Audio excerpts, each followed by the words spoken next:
Let's get E.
Hey, welcome back, everyone.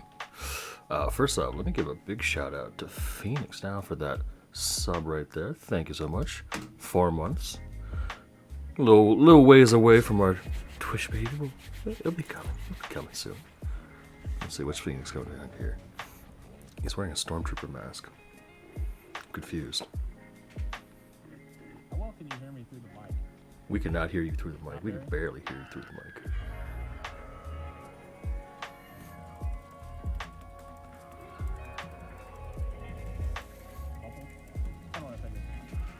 I love the mask though. It's oh my god, he's getting wrecked and you can't hear his screams. I'm betting that's an old clip. But again, welcome everyone. We are starting a new campaign of Wild Beyond the Witchlight, a Feywild adventure, with a smaller party, a much more condensed party this time. So we have a lot of room for mystery, drama, a little bit of horror, and a lot of fun shit. So let's get into it, and let's meet the party. I believe Angel's still doing her intro, but let's, I will give it a second for now. But I hope everyone's been doing well. Hope everyone's had a good time. We're going to be doing this on a more regular basis, every 2 weeks, give or take. And then we're going to be offsetting that. So every week there's going to be D&D, but it's going to be between this campaign and another campaign that I've been working on. So you'll get your fix, but after this session we're going to have a whole new group and a whole new adventure, and then we'll go back to here. So you always got a little bit of adventure, back and forth, back and forth. Welcome, Hungriest Clone. How you doing? Hope you're having a good day. Alrighty, let's go. And let me put myself into this group. Yeah, alrighty, we are back. What's up? So, I think failing. What are you failing? What's going on? I can't. Okay, so one of our players is dying. Aiko is dying. Yeah, as always. So no worries. Let's wait for Angel to get back. But in the meantime, let's show off our first little page here of our characters. Here are just the tokens that we have so far. And show off a little bit of all of the prepared things for this session, and chances are this session will run a few hours, so we'll get a good amount of time. We'll probably stop around 2 hours or an hour and a half or so to take a bathroom break if needed, and then we'll do some more. And whenever we feel like wrapping up. Hello. I am back. Welcome back. So I was just explaining we're gonna do maybe like an hour and a half to 2 hours, and then take a bathroom break, and then come back and do a little bit more. Sound good? Sounds good. Sounds bueno. Excellent. So Mucho bueno. let's introduce the characters to start. Starting from my left, we will start with Angel. Introduce yourself and your character just briefly. All right, so my character, her name is Luna Golding. She is a fairy race character that is also a fate domain cleric. So she is all about domain stuff. Cleric. She does cleric shit. She does cleric shit. Mm-hmm. She has a country accent, so you're gonna hear a little bit of this. And she's funky. She's spunky. She's grumpy at the world. She has a facial expression that says she's done with everything most of the time. So I'm pretty stoked. She's got silver hair, very bright wings, and a very sort of cool toned aesthetic, but a little bit of a circusy aesthetic to her as well.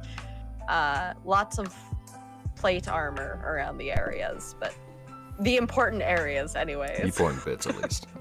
And the boobs. There's a boob window. Very important. So that is where that's at. All right. Moving on. Next up, Aiko, if you'd like to introduce yourself and your character, please. I am Aiko. I'm always struggling. And I am playing Dell. She's maybe tall, maybe short, haven't decided. About average, let's say. She's a bard. She plays a walking stick cello. That's fun. And she has silver hair, eyes that shine with the different colors of the Feywild, and also a very nice dress. Nice. And last but certainly not least, Phoenix, if you'd like to introduce yourself and your character. Hello, my name's Phoenix. I'm playing the role of Fenric Orebow. I am a wood elf and specialize in the gunslinger role, so I love showing off and doing trick shots and all kinds of fun stuff. I'm very quiet-natured and will be very calm in most encounters, which doesn't make a whole lot of sense since I'm shooting loud guns on a regular basis. But hey, we make it work. We need some quiet in our lives, I feel. Yes, we do. So, excellent. Let me first turn off my music, and then we will get started. First, we're going to encounter a character in her lodge. Dell. Yes? There is birds chirping at your windowsill. You see your overgrown pumpkin patches growing nicely outside. There's a nice morning chill. Food is cooking. Water is boiling. You hear the creaking of footsteps upstairs. You realize someone's definitely awake. From the spiral staircase walks down a rather bed-headed, lazy-looking elf.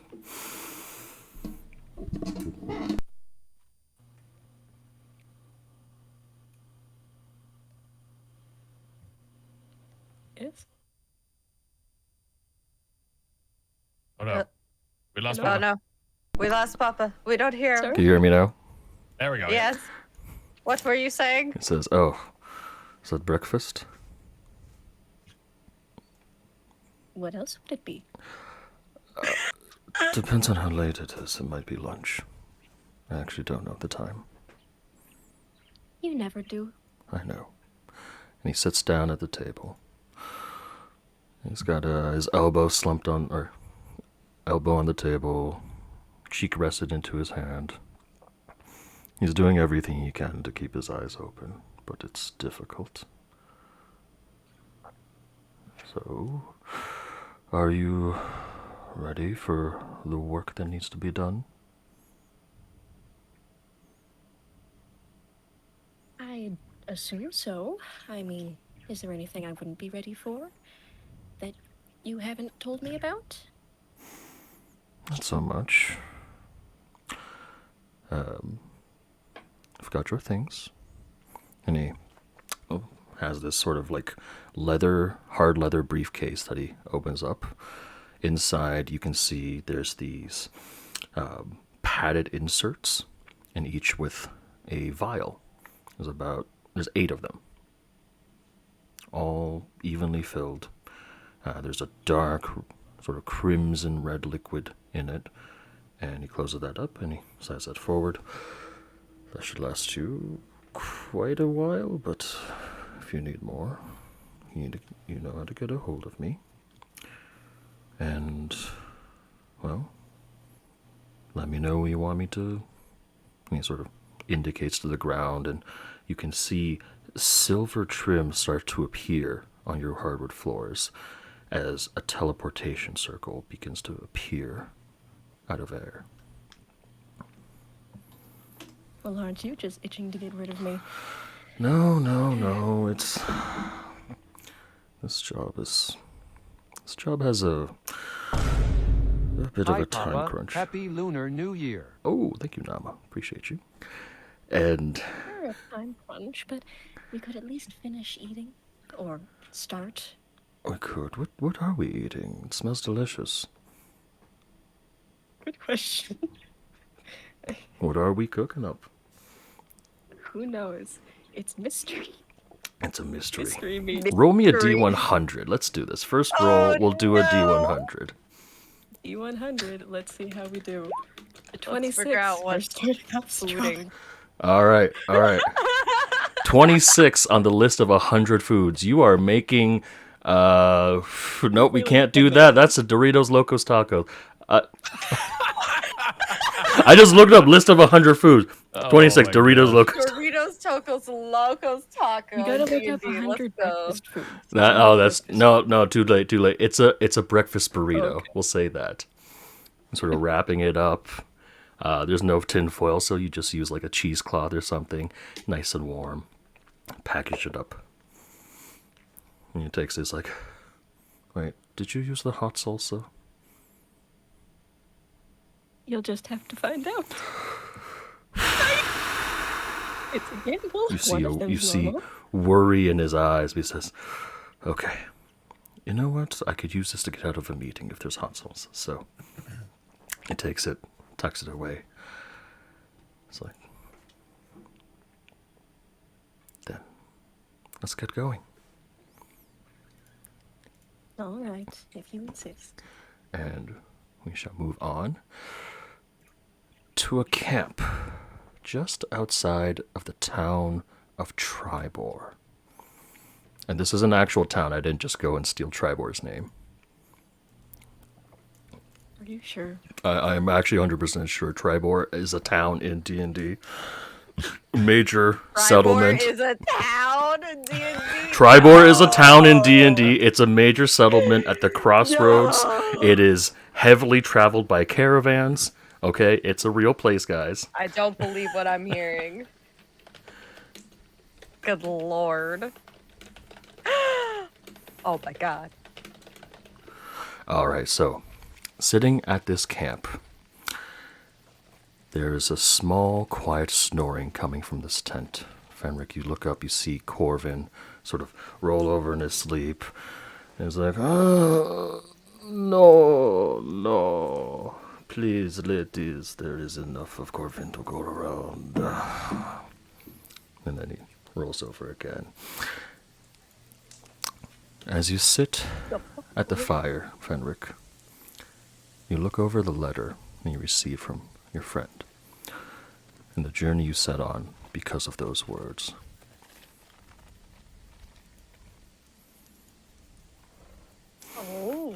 Oh and my. I'll give this a read in a voice. Please. Oh, in a voice. Oh no. Dearest Fenric, I miss you. I miss having your presence at Witchlight. I miss having the old guard still around. It was a simpler time back then. First you left, then Corvin. Glister and I should have left when the two of you did. I wish I was writing to you under better circumstances. Glister's gone missing. Things have changed since you left. At first, things went missing. A hairbrush here, pouch of gold there. Nothing too out of the ordinary. But then it was guests who started vanishing. The odd drunk, the rowdy adventurer. Sometimes even the children. Eventually, Glister vanished. I wish I could just leave. But I can't leave my twin sister behind. Mr. Witch and Mr. Light have done nothing to solve this problem. Either they're too afraid or too powerless. We need you back, Fenric. You were the leader we turned to when the night was darkest. I only pray that you aren't too late.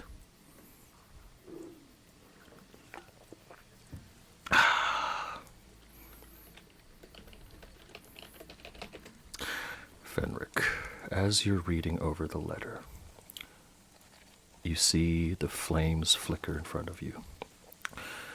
You see your shadow extend out behind you and then suddenly curve to your right. And like the feeling of peeling off dead skin after a sunburn, you feel your shadow pop off of your body. The shadow takes form and sits up next to you, huddling by the fire. Agatha, the ghost witch of Coneyberry. She sits right beside you, her transparent hand sort of attempting to feel the warmth of fire, but she sort of just puts them back and crosses her arms. And she looks up at you. So, what adventure are we going on next? We're paying a visit to some old friends of mine, Agatha. Oh, Gleam and Glister. they sound nice. Lots of wonderful memories between the two of them and Corvin and myself. Can't imagine what's happened to Glister. That sounds worrying. Indeed. You said you were from a carnival. That's where you grew up. Tell me more about it. The Witchlight Carnival. Yes. Many a times were had there. Trick shooting, impressing many attendees, and all the wonderful times that I had visiting and seeing all the acts of friends around me like Gleam and Glister who were acrobats. Oh, that's so wonderful to hear. Well, I'm excited, and yet can't help but feel bittersweet about this, since we're returning in troubling circumstances. But wherever you go, I will follow. Not like I have much of a choice in that matter. And she sort of melds back into the shadow form and reattaches herself to you.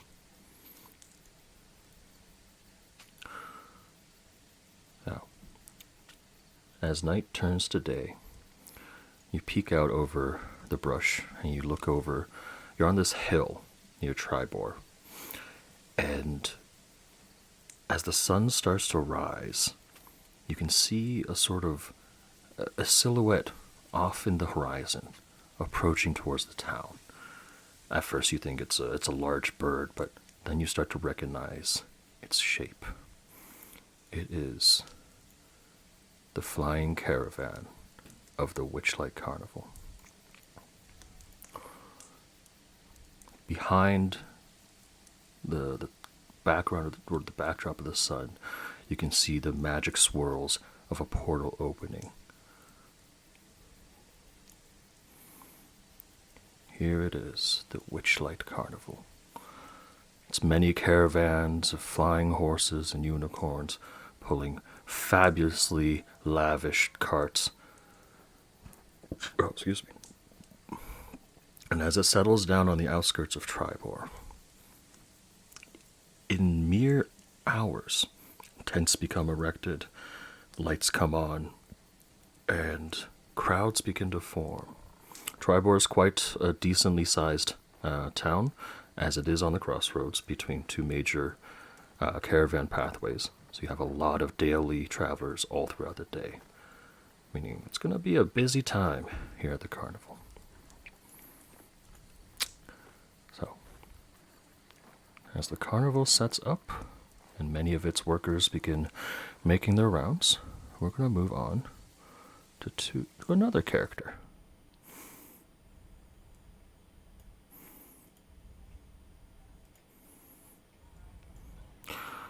Luna. You walk through the feasting orchard, a food court area of sorts. You see a lot of attendees, visitors from afar having already gotten in, as well as a healthy mix of your own Witchlight employees and Witchlight hands. People are taking the breaks here, people are having a meal, and it's busy, it's lively. It's hard to think just 3 hours ago this was a plain empty field. As you walk through, you see someone you don't recognize, wearing a mask. As he turns, he's got sort of a packed lunch in his hand wrapped up in cloth. He's got a wineskin that he sort of slings over his shoulder, and as he's doing this, he's also counting coin and putting it back into a pouch. He's blissfully unaware, seemingly distracted. A perfect mark. Luna's got the biggest grin on her face. She's thinking, well, that there seems like a little bit of fresh meat. She's gonna kind of casually walk up and he's walking down, bump shoulders with him and try to steal that pouch of gold. I'm gonna have you roll me a sleight of hand check. Please don't fail me, dice. Okay. 23. 23, alright. And I'd like you to also roll me a perception check. Alright. Let me just adjust my thing here. It's a little low. Why is this so low? Hello? Alright, there we go. That's fixed. Perception 15. Alright. You bump shoulders with this man, and immediately he stumbles forward and kind of falls, dropping his lunch and whatever else he had in his hand. And he's like, oh, I'm so sorry. And he starts to pick everything up. Where you going there, sir? My apologies. And he picks everything up. He looks really flustered. If you could feel secondhand embarrassment, he would be radiating it at this point. And he quickly just gets up, walks forward, and you're left with his little coin purse in his hand. What a freaking weirdo. Alright, let's see how much money I got. You open it up, and inside, instead of feeling flat discs of metal, you find little glass marbles. That motherfucker. And you put it into your pocket, and then you feel around a bit. You realize your platinum cigarette case, one of your prized possessions, is mysteriously missing from that pocket. Oh my God. This gentleman is still sort of walking away, but he does make the mistake of taking a glance back over at you. Hey, you over there. The mask. Yes? I believe you got something in mind. I don't quite know what you're talking about. Sticky hands do you got there, sir? I think you picked up my cigarette case. Give me a intimidation check. Oh, I will. It will not be good, but I will. Oh, never mind. It's good. 17. It sort of backs up a bit, kind of like goes around the table, but all right. I know it on my beach. And he takes out the cigarette case and places it on the table. It's like, oh, I believe you tried to nick something off of me as well. It's not common that I come by somebody that nicks something back. What do you do here? I just joined. I run one of the stalls with the card games and all that. He sits down. You play some cards there. Oh, I do? Do you? I play cards of sorts. Yeah. Actually. Would you care for a game? Well, I don't know. Do we got time for a game? I think, let's see here. If I want to sit here for a game, I think I should be compensated. Well, he slides the cigarette case where it's like, seems like an appropriate compensation.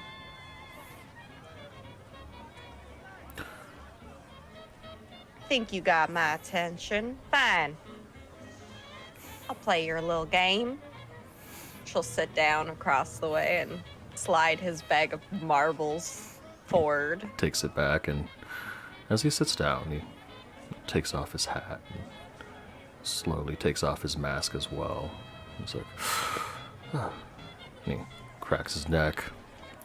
And as he takes off his mask, revealing his face, you see he's got a very thin, gaunt sort of expression, high cheekbones, very pale skin, and one eye that is green and one eye that is pink. And he says, Yeah. I'm Vaughn. What's your name? He reaches out his hand What's to shake to it. ya? She's not gonna reach back. All right. What's it to ya? Why you wanna know my name? It's nice to know the name of people you play cards with. It's not every day that I'm asking people for names when I'm playing cards. I think you and I are playing two different games here. And what kind of game would you be playing? The kind where I tell people they're poor, unfortunate soul of a future. I don't know. Oh, wait. I've heard of you. You're the fortune teller. Of sorts. Not a good one, though. Well, if that's the case, but maybe you could read my fortune. If I'm gonna read your fortune, I'm gonna need smoke. He opens up the Give me cigarette like a case, second. She'll snatch one out. and as you do, he snaps his fingers. You can see a little purple flame appear in the fingertips. Interesting. Very interesting. Alright, Vaughn, I'll play your game. I'll read your fortune. My name is Mariluna Golden, but a lot of people call me Luna around here. A pleasure to meet you. So, how does this work? Well, I'm gonna set down the cards right here. She's gonna kind of shuffle them a bit before setting them down. Spread them out. I want you to pick 3 cards. Okay. First one from the top. Now, do you want me to roll for these, or do you want me to just say he picks 3 cards? You can hold on. I need a thing open for this. I didn't think I'd get this far. Oh no. Okay, okay. Give me 2 seconds. No problem. I need to How about go this? How about this? find them. Vaughn goes and picks 3 cards. And do you want him to show you? Or do you want him to look at them at all? First card he picks, he'll turn up. The other 2, they'll stay face down. Okay. He picks the 3 cards. Before he can even flip up the first one, you all hear a chime. A loud, kind of like a clock tower almost, but there's no clock tower here. And you all know Man, this I to just be got the thing up. an indication that it is the next hour. See, the carnival runs on a very strict time schedule. And you see most of the Witchlight hands, or a group of them at least, stand up, get ready to go to their next shift. And Vaughn sort of looks up like, oh, I'm terribly sorry. I've got to deliver some goods to the ticket carousel and as well as lunch for Nicholas. So if you'll excuse me, maybe... Don't give a fuck about Nicholas. Skedaddle on out of here. You seem in a rush. Oh, all right. What about you? Where are you going to be? I mean, where am I usually? Telling fortunes for unfortunate souls like myself. You were actually supposed to go to the ticket carousel to get your pay for the week. Never mind. I'm actually going to the ticket carousel to do something about tickets. I totally remembered this. Yep. Yvonne puts on his mask and is like, what? I could walk there together? I mean, you Promise do I light won't try to cigarettes. pickpocket you. Excuse you, sir. I think pickpocketing is a mighty offense unless I'm the one doing it. Then it's less offensive. Is logical. Very. All right, I'm gonna need a couple smokes on the way there, cause He hands you a couple. mighty migraines are gonna hit me hard, and I expect that cigarette case back. Of course. So, as the 2 of you make your way towards the ticket booth, we arrive as Fenric and Corvin make their way from town, and Del, your teleportation circle puts you behind just the tree line, away from sight, having stepped out, peering amongst a group inconspicuously. As you all arrive at the ticket booth, I would like everyone to give me a perception check, please. Of course. Perception.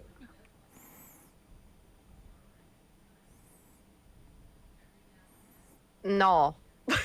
Just 1 second. No. No. Nah. No. No. I don't think mine's working. I give you 10. Oh, you had No, you had no, 19 you had a for the 19. first one. 19. Yeah. Yep. Sometimes there's a delay and it doesn't roll it Oh, right away. there we go. Yeah, Okay. good. Yeah. So 14, 19, and 10. All right. So, Fenric, as you and Corvin get up to the booth, you see Nicholas, the old raggedy goblin, he's collecting coin from everyone, or from every attendee who passes, and handing them a ticket. He sees you and he sort of squints a bit. He's like, huh? Is that? Oh, no fucking way. Oh, that's the... Oh, who let the 2 of you fucks back in here? And he sort of steps out from behind the booth. But you see Fenric, Nicholas's shadow, growing larger and larger behind him. You notice behind Corvin, his shadow gets larger. Del, you get a chill down your spine as you feel dark magic emanating from just all around here. don't appreciate this juju. It's bad juju. Everyone's shadows suddenly come to life, except Fenric's. Agatha, you feel the chill of her grasp hit your shoulder, and her whisper in your ear. Fenric, you hear, something's wrong. Get ready. And I'd like everyone to roll for initiative, please. Wait, everyone on the screen, right? Everyone roll for initiative. But I'm not there. You are there. You are. You're in the top left I'm corner. not. I see you. I am? You're right there. Oh, Oh, I'm so far. Yeah. I didn't realize I had to make the map so much bigger. Hold up. All right, 12 is a good start. Are we ready for the most highest modifier I've ever seen from a cleric? Oh my god, it's +3. Oh my god. Oh my god. Oh my god. Too bad Oh you're... my lordy Lou. I have a +3 to my modifier. That's the highest cleric I've ever seen. Yeehaw. Yee You know what? Let's frickin' switch to some ha. more appropriate music here for this.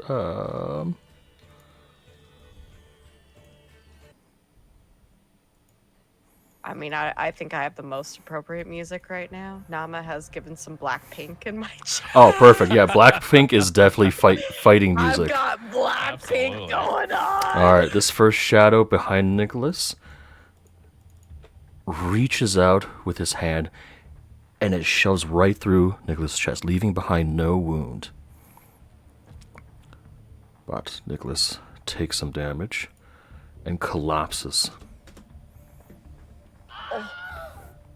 So fast. so fast. Fenric, your turn. Nicholas, why are you so weak? I think I'm going to.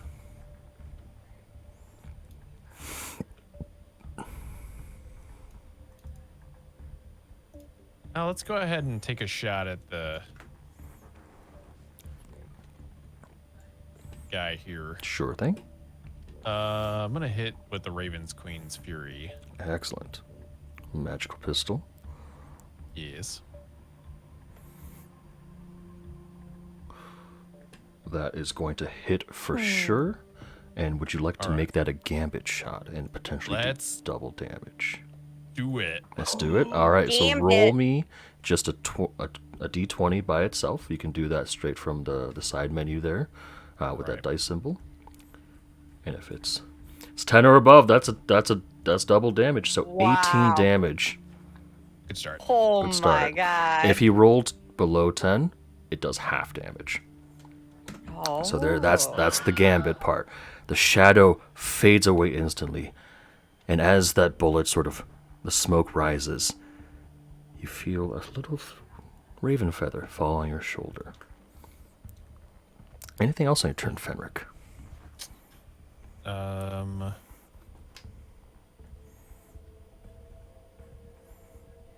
think I'm going to yell at Corbin and just say, Corbin, get in position.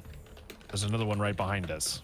And since I didn't move, tell me about this ticket booth right here. Are there like gaps that could be moved into? Oh, absolutely. What does that look like? It's about waist high for a goblin, so literally you can just step over it.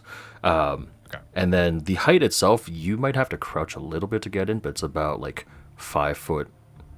It's about 6 feet tall, so you can step into no problem. You know, behind the sort of stands area, there's like little shelves, little places for people to hide, but only if they're small. Someone of your size would not find much cover there. Okay. Would it count as an action to move and grab the ticket taker and kind Nicholas. of push him over Nicholas, and take him kind of up over the side to hide him behind the wall here? No action. I will say it'll take up half your movement. So Okay. normally you move 30 feet. Grab him. Yeah, let's say you'll be able to put him right there, and that'll take up like Okay. all of your movement. Okay, yeah, let's do that, and then I'll park right next to him there. Sounds good.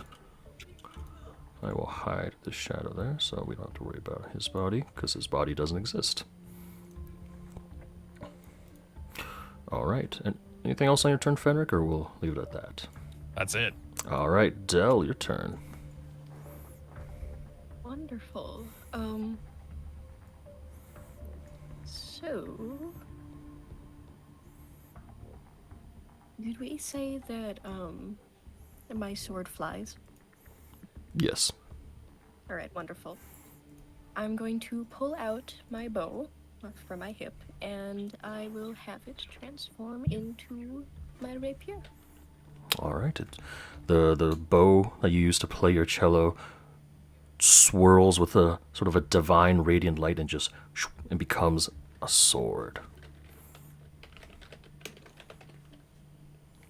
Then I would like to toss it up and have it attack right behind me. Alrighty. Let me find a token for it. And you'd like it to have it attack that. Yeah, did you give me the attack roll? I can. Alright, excellent.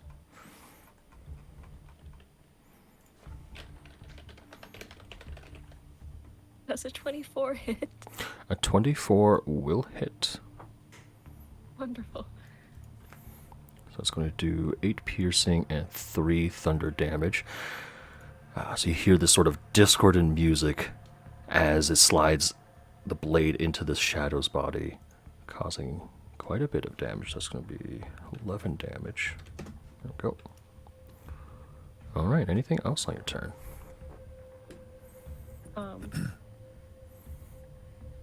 While it hits the shadow, can I back away from it? Or will it follow me? We'll find out. So as it like strikes down, I would like to move away Sure. a few feet. Alright, as you do, the shadow is dragged alongside you. This is clearly your own shadow that's attacking you. Wonderful. And then I don't believe I can do much else except for move Maestro again. Maestro, I don't know.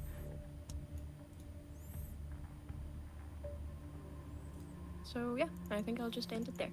Alright. Let's see. Corvin's shadow is going to attack him. And it's going to hit him with a swipe of its own halfling-shaped hand. Corvin is going to take a wee bit of damage. No. And as it does, Fenric, you're the closest to Corvin. You see his skin get, like, pale in color. You see his muscles tighten, his skin tighten around his body. It almost looks like he's getting thinner with each attack. Oh, now your turn. Okay. Well, you guys are gonna see something kind of amazing, but Luna's gonna turn around and from the empty socket of her left arm, you're gonna see a sword go out, Melania style. Oh, dear God. If you've ever played Elden Ring. And she is going to take a nice big two-handed swipe at the creature behind her Sure thing. from her thread cutter. And go, pating! Does a 14 hit? A 14 does hit, doing 14 damage total. Hey. You said this one? The one behind me, yeah. Alright, so this is your own shadow, so yes, 14 does hit. Leaving the shadow And partially dissipated. I'm going to... Was it a bonus action to activate my channel divinity, or was that an action? Let's take a look at it. This one, the Strands of Fate. As a bonus action, you can enter this state for up to 1 minute. All right, I'm gonna do it. Okay. As you activate your channel divinity, you see the little red strings shoot out towards each person here. The shadows, however, do not have any strings attached. Instead, the strings go straight to the person that the shadows are attached to. Interesting. Okay. And then she's going to take a step over this way and try to get in between the one that's presented around Vaughn and hers. Okay. And you end your turn there? I do. Alright, the shadow. Von Shadow will try to attack him. And let's see. I see here. string. You see strings. I see string. Vaughn does get struck by his own shadow, taking a bit of damage here.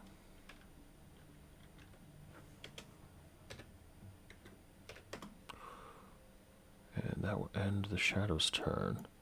The shadow, your shadow, is going to attempt to attack you. What is your armor class? Do it. 18? I think so. That is Fucking going to do be it. a miss because that's a 13 to hit. Yeah. Yeah, it's So? 18.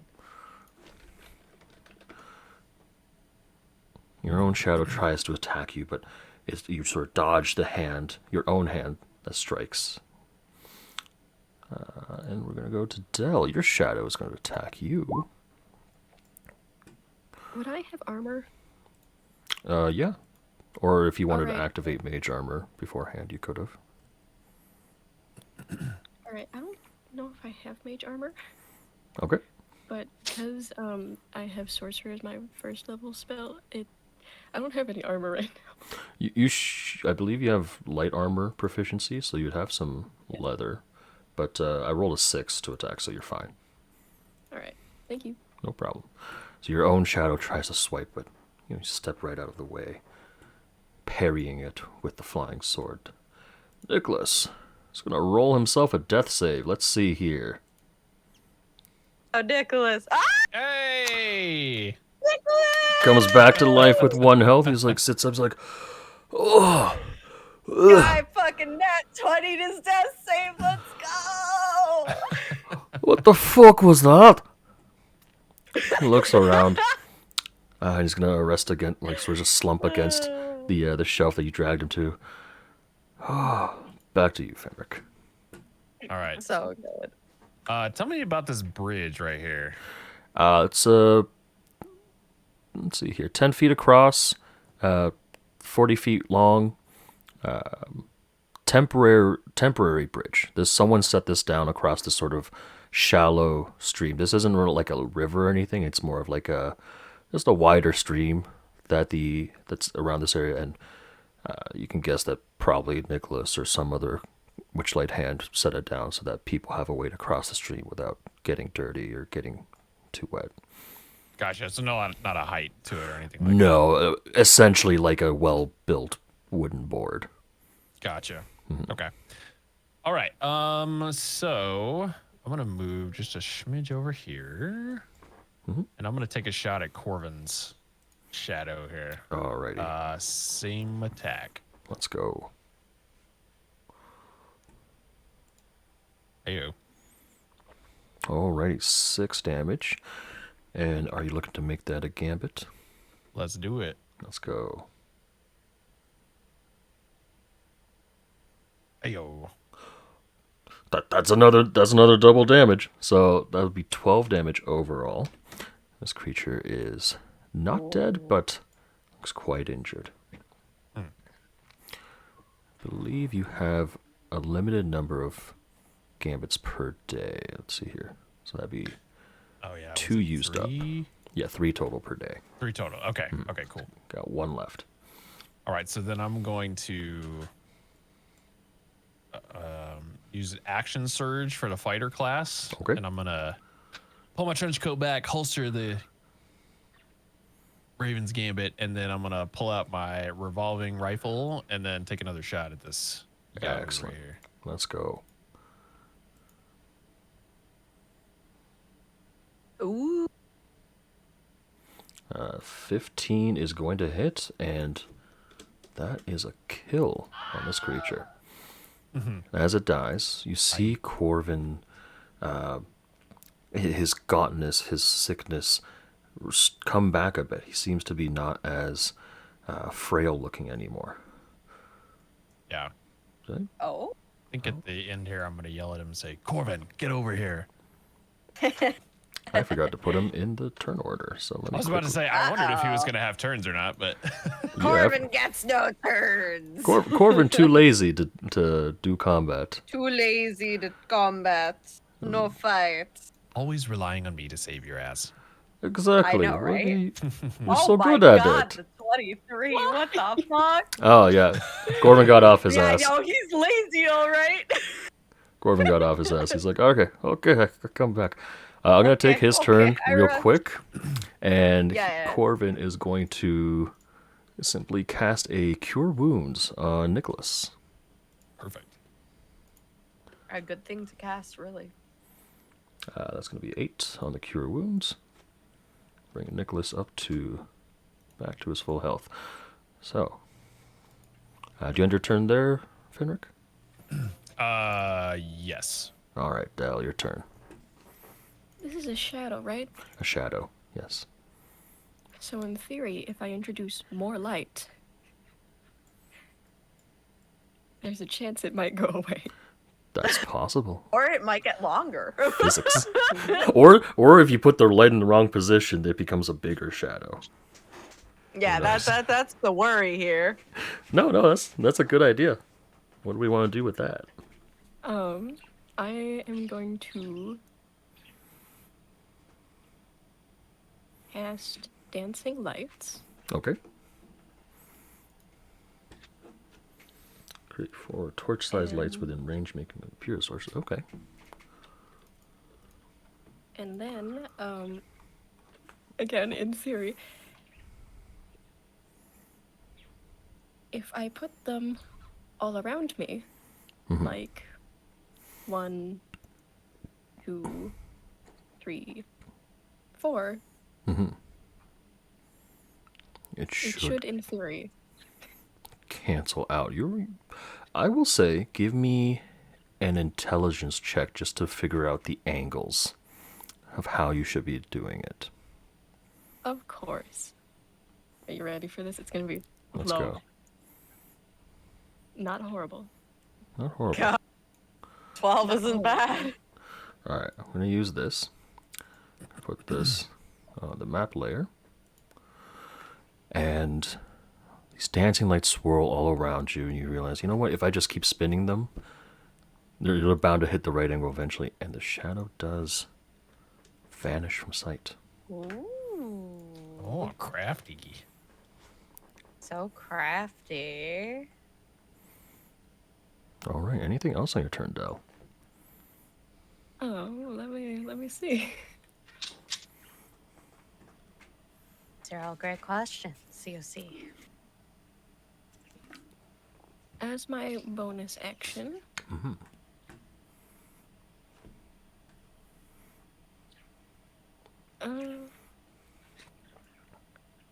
I think I will cast Sanctuary on myself. Alrighty.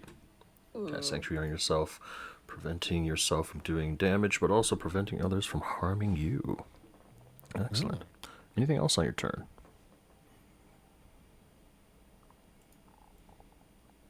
Actually, could I have casted Sanctuary first Sure. I mean, as a bonus action? Just because Dancing Lights is concentration. Sanctuary isn't. No. So Does it you- not work like that? Okay, yeah. Yeah, that's Sanctuary is not concentration. You're good. great.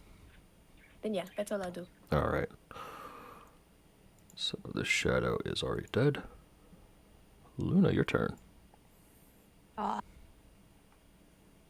Did I not put Fawn in the turn order either? Fuck. Do not put Bond in the turn order either. Oh my God.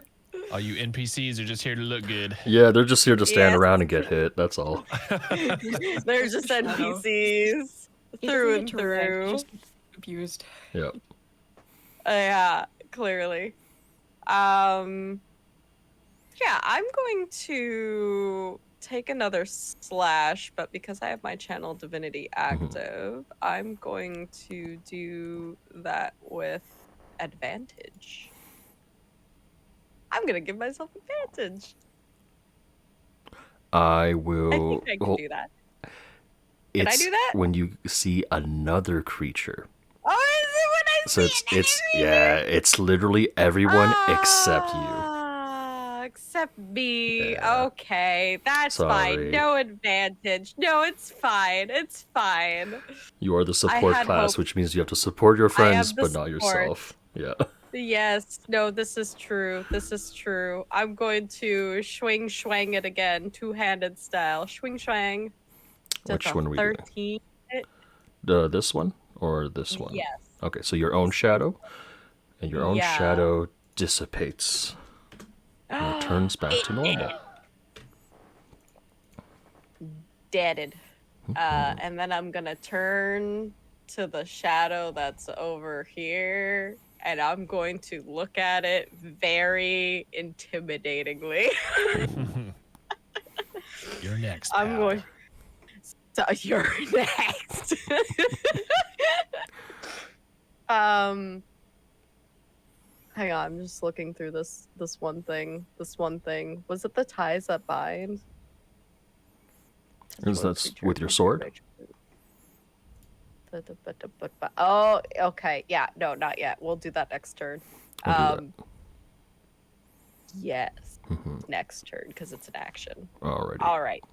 Turning, looking intimidatingly. We're good. We're good. So this shadow is going to attack Vaughn once more. No. Can I give it disadvantage? You can. You actually can. That is something you could do. You can use your reaction to give the roll advantage or disadvantage.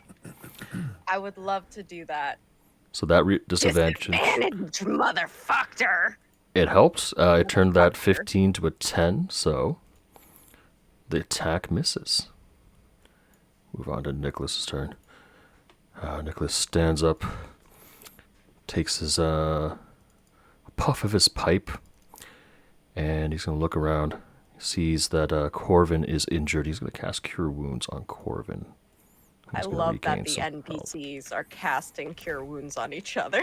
This is like how you play Final Fantasy. Just everyone Cure Wounds each other while I do all the damage.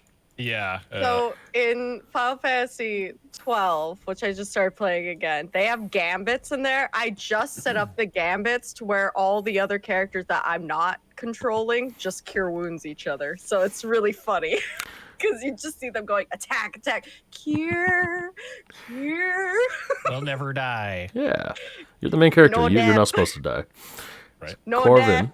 moves over to the other side of the booth here, sees Vaughn and Luna fighting this shadow, and he whips out his lute and begins to play a song and gives He's a bardic bard. inspiration to Luna. Give yourself a D8, I believe, is his level right now. Yeah. So you get a D8 in bardic, I love that. bardic inspiration. Vaughn, on his turn, since he is beside an ally, or the shadow is beside one of his allies, he gets sneak attack. So he pulls out his sword. He strikes at it. That hits, doing it. Huge. You see his rapier extend right through the shadow's face, and this creature vanishes. And that was a lot of sneak attack then. That was a lot of sneak shit. attack. That is the end of that combat. The shadows dissipate, melding back into your own. I'd like everyone to roll me I another reckon, perception what the check, fuck please. was that? Perception. No. Yes. I had 10 last Ooh. time. I get Ooh. 9 this time. But that's I have 20. good There you lighting. go. I A can see. perception. As, It's all in the lighting. as the battle ends, you see on this string of lights leading to the west, this little green creature scurry along the lights and disappear amongst the crowds. Kind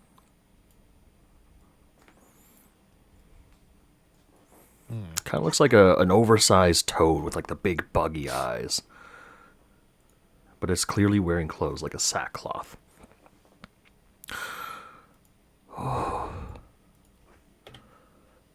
alright? Yeah, we're still in one piece over here. Oh, Fenric, Corvid, what? You come back and this is what you bring me? Oh, fuck.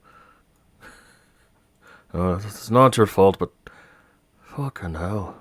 We could use some help around here if that wasn't obvious enough. What's going on with the shadow-like creature thingy-mabobbers?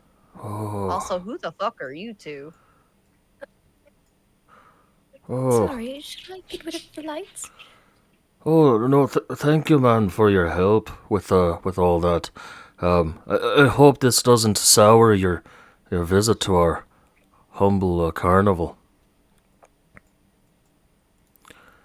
Are y'all visitors? Are you don't look like staff. Maybe Not you should put anymore. y'all back. Oh, not anymore. What? I'm not a visitor anymore. Well, You're not a visitor anymore. Well, what's happening? Well, I don't know. I need a smoke. once upon a time, we were in fact staff here, but it's been several years since our attendance and our employment here. But on our triumphant return, we didn't want to come empty-handed, so we brought a welcome gift. That was your welcome gift? Were you not entertained? Should I arrest them? He's fucking with you. This Fenric Corvin, this is Luna. She's the new fortune teller, and that's Vaughn. He runs games. Luna, Vaughn, these are these are what you hope to live up to. I hope to live up to that. Oh, I mean, the crowds these two would draw with their performances. It's a shame you left, but I understand why you had to Listen, I'm go. not looking for crowds. I'm just looking for gold. Well, with crowds comes gold. Yeah, that's the unfortunate part. Aye. The fucking strings. Get them out of here. And Nicholas reaches down into one of the pouches and he hands Luna her pay. It's 10 gold. Give yourself that. Yay. Aye. Are you looking to come back as attendees or looking for gainful employment again? I need We're not here- battle music.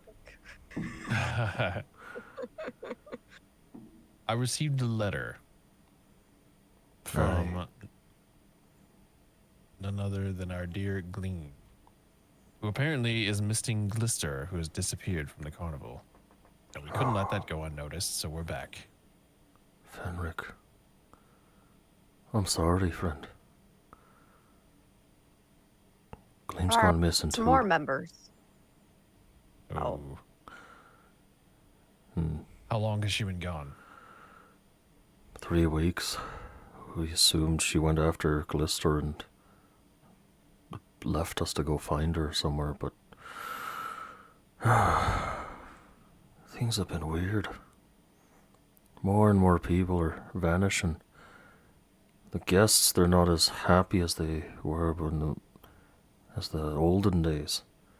You know, they leave and they're upset that they've lost something here, or they're upset someone spoiled their fun. But times are changing. Is this the first visit from our shadowy friends? It's the first time they've been like this. I mean, sometimes the shadows play tricks, but this is the first time they've attacked. Did you notice anything else while you were here? Did you see anything?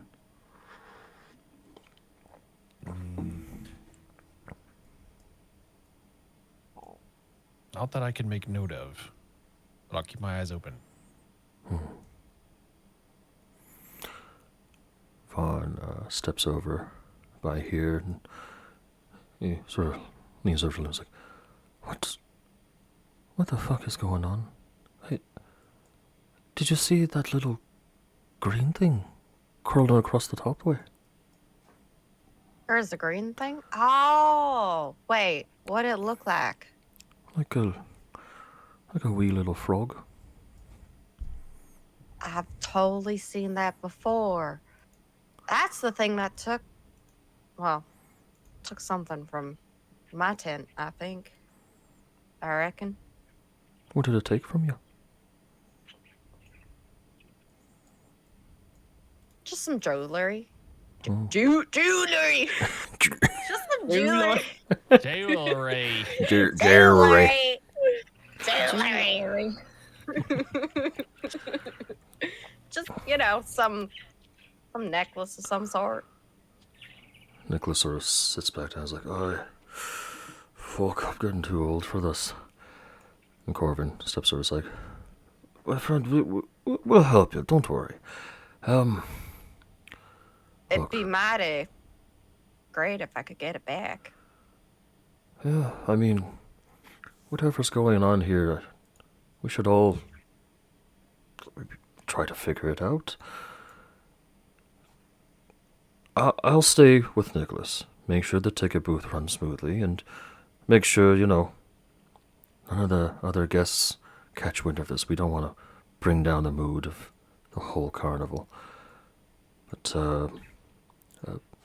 Miss, and he points over to Des, like, would you mind keeping a lid on this? We can compensate you. No, it's really no worry. I'm sorry for the magic, and I'll Oh no, that was a lot of help. I'll dispel my dancing lights and my sanctuary, and I'll resummon Maestro back to his bow form. Sure. Still see the strings, right? No, just you.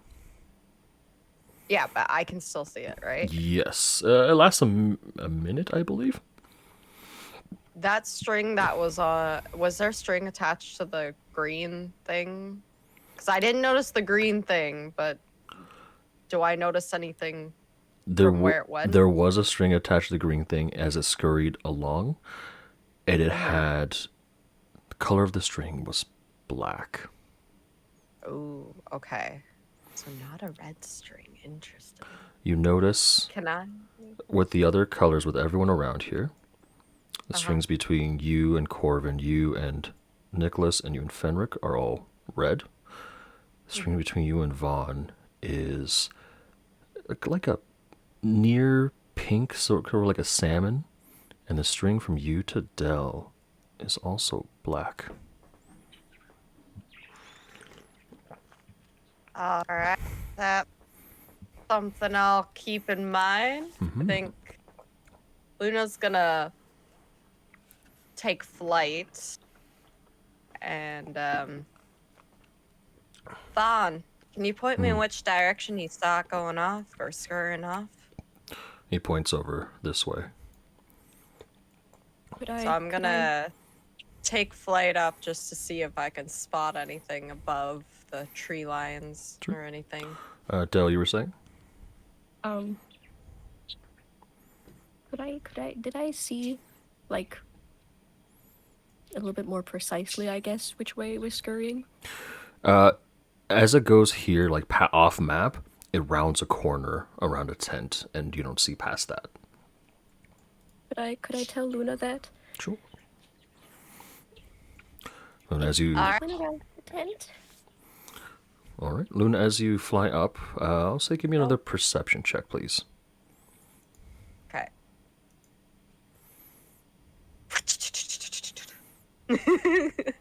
Oh. No.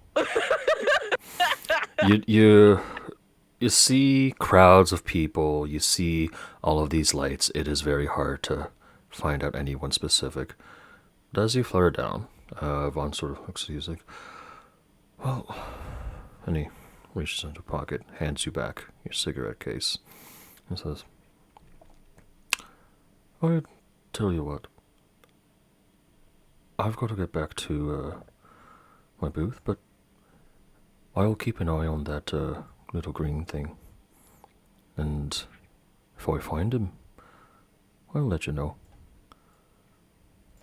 That'd be mighty appreciated, partner. If I do find him, you can finish telling me my fortune. Yeah, I suppose. Why not? Alright. Until next time, Luna. And he heads off. All right there, partner.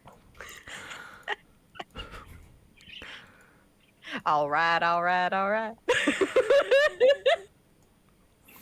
You see Corvin still I have tending to do it. to Nicholas. And he stands up and is like, friends, we should,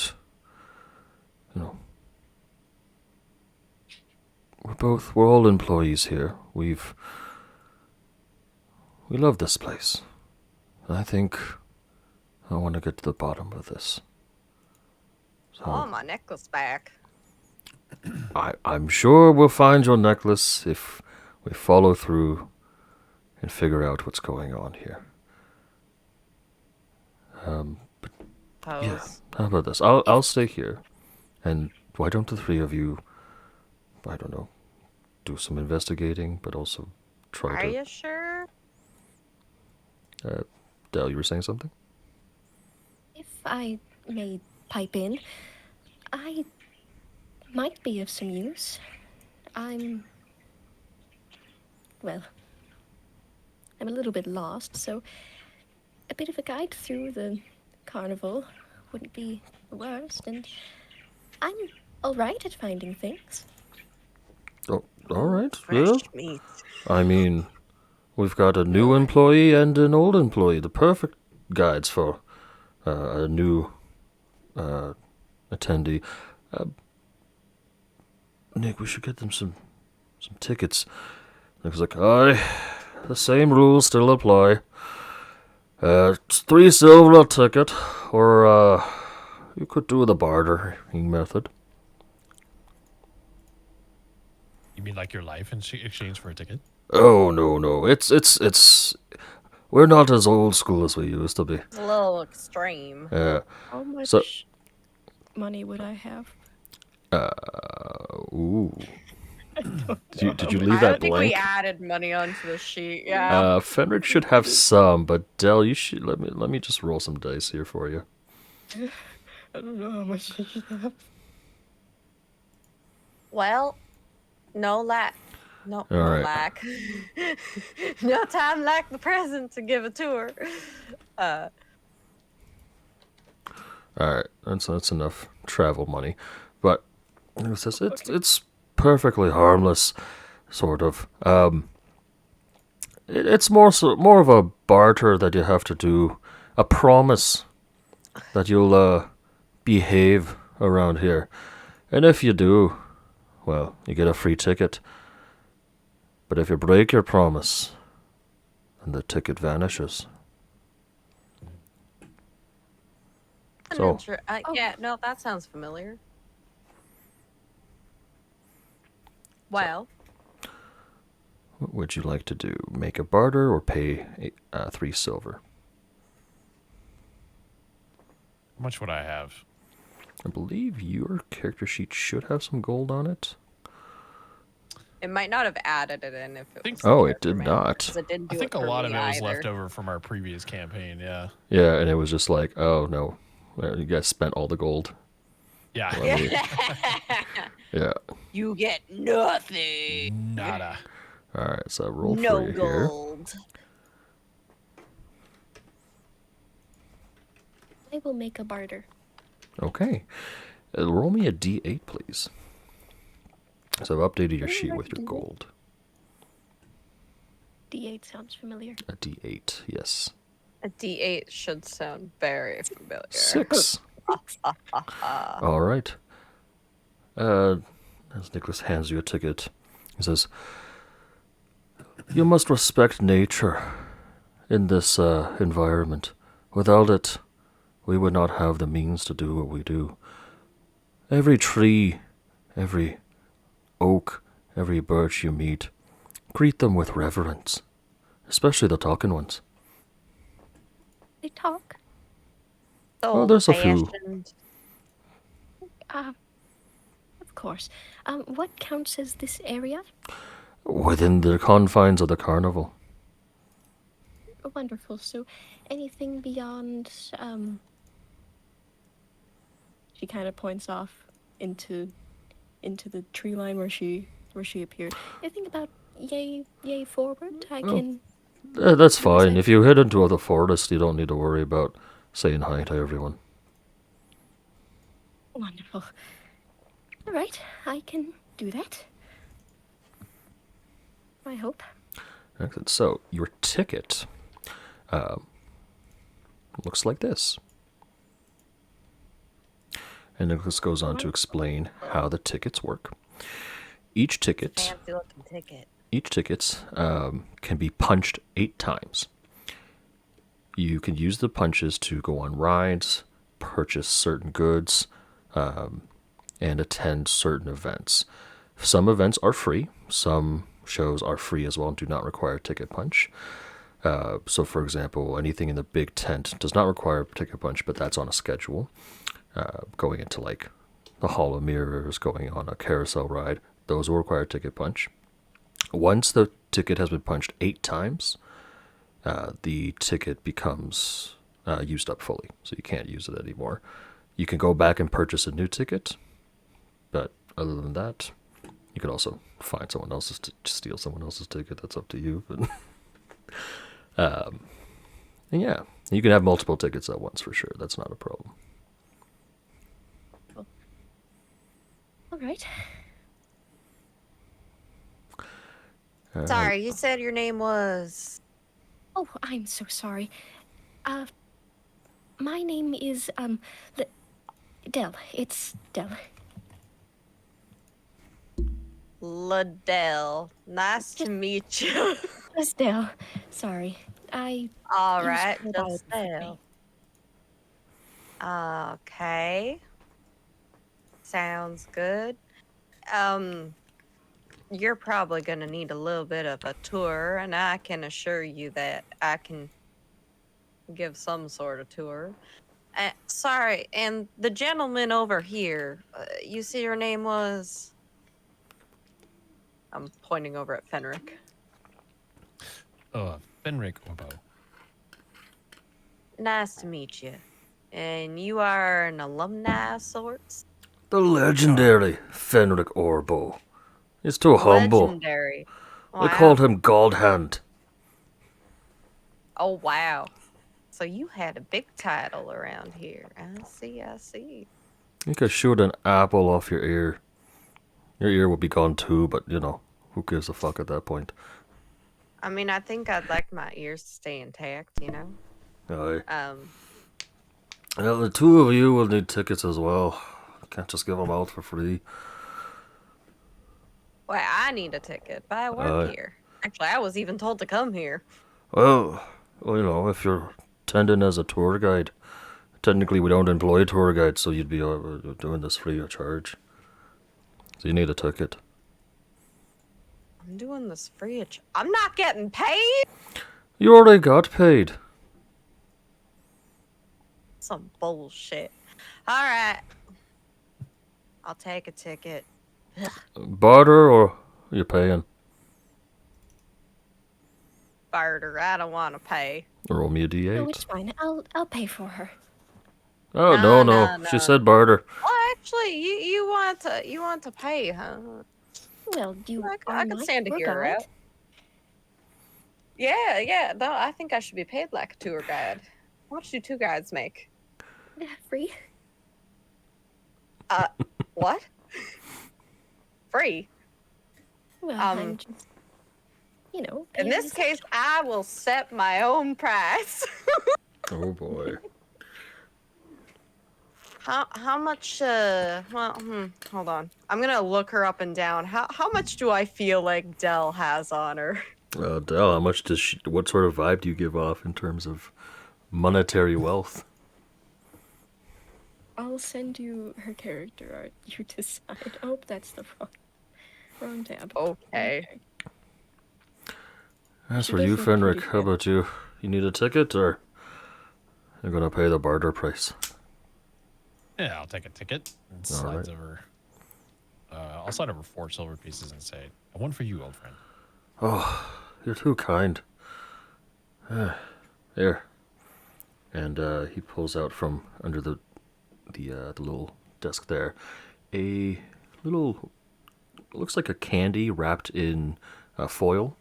When you open it up, it is a little hard caramel candy. All right, I'll take that and give it a munch. Why not? It's a All right. it's a Werther's As original, your- basically. Werther's I love a good original. Werther's. They are the best. I mean, they're old people candy, but they're the best. The Yeah. best old people candy. Well, as your resident tour guide here on this here day, I think that's a good 5 gold a day is worth. That seems a bit expensive. All right, for you guys, I think I'll do a deal. How about 2? How about I cook you a meal? Well, that depends what kind of cooking meal you're cooking. Well, what would you like me to cook?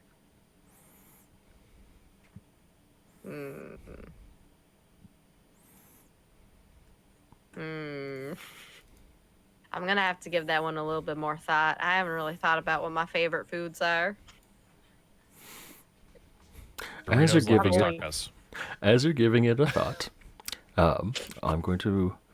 Nicholas also hands all of you a pamphlet of sorts, showing the Witchlight Carnival in its entirety. Ooh. Ooh. This is also available as a handout. I'm going to just show this to you guys as well. So if you want to pull this up when we're not in the this map here, you can do so. But currently, you guys are at the ticket booth right here. And you can see Amazing. all the various labeled areas. The This looks feasting. exactly like something I would see in Disneyland, honestly. Essentially, yeah. It's very much that vibe. This Yeah. Look, there's even Very teapots carnival. or teacup Yeah. bread. is Yay! Dragonfly rides, gondolas. Damn. Oh my god. All right. I'll do the barter for the ticket. Fuck it. Roll me a tired. d8. I'm tired. You said you're paying, but how about this? I'll do the barter and then you pay me. All right. 4.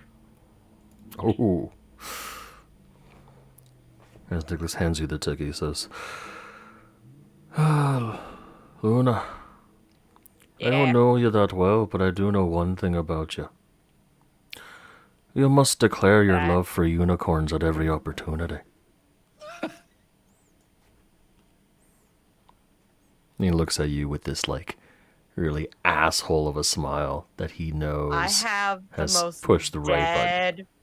deadpan face right now. I am the most upset I could be. And she just goes, I love those motherfucking unicorns. I would like to pipe up and go, oh, me too. Aren't they so adorable? Well, They have hair. if you do love unicorns, I'd recommend going over to the carousel. Got quite many unicorns there. In her head, Really? she's mentally down. This will be the one place she avoids until the very end. Luna, was it? Could we go there? No, But you said you love unicorns. I do. Well then, why don't we go there? No. No. Just no. Well, So, oh, I get it. You're saving the best for last. Sure. all right. So, She just has the most annoyed look on her face. She is just pissed off. where would you like to go first? anywhere so. but the unicorns. No. Let's. Fucker. I feel like, we're at the ticket booth. I think.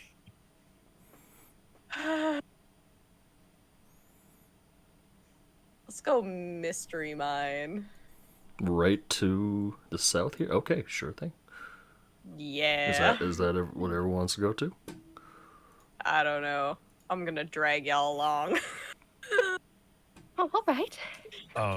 Before we leave the ticket booth, Mm-hmm. I just wanted to ask Nicholas. Yes.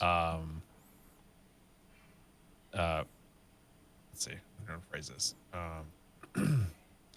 If I were to begin the hunt for Gleam and Glister, where would I start? That's a good question. I'd say start talking to the staff. I mean, you'll be find them in the staff area, but, talk to as many people as you can. Avoid Thaco. He's still crabby about everything. Go. Aye. Yeah, I met his kind. Yeah, I'd also say, if you head to Lost Property, Durlagorn will be able to help you out. She's always been useful that way.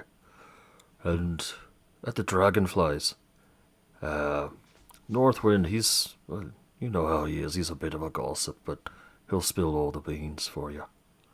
Yeah. Very good. Actually, Here's the I had thing. one last question. Oh, sorry. Oh, no, sorry. Here's the Go thing, ahead. though. Go ahead. You probably don't want to attract Mr. Witch and Mr. Light's attention. If they catch wind of this, they'll try to stop you. I don't know why, but they're scared. You think they know more than they're letting on? Oh, definitely. But if they're scared to help, that's a bigger problem. I'll keep that in mind. Good luck to you. What is it, Luna? Well, me and Thaco, we haven't quite gotten off on the right foot. Where'd you last see him? Staff area, probably.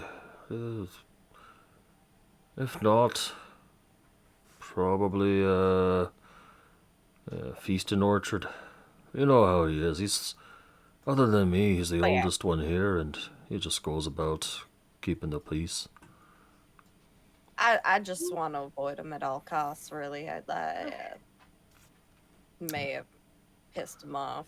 Oh, Who is Thaco?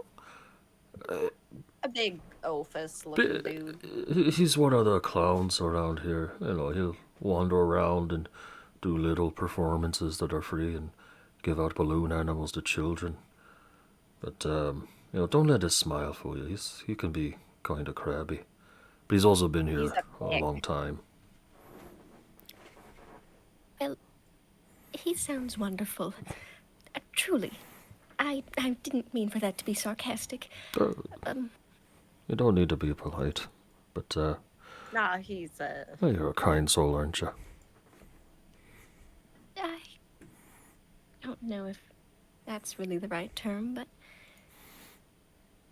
I mean, sometimes people just, they're just grumpy, and that's okay.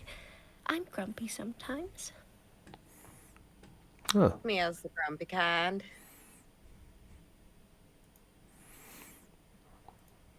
and as you guys are Actually, speaking, kinda you strike see me as- more crowds and more groups of people start to enter the. And Nicholas sees him's like, all right, get going, you'll, some mysteries aren't going to solve themselves. All right. So, I suggest the mystery mine, but we don't have to go there. We could go wherever you guys want, but I still suggest the mystery mine very strongly. Seems like a Well. good place as any to start. You're the Shortly. tour guide, so tour away. All right, mystery mines, here we come. Alrighty. So, you head to the mystery mine. Are there any trees along the way? Ooh, Give actually, me a perception check. Can we put a?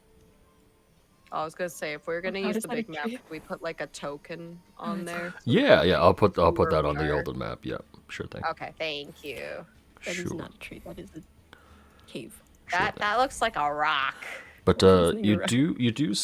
Yeah, give me a perception check. Perception, 19. Oh, it's a little roller coaster. It is a circular roller coaster with a minecart on it, powered by magic. You see a dwarf. Here, give me 1 second. Yeah, I'll No, use that. there's the nat one. Oh, there it is. Aw. There it is. Yeah, you do see two trees that you pass by. And you just greet them with reverence, and the tree I curtsy to them. the tree almost curtsies back. It looks like, but I just think it was it's just wind blowing, maybe. But you get to the mystery mine.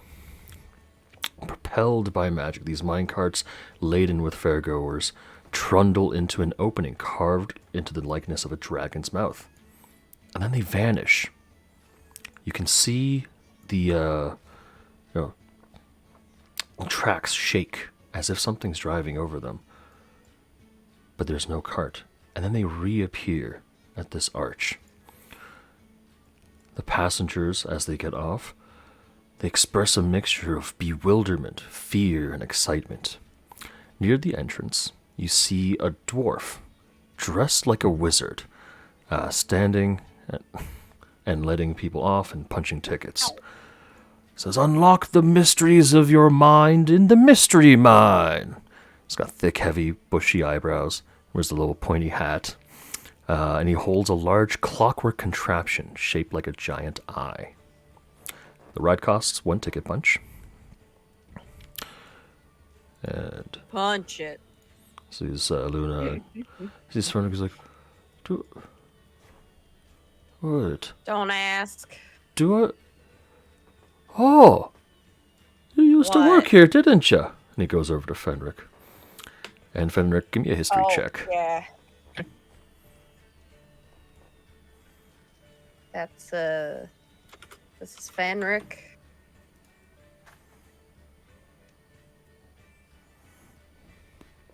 All right, you recognize this this dwarf as Zafixo.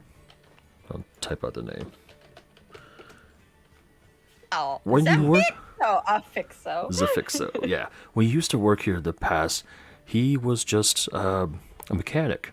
He would repair, the carts and all that. He wasn't so good with the magic or anything, but this minecart is new. This is a brand new ride that you've never been on, and he looks like he's done a lot of growing, a lot of research in the past to create this magical ride. Zafixo, is that you? Yes. Oh, you remembered. My goodness. Please, you've got to try out this ride. It's amazing. You've come a long way since the last time I was here. Yeah, it's certainly been quite the exhilarating time. And these fairground goers get off, freeing up a cart of 4. It's like, please, come on. Yeah. Fenric, quick question for you. Yes. How long ago was it that you said that you were working with the Witchlight Carnival? Time is such a fickle thing these days, but I believe the last time I was here, did we put that in the history? I don't remember, Papa. Why don't you roll a d12 for me? Okay. Ooh, let's go. Rolls, rolls, rolls. Dice, dice, dice. 6 years. 6 years. I believe it's been 6 years since I was last here. Quite a while ago. Well, it's not super long, but still, yeah, I was gonna say I don't remember your face, but I'm more recently added, if anything. I remember we said Luna's only been here several months, Like- almost a year. Several months, Yeah. almost a year, yeah. So, All right, well, Zafixo punches each of your tickets. So you now have 7 ticket punches left. I'll keep track of that. Hey, welcome, Amazon. How you doing? Bam. So Let's get on the ride. each of you get on the ride. And let me quickly move these off here. Side. So, yeah. Position yourself in which cart you want to sit on. Oh, Dal's gonna sit all the way at the back. Yo. All right. So the ride starts to go. It's not fast. It's not particularly bumpy. And as you get through the dragon's mouth, you're transported to another world. Whoa. One of stars and gleaming lights. So, let's see here. Wow. I need everyone to make me a wisdom saving throw. No. No. No.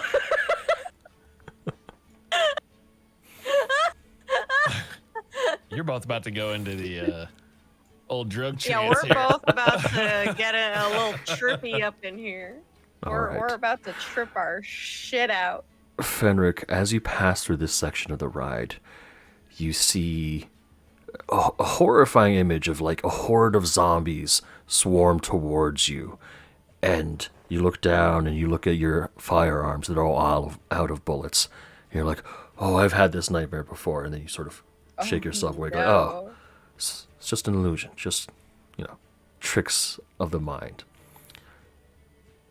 Del, as you ride through here, you're back in that terrifying castle, living in the worst conditions. And it feels very, very real. And as you come back out the other side, you're paler than normal. Your arms are kind of shaking a little bit. But you look around and you realize, oh, okay. Everything's all good. It's just a dream. Luna, as you pass through here, your form changes back to your a childlike state. You look at your village as it is burned to the ground. You see your parents laying dead on the dirt, blood pooling around their bodies. And as you come around to the other side and that vision ends, you feel your hand grow numb as it's gripping like the arm bar so tight. You have to sort of force yourself to let go. So how was it? Did you guys have fun? Pretty cool, right? Zafixo, you've outdone yourself. Yeah, the illusions. They sort of freak you out, but then you're right back out of it in an instant. Thank you. Think I want to Goodbye. relive that again, but thanks. I guess. No worries. Yeah, feel free to come back if you want to go for another spin, but otherwise enjoy your stay. No thanks. No thanks. Goodbye. I'm about Bye-bye. to go open up like 5 smokes and smoke.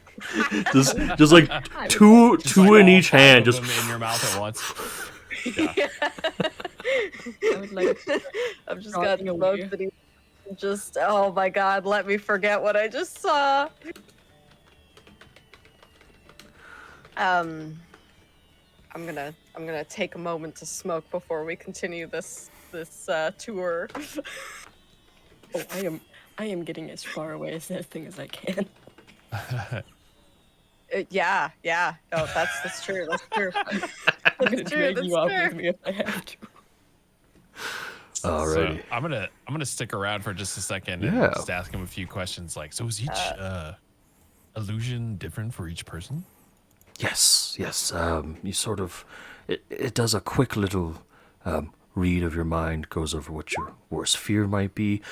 For those that are a little bit more mentally strong, it might turn out like a general little fear or some sort of terrifying situation, and then again very quickly you're taken out of it. So no lasting trauma or anything like that. Wow. Well, judging from the reactions of my two compatriots there, I think they must have been in for quite the ride. Quite, yes. I'm sure the rest of the carnival will bring their mood right back up. Sort of chit-chat for a second, and then after we've chit-chatted for a second, say, the Fixo, I'm actually here on some very important business. A couple of friends of mine who have worked at the carnival for a long time might be in trouble, and I'm here to help them. Right. Are you familiar with Gleam? Gleam and glister? Right. Yes. I heard about that. Honestly, I don't know what we can do about that, but you ought to talk to Burley. He's been the only one who's been sort of speaking out as much as he can. And again, not many people listen, but he tries. You might not know him. He came here only a few years ago. He's let me find his character art here.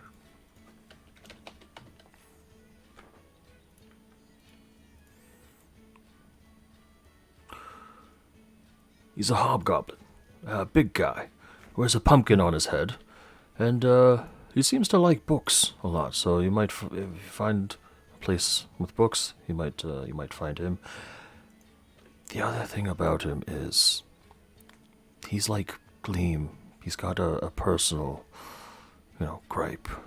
If I remember right, his brother also went missing a little while back.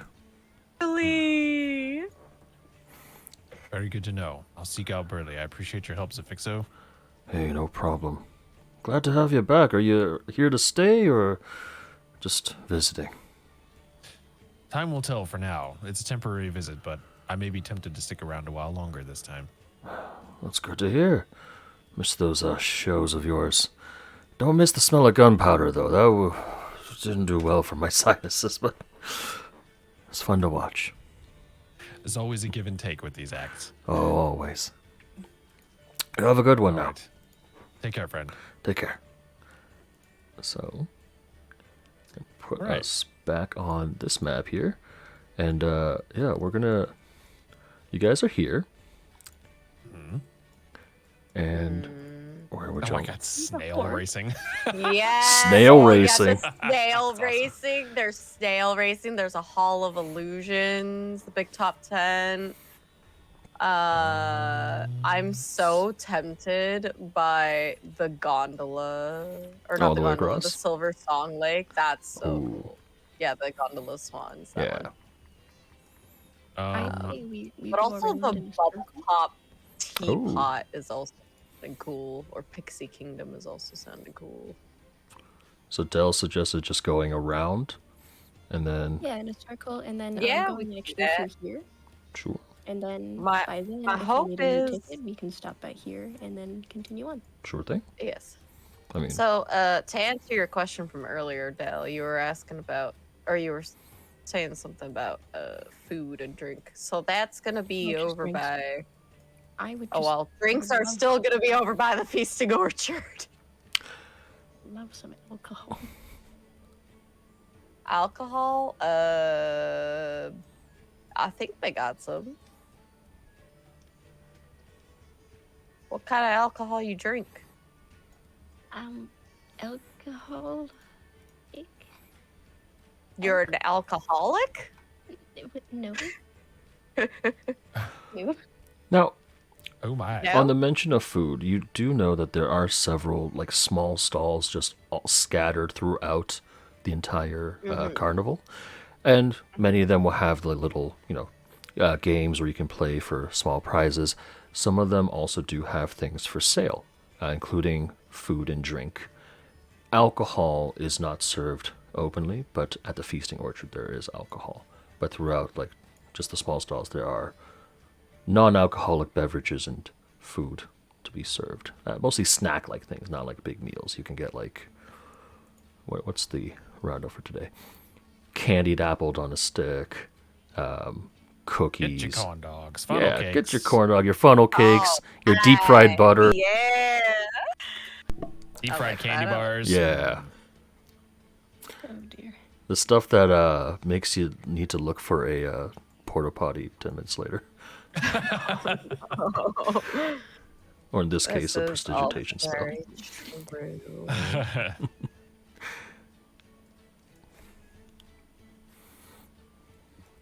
You make a good. All right. All right. Well, shall we head on over to the next place? Sure. Del, No Fenric. racing. As you pass, Sure. as you head towards snail racing, there is a small stall here if you'd like to stop by. Specifically, the one that you pass by here, or just in between snail racing and the mystery mine, is a game, ring toss. I'm horrible at ring toss. I mean, are you sure you don't want to do it? It'll be even worse if you're horrible at ring toss, because this is no mere ring toss. This is the Al Mirage ring toss. This little creature is not stationary. You see this little horned rabbit made of wood hop around and move around quickly. And then on top of that, sometimes it teleports, disappearing in a puff of purple smoke. If you'd like to give it a try. I would. Fucking love unicorns. He said he was adorable. Oh, I want to hit him with a ring. No. A rabbit-corn. Rabicorn. It does cost 1 ticket punch to try. Okay. So you'll try? I will. All right. So I will say no, but I'll watch. And Yeah, as I same. say, I love the unicorns. Witchlight hand takes your punch and gives you 3 rings. It says, if you land 2 onto the horn, you win a prize. Good luck. Actually, hang on. I think that I can help in this case.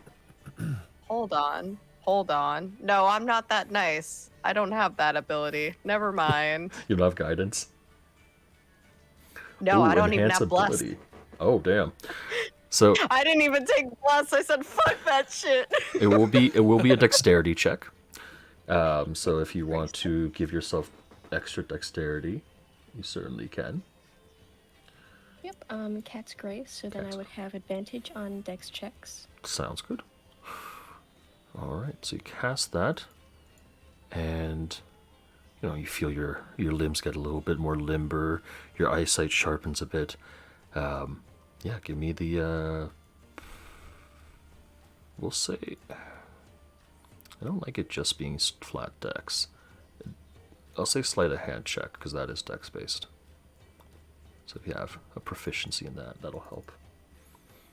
First one lands right on that little rabbit's head. It's like, that counts, and the rabbit slips out of the ring and keeps hopping around. I can use something. Can I use the ties that bind? So I can use The that. second one does hit as well, so you've got 2. He says, well, you've already won a prize, but if you want to try to go for 3, go for it. If you get 3, I'll give you 2 prizes. Well, it couldn't hurt then. Exactly. And the third one lands on the rabbit as well. The DC was 17 exactly, so you got... that was really good. Wow. Those are Nice. some Nice. great rolls. So I want you to roll me a D8 twice. I like this place. Oh.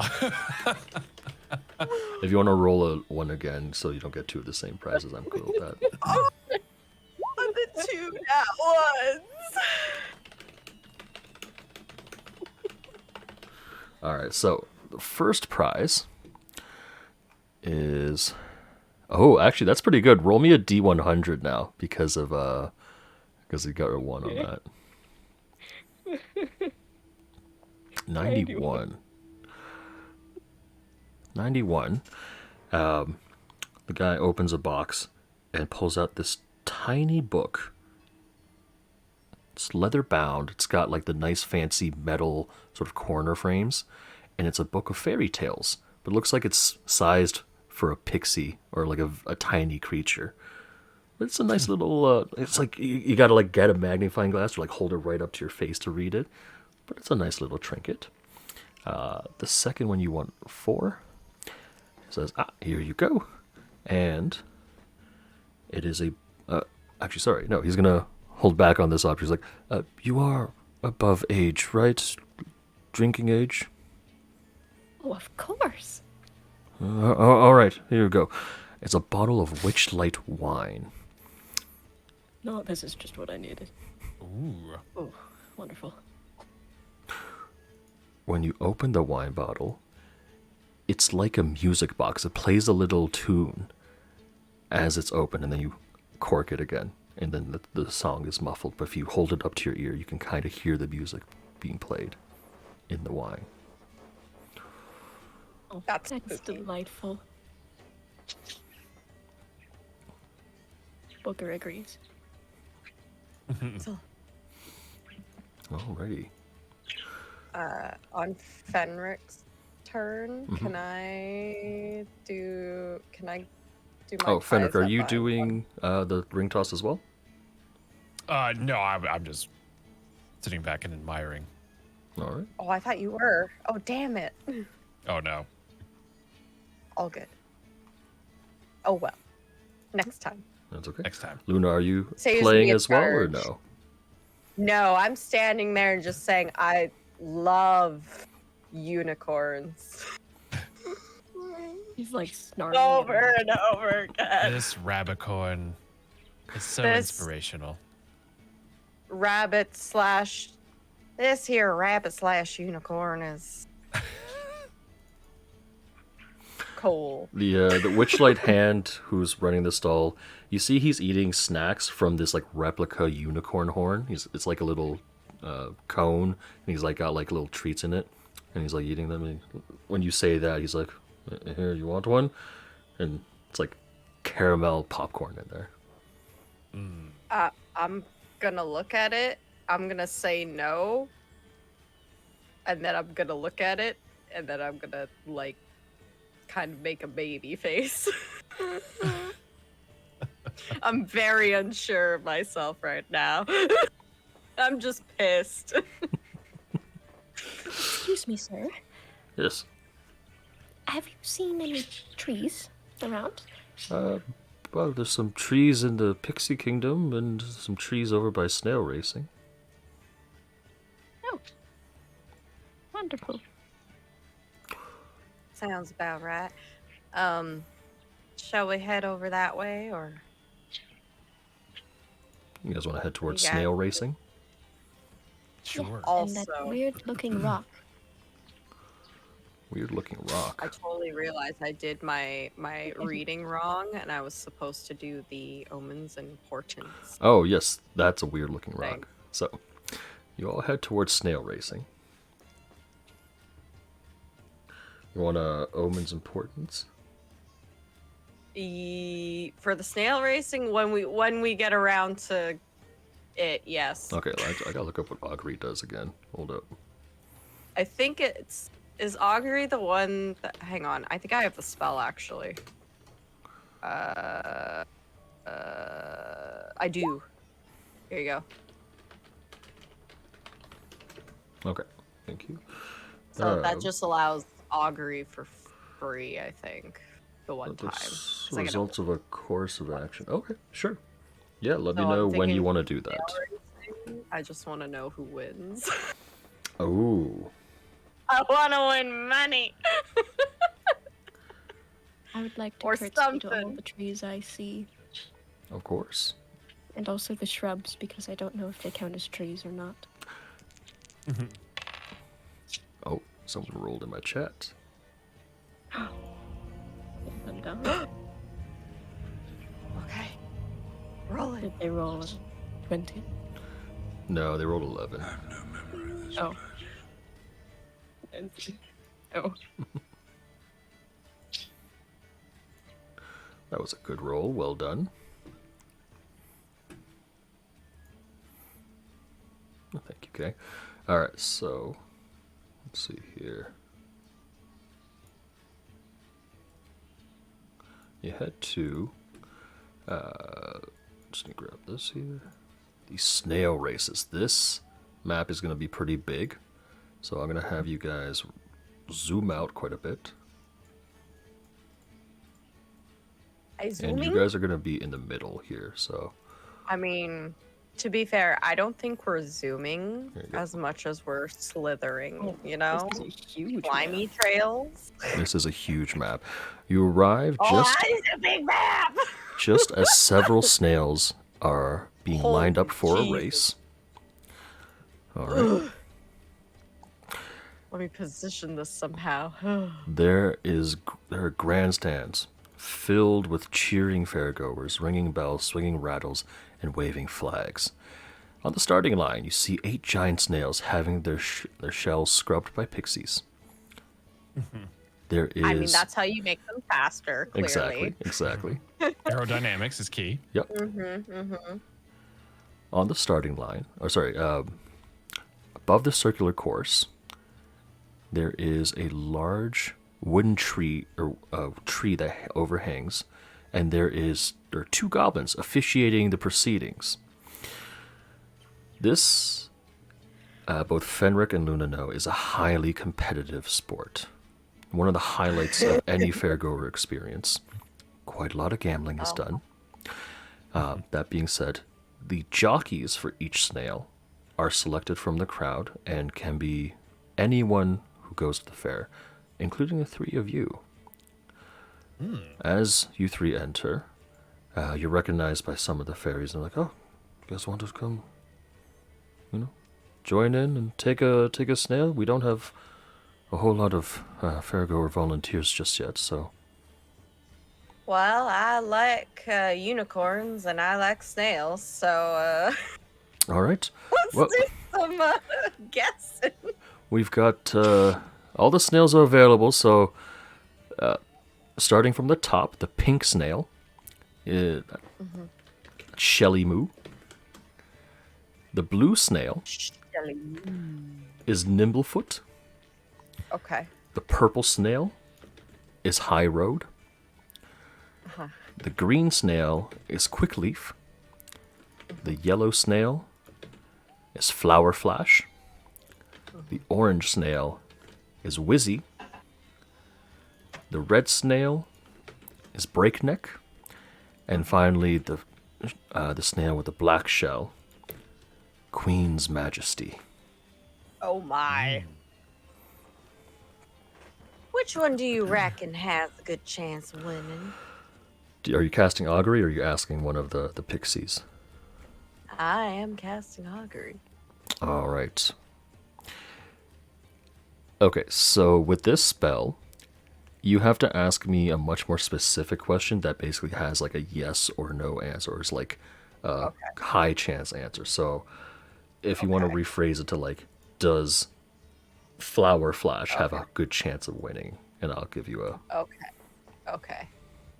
So while she's casting that, can I pipe up and go, I like the red one?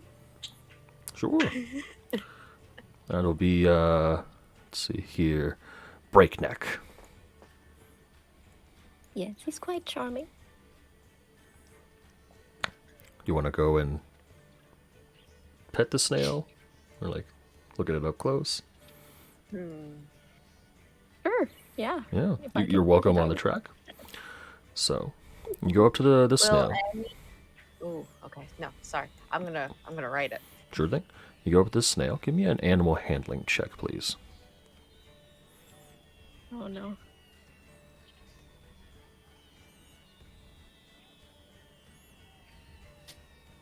Oh, it's on advantage. Oh for me. God. 2 and a 3. Look at that. I got a nat 1. The snail sort of backs away. It looks a little bit scared of you. Oh. Am I salty? Do I have any salt on me? Are you sweating? I don't know, am I? They can smell the sweat salt. Oh, the sweat salt, not the sweat salt. Ooh. I'm sorry, snail. Luna. Let's see here. Wheel for good, woe for bad. Wheel. Oh. I'm going to give you a wheel and woe. Oh, You get the okay. feeling that each of these snails are very evenly matched. And what it's going to come down to is not the snail, but the jockey. Oh, okay. Interesting. Mm.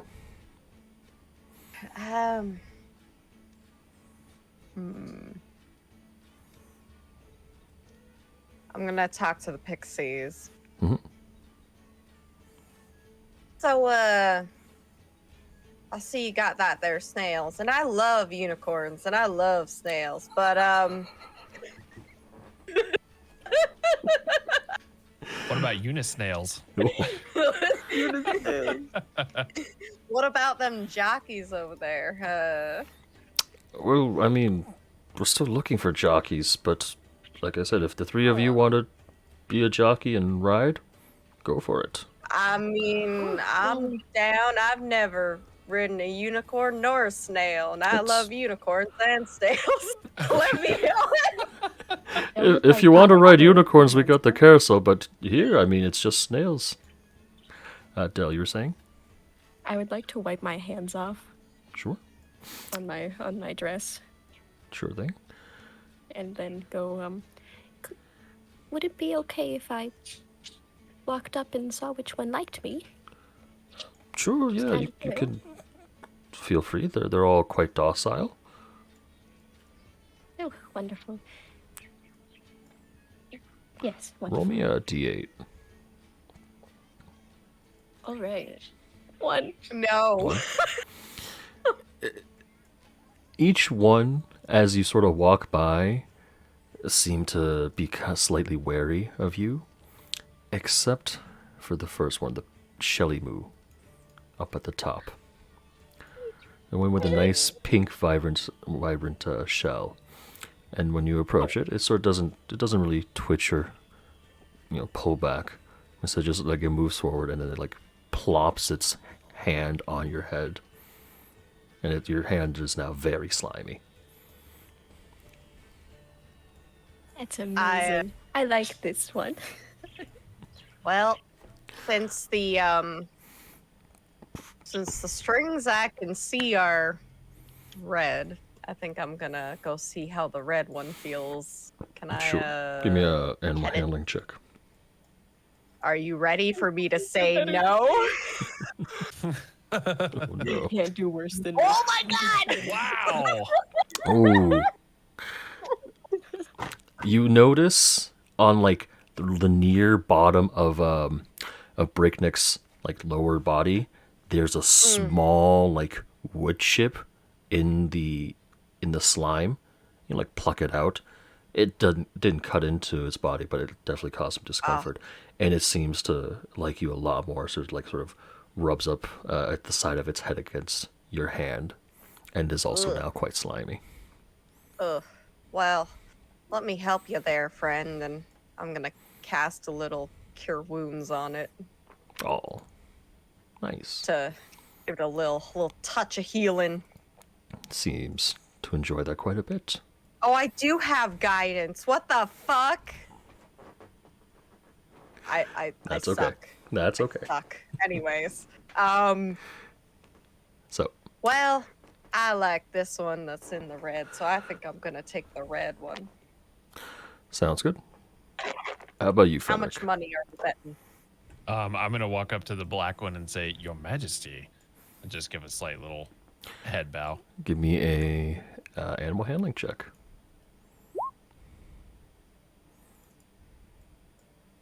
Ooh. The black-shelled Queen's Majesty gives a curtsy as well, and sort of turns its shell towards you, beckoning you to be its jockey. All right. Kidding. Oh my god. Now it might just be me and my love for unicorns, but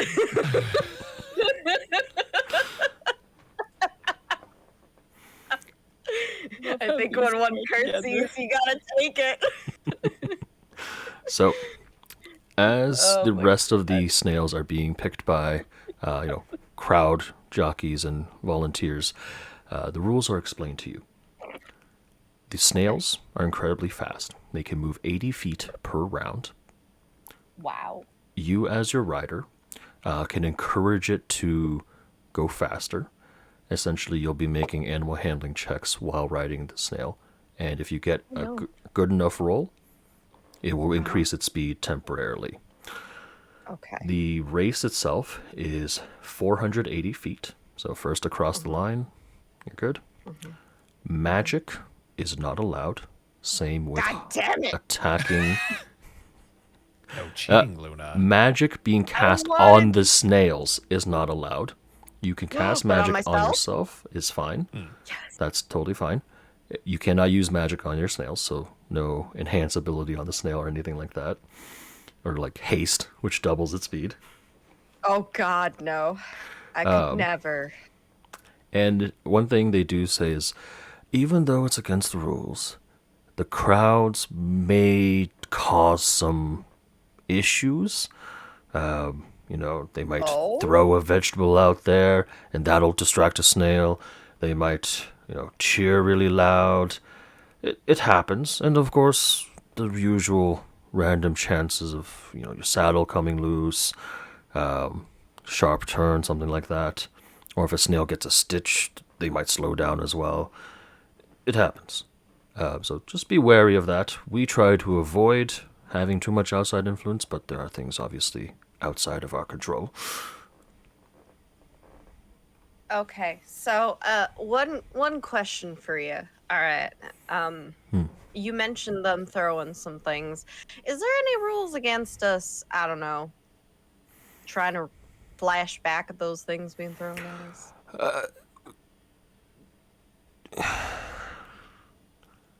Just to remove it out of the way. Not to damage the snails, not to damage anything else. Just to kind of, bat it out of the way. As long as it doesn't affect your snail or another snail, it's fine.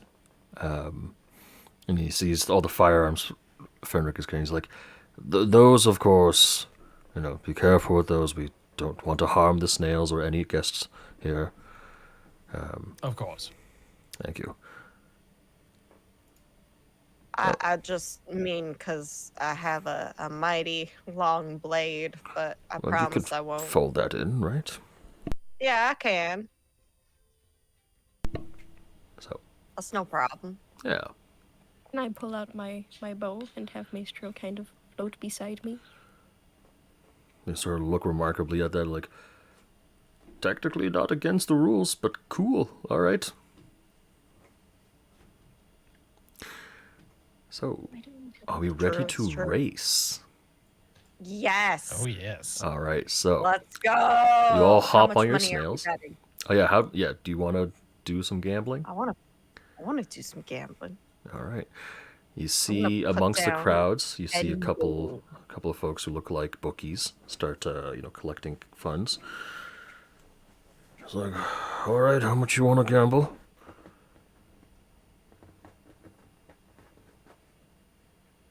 I'm gonna put down 10. All right, on which snail? Mine. Okay. Who else but me? All right. So. I'm also going to cast guidance on myself. Sure thing. So let us begin. Anyone else gambling, or we're good on that front? I'm good. All right. So I'm actually going to move your tokens just off to the side, because I will just be moving the snails themselves. Okay. Right. So, No worries. We just remember our color. Yeah. Got you. So round 1, the snails take off, moving the full 80 feet. I'd like everyone to roll me a animal handling check. Haha. I switched my I recast enhance ability on myself. Nice. Oh. That's a good idea. Animal handling plus a D4. So 16, 17, and 21. Let's see here.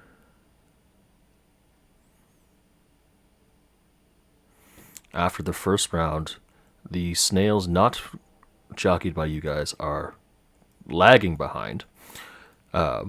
Between the three of you here, let's see here, Dell and Fenric's snails, the Queen's Majesty and Breakneck, are neck and neck. They are both exceedingly fast. Oh, sorry. That's Dell's. Not Breakneck. Breakneck was...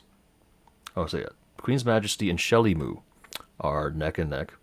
Having been on opposite sides of the track, it doesn't look... It looks like they're evenly matched. Breakneck is about 20 feet behind. Alright. I would like everyone to roll me another animal handling check. Holy shit. Holy shit. Oh, shit. 11. 11. All right. So at this point, when we round this corner here, Shelly Moo is just slightly in front of Breakneck. But Queen's Majesty has taken a decent lead of approximately 40 feet. Jesus. Oh. Oh boy. And I would like Phoenix to roll me a d8. Okay. Oh. And I would like Aiko to roll me a d6. Oh. 5. 5. Okay. And the d8 roll was a 3. Okay. All right. Nothing happens this round. Another animal handling check, please. Boy, oh boy, oh boy. Oh, my rolls are just getting less and less. Tell me about But it. here's another 4 to add on top of that. All right. So Shelly Moo has taken a nicer lead over Breakneck. So now you're about 20 feet in front of her. Good old Queen's Majesty is still far in the lead. Approximately 40 feet in front of Shelly Moo and 60 feet in front of Breakneck. Angel, can you roll me a d8 and a d6, please? You betcha. Here's a D8. Here's D6. Jesus. Man, I know. My boy. rolls, they hate me. Well, still no surprise this round. Give me another animal handling check, you guys. All right. Come on. Damn it. Put a 2 on top of my 6, giving you 8. The Queen's Majesty's lead is still well maintained, while everyone else is So strong with yeah. that animal handling. Gosh. It's got a +6 in that. I know. That's Yup. +6, man. I was thinking, I don't know if I'm going to participate. And then I looked over and I was like, wait, I have a 6 on animal handling. I'd be stupid not to do this. Yeah, I know, May right? as well. Yep. All right. Measly one. Now I'm going to roll myself a d6 and a d8. Let's see what happens here. There we go. Now something exciting happens. One man of snail. Can I cast double guidance on myself? You hear... Let's see here. Actually, that does work out. Luna, you hear a child off on the stands going, "I like the red one. Red, red, red." And everyone starts cheering for the red one. Encouraging the snail, you get a small speed boost, bringing you up to at least tied with Shelly Moo. Yeah. A question. Yes. Can I bardic inspiration myself? No. Okay. That is unfortunately one of the few bardic inspiration limitations. Ah, yes. Choose one creature other than yourself. Yeah. Now, is bardic inspiration magic? Yes. That's a good question. Casting a spell, That's a but very good question. It's technically just inspiring through stirring words or music. I will say no. It's technically not magic. However, Bardic Inspiration doesn't boost something's speed. And these snails aren't technically rolling for their speed. Alright. Yeah. I like where you're going with it. I'll still bardic inspiration my snail with words of encouragement. All right, I'll say give yourself inspiration for that. I love that. 'Cause at the very least, she's playing while riding, and that's pretty cool to Yes. see. Yes, that's pretty cool. Yes, All right, we like let's that. get ourselves another round of animal handling. Red one, red one, red one. Ooh, the first Plus low roll D4, from Phoenix. Plus D4. Yep. Oh, all right. So as we round the corner, I'm gonna roll another D6 and D8. Ooh. Ooh. So- 16, 17, so 18 total for me. I see. Okay. So, Luna and Dell, the two of you, encouraged by both song and praise, start to speed up a little bit more, closing the gap. You two are still neck and neck, but Fenric's Queen's Majesty is still well in the lead by, say, 20 feet. Okay, okay. As Go red, go red. As you round the corner, you see someone has thrown a head of lettuce down, or sorry, a head of lettuce over here. That bardic inspiration might actually come in handy. Also, Maestro's out, so technically, I can send him to swoop it off. Actually, that's a good question. Yeah. Can I motivate the snail by using Maestro to pick up the head of lettuce by stabbing it and using it as like a carrot on a stick? You could certainly try, yeah, if you want to do My that. God. Sounds great. I think I'll do that. All right. Roll me an attack roll with Maestro. Of course. Let me take this off advantage. 10. That's fine. It's a head of lettuce. It doesn't really have much of an armor class. Yeah. So swoops up, stabs it through, and now floating in front of the snail, you see the snail get a little bit extra motivated and is starting to try to inch its head towards the lettuce there. I'd like everyone to roll me another animal handling check, please. You pick up advantage. 12. Well, come on. Ooh. Oh dear. Ooh. Alrighty. Ooh. I got lettuce on my side. Yeah, you do. She's got lettuce on her side. With this, Shelly Moo takes a small but narrow boost and is now 10 or 5 feet ahead of everyone else. Ooh.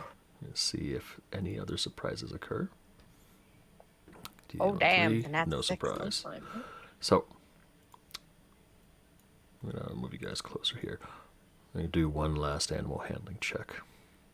All right. All right, I'm gonna have some I have fun a bad here. feeling about this. You're going to have some fun. Yeah, I don't like it. Uh-oh.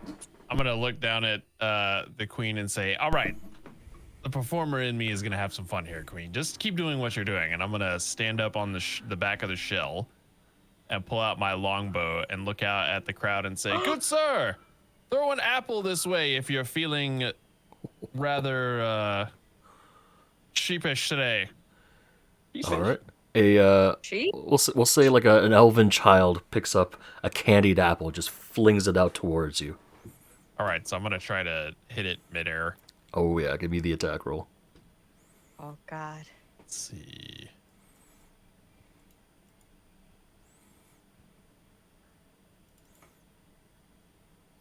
Also, this is kind of what the snail races look like. Oh, nice. Adorable. Guys are rolling Look at their little fast. faces. They look so determined. Attack roll 18. That apple gets pierced and falls right in onto the track around here. Just as the rest of the pack sort of gets close, you see several snails stop to feast on the apple, and the crowd does go wild. I will say, Fenric, you can roll that animal handling on advantage. Oh Hey. shit! Oh shit! Oh shit! I literally can't outdo this. 24.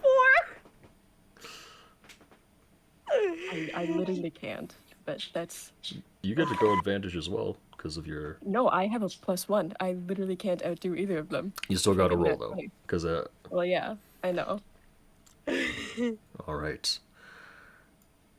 That is my Pulling third one. ahead. You did start off with a small advantage, so with this, there's a three-way tie. Ah. My Nice. nat 20 came in clutch. There is a brief review. Oh boy. You see the goblins up top are sort of quarreling. I'm gonna ask that the three of you roll me a d20, no modifiers. Okay. Of course. You got it. 11. 10. No! 14! It's gonna be Phoenix! It's gonna be the antenna. The very edge of the antenna. Yeah. So, the goblins have made an announcement. While all three contenders and apparent winners followed the rules,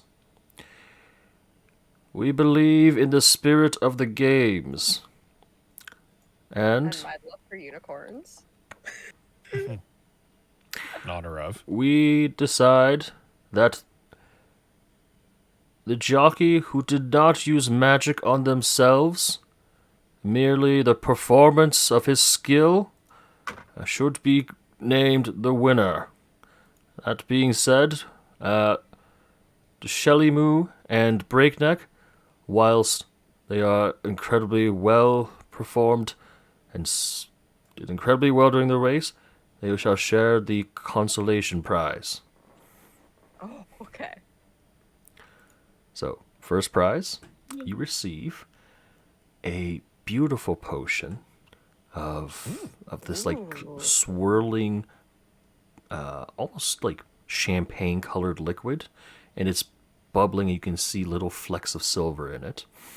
This is a potion of advantage. Oh. So you drink it. Next hour, you get advantage on one ability check, attack roll, or saving throw of your choice. Ooh, that's really nice. Hell yeah. To Let's go. the contender, to the consolation prizes, you receive, wands. Both of you receive a magic wand. It's in the shape of like a gnarled branch with some buds of flowers on it. You can use it to cast the Dancing Lights cantrip once, and the Dancing Lights pop out of these little flower buds.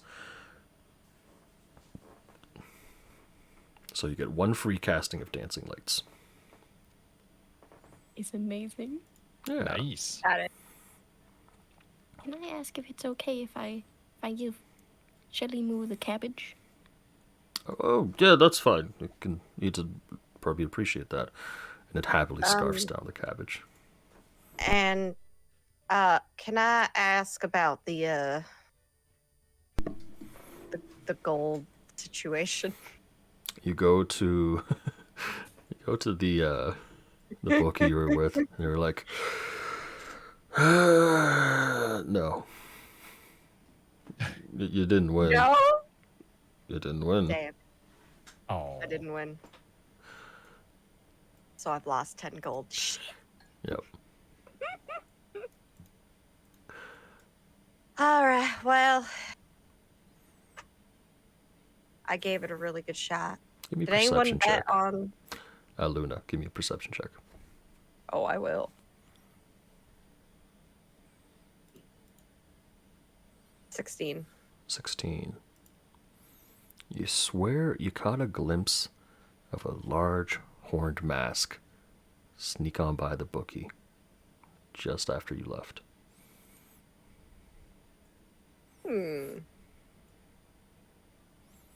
Did I see which direction it went in? Yes. I'm gonna pursue. Okay. I'm gonna pursue, and as soon as I catch sight of it, I want to use my ties that bind. Sure. Give me an investigation check. What the? Okay. To see if you Investigation could find. here, right? Yeah. Yeah. Okay. 4. As you round the corner again, you don't see anyone. Damn it! But as you while you're looking, your foot kicks against something. It feels like coin. You look down. There is a familiar looking pouch, one that was previously filled with marbles. And inside is 10 gold. Okay. All right. I'll pick it up. I'm gonna pocket the gold, obviously. And then I'm gonna keep that bag Oh, that's cute. as well. What do you mean that's cute? I put the pieces together. It's okay. Uh-huh. Oh, I figured you did. Fenric, You did. Yes. I figured that's as the races wind down, I'd like you to give me a perception check as well. Okay.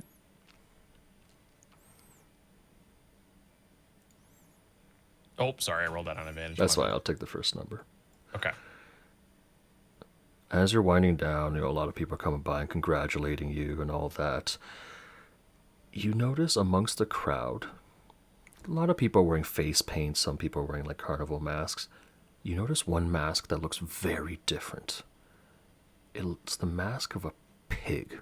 You've never seen anyone wear that before. And it's even more peculiar. It's on a small little child, a little girl, who just is staring at you. You look away for a second, you go back, she's not there.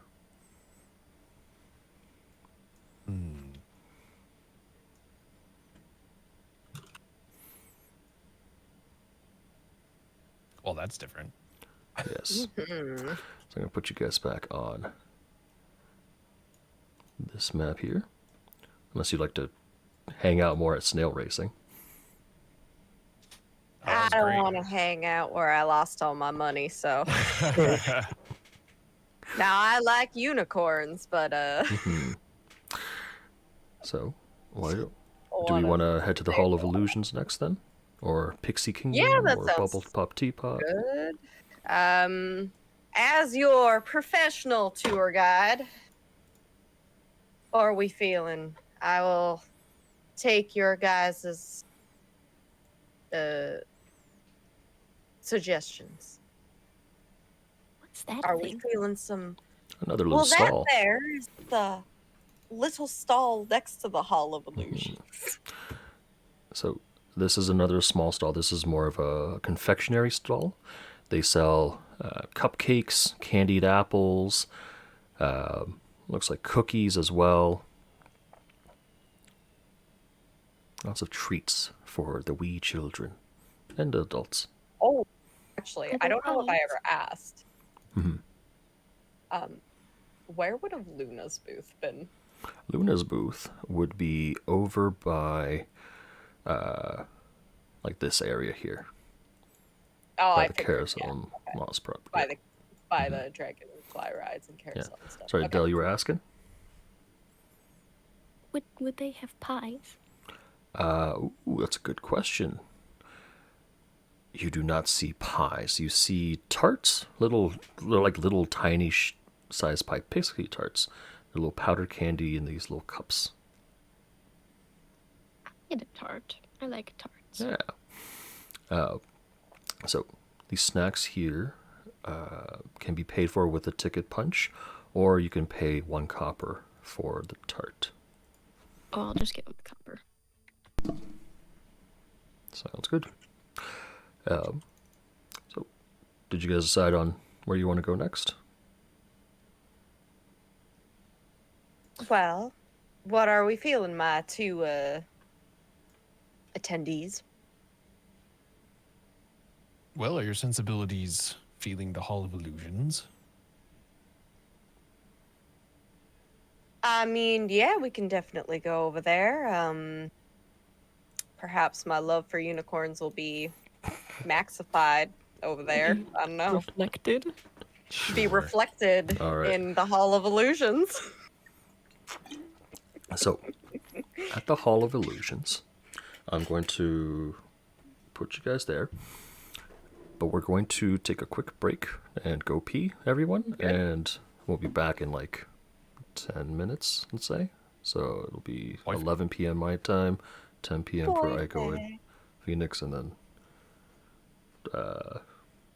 8 for you, Angel, I think. something like that. Something like that, yeah. sometime. Yeah. All right, so take a quick break. We'll be right back. Sweet. All right. Alrighty, sounds good. We will put that on a different page. Be right back. All right.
go. We are back, sort of.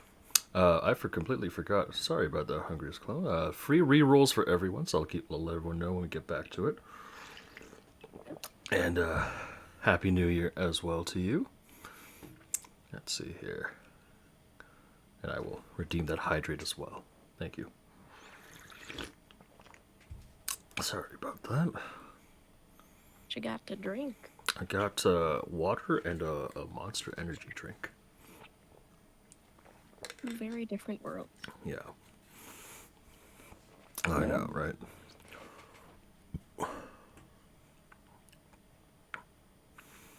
But hope you're enjoying the game so far. It's a little bit different considering it's more like here's a more self-contained map. Rather than like oh, here's an open world map. Go nuts.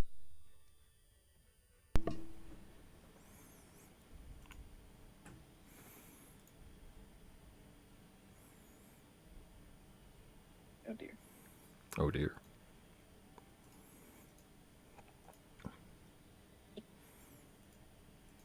I had to retrieve my phone. Yeah,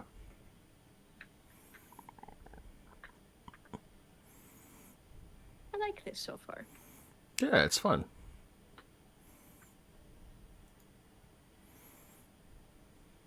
It's very happy. It's very spooky. No, it's not that spooky, but it's like mildly spooky. There's like some weird psychological horror elements rather than like just body horror. If you ignore the shadows, it's perfectly fine. Yeah. You just gotta not listen to the voices.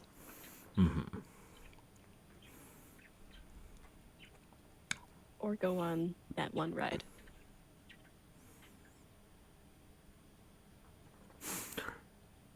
Oh boy. Oh yeah, the mystery mine. I was like, oh, they're going on the freakiest ride first. Perfect. All right, time for all the fears to be made. Love that.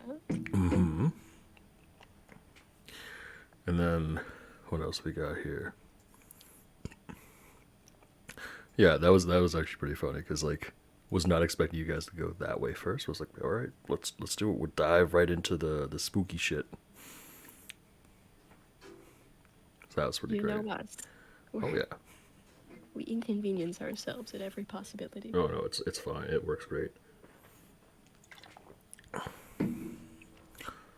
But yes, so everyone gets a free re-roll if they wish, courtesy of Hungriest Clone. Thank you for that. Oh. That's wonderful. Thank you.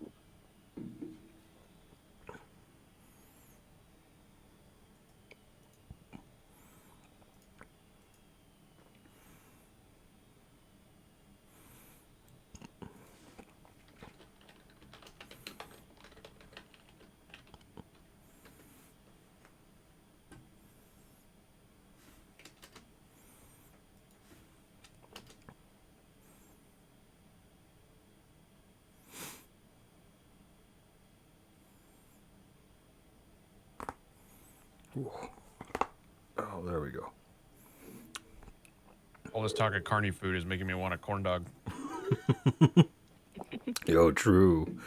Oh, I love those potatoes where they like spiral cut it and stick it on a stick and deep fry it. Ooh, yeah. Yeah, they got a nice Now seasoning. we're talking. Yeah, those are always great. And then there's a really big Middle Eastern community here in my town. So whenever we have like carnivals and stuff, there's always a shawarma cart, and they nice. always do a foot-long shawarma, and it's like Oh massive. God. And I'm like, every time I go, I'm like, oh, do I want it? And like, do I want to feel bad about myself afterwards? Because that much garlic and oil is gonna fuck your day up. Mess you up later, yeah. So how Hello. are you liking the game so far, Phoenix? It's awesome. Yeah. I'm glad. I want a friggin' snail race. How Yeah, you How want a could it not freaking be? scale race. Let's go. It worked out that your 20, like the last D20 roll was highest because they were like, if everyone like ties, go with, just play rollies for it. And I was like, what was Oh, the only? hi, Mint. I was like, what was the only thing Phoenix did different? Oh yeah, he didn't use magic. Everyone else used magic on themselves. Technically not against the rules, but against the spirit of the games.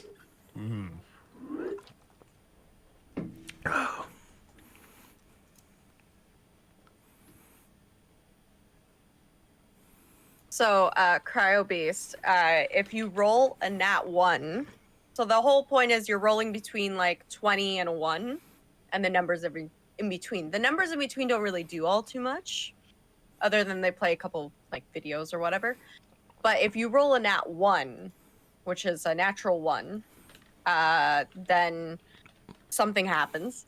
And if you roll a nat 20, then something happens.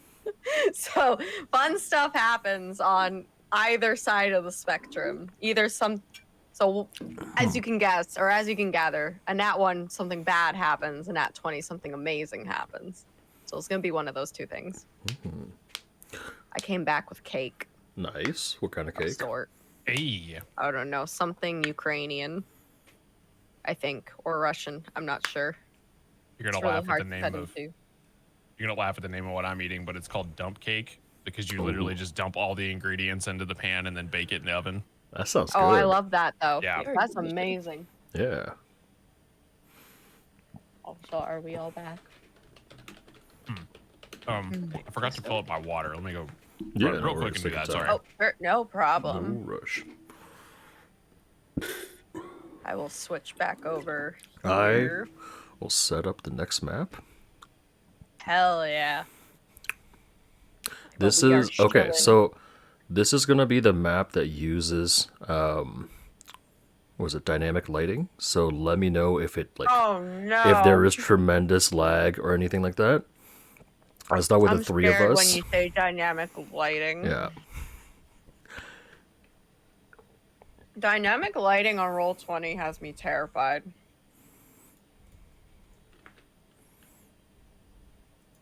Also, Mint and Jermaine have announced their presence in my chat. Nice. Hello. Hi, Mint. Hi, Jermaine. Mint, how are you doing? How's life and things? Sorry if I'm not as talkative, guys. I am answering in chat when I'm typing and stuff, but it's also like I don't want to interrupt like the role playing and everything that's going on. So We appreciate you for that. you're welcome. I'm sorry. I hope you appreciate how begrudging Luna is towards. Oh, it's hilarious. It's like, oh, she does not like anyone. Oh. Mm-mm. But then the Luna moment hates gold everything. comes out, she's like, oh, I'll be your best friend. I'll guide you wherever you want to go. Oh yeah. You can pay her to do whatever, she will do it, but once you try to offer some sort of friendship, she's like, no. No. Go away. I don't know. Food seemed to work pretty good. Food's okay. Yeah. Food's somewhere in between. It's that balance in between. I think my favorite part. Okay, so I know you had me roll for the ticket thing, Yeah. but I totally had the same roll when I did it on my character sheet too. Yeah. We So were my character testing it sheet out. also says that I still need to make sure I mention unicorns every chance I get.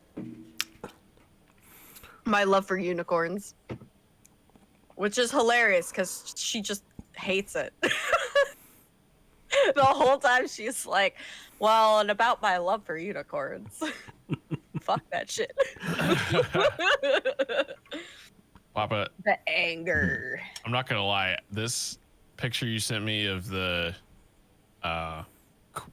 Queen's Gambit Oh, yeah. pistol Yeah. makes me really want a prop version of it because it's friggin' It looks so cool. Yeah. Amazing, right? Yeah.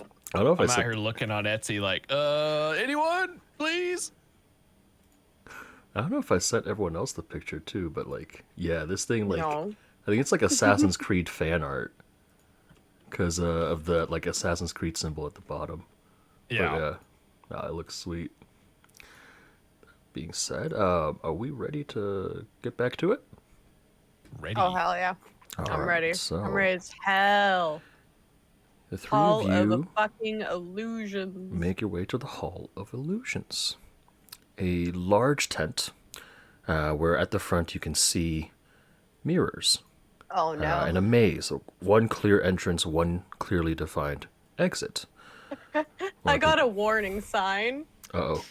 As soon as you switched maps, it says Oh, we've graphics. detected that. Oh, something about detection. Uh-oh. Okay. All right. I had a Edit might not graphics like me. performance notification, but I don't Yeah, feel no, like me it's gonna too. be too big a deal. Let's I hope. got the notification. Let's hope not. Let's hope. It was just a notification telling Yep. me something about the graphics, but I'm guessing dynamic lighting is Dynamic not. lighting is just like, no, sir. Oh, So- oh, it's not too bad for me. I mean, it Yeah. is moving, but like, So oh. as you guys get here, you see there is a wooden mannequin beside the tent, sort of like as like a fixture next to it. The mannequin is of a grinning, raven-haired young woman dressed as a witch. She has a flowing green cape, hovering inside. Sorry, and she's hovering above a glass cabinet. The sign reads, "Tasha the Wizard, known for her hideous laughter." You spot Okay. a halfling couple holding hands as they approach the glass cabinet. One of the halflings, he's wearing a butterfly face paint. And as he looks to his lover, he drops to one knee, pulls a small box from his pocket, and his sweetheart bursts into laughter, rolling on the ground, uncontrollably giggling. The halfling in the face paint looks distraught, heartbroken.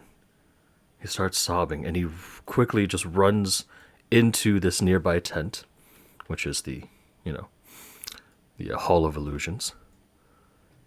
At which point, the Witchlight hand who is attending it, he sees it, he starts waving his hands, but doesn't speak, and he looks very alarmed.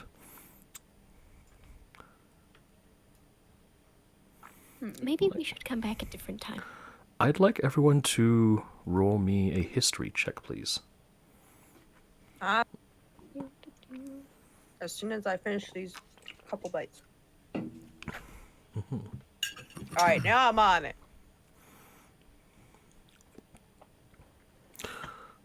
History. No. All right, Dell and Fenric. The two of It you. makes sense. The two of you recall that Tasha was one of the names repeatedly used by Igwilv, the Witch Queen, a legendary archmage. And on top of that, Fenric, you remember your old friend Shix, supposedly, allegedly, trained under Tasha. Little throwback to Nama's character there. Yeah. Nama's character. Chicks. We miss you and your tail throwing tendencies. As this laughing halfling sort of recovers and she stands up, she looks a little concerned and looks around looking for her boyfriend. Oh. It's like, where did he go? Where did Reuben go? Pardon me, but I couldn't help but notice that your companion there took off for the Hall of Illusion after a rather large burst of laughter from yourself. What happened there? I was standing by the cabinet and all of a sudden I just couldn't stop laughing. I was happy he was proposing. I was about to say yes, but then I just couldn't stop laughing. Oh dear. That seems mighty strange. Do you know where Reuben went?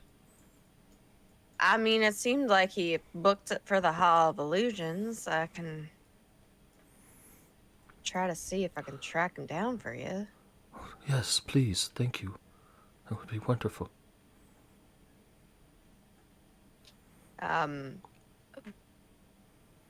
So, you. Yeah, I suppose. If we find him, I'm just wondering. Um,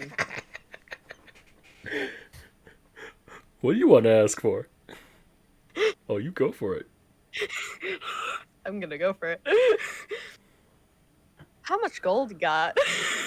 Give me a persuasion check. Oh my. I just like how I'm being so awkward about it too. Bad form, fortune teller. Bad form. 7. I mean, got a little gold. What do you mean by that? Are you trying to I was just extort me? wondering. Oh, No, okay. not really. Give me a deception check. I'm.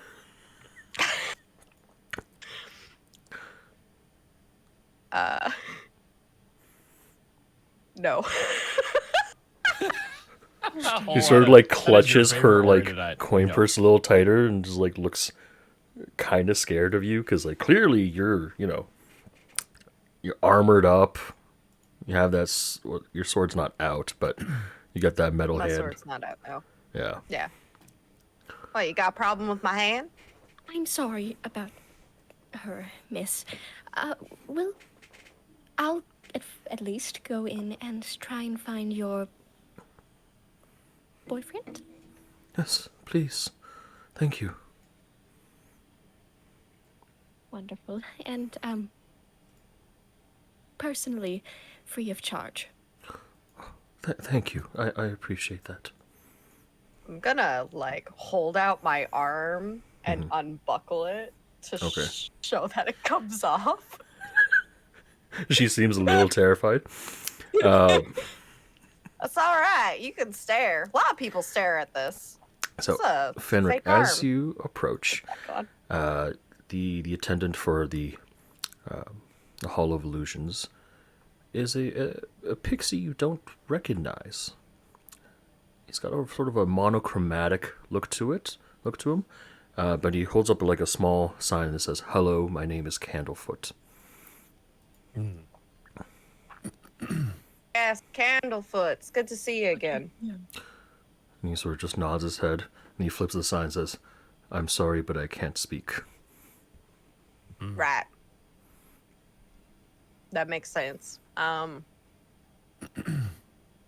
Luna, help All me go right. inside.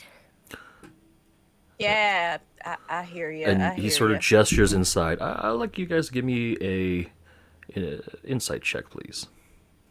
See, I like this guy the best because he doesn't speak.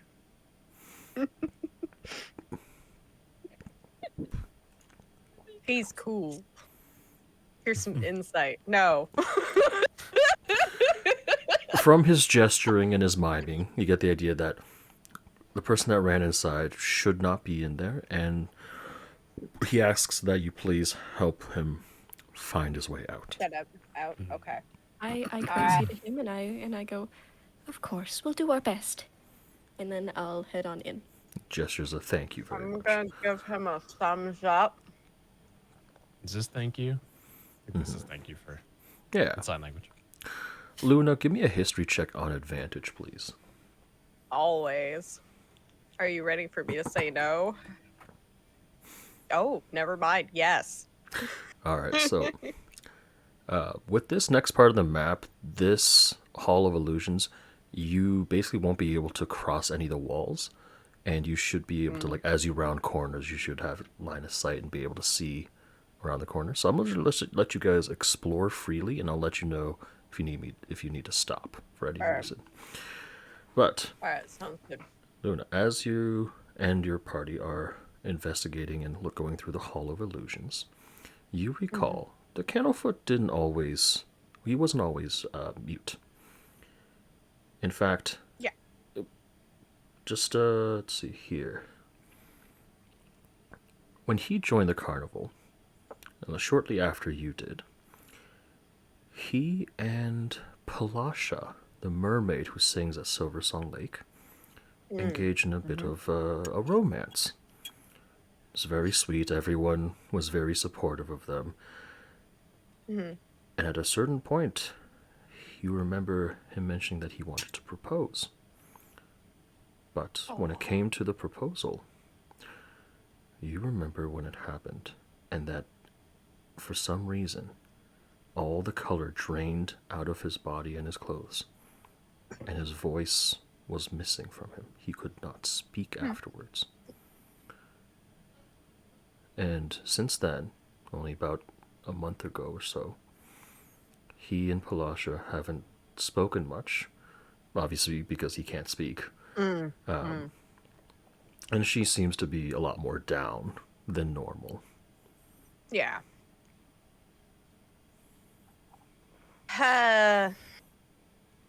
How's...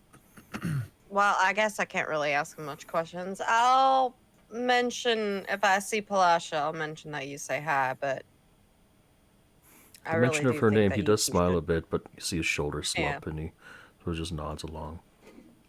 I really do think that you two should, at some point, try to communicate to each other. I'll say the three In of you, some give me an way. Arcana check. Maybe through drawings. I don't know. Let's say my Arcana is garbage. So is mine. Oh, Oh, Wow. okay. I have a 0 modifier, but hey. Hey. so Del and Luna. From Luna's story, this is a classic sign of this man being cursed by someone or something. Losing the voice, losing color. Would I be Well, familiar? Not familiar with who did it, but more so that No. this, but like, he's a curse. No, cursed. Yeah. like the type of curse more. Oh,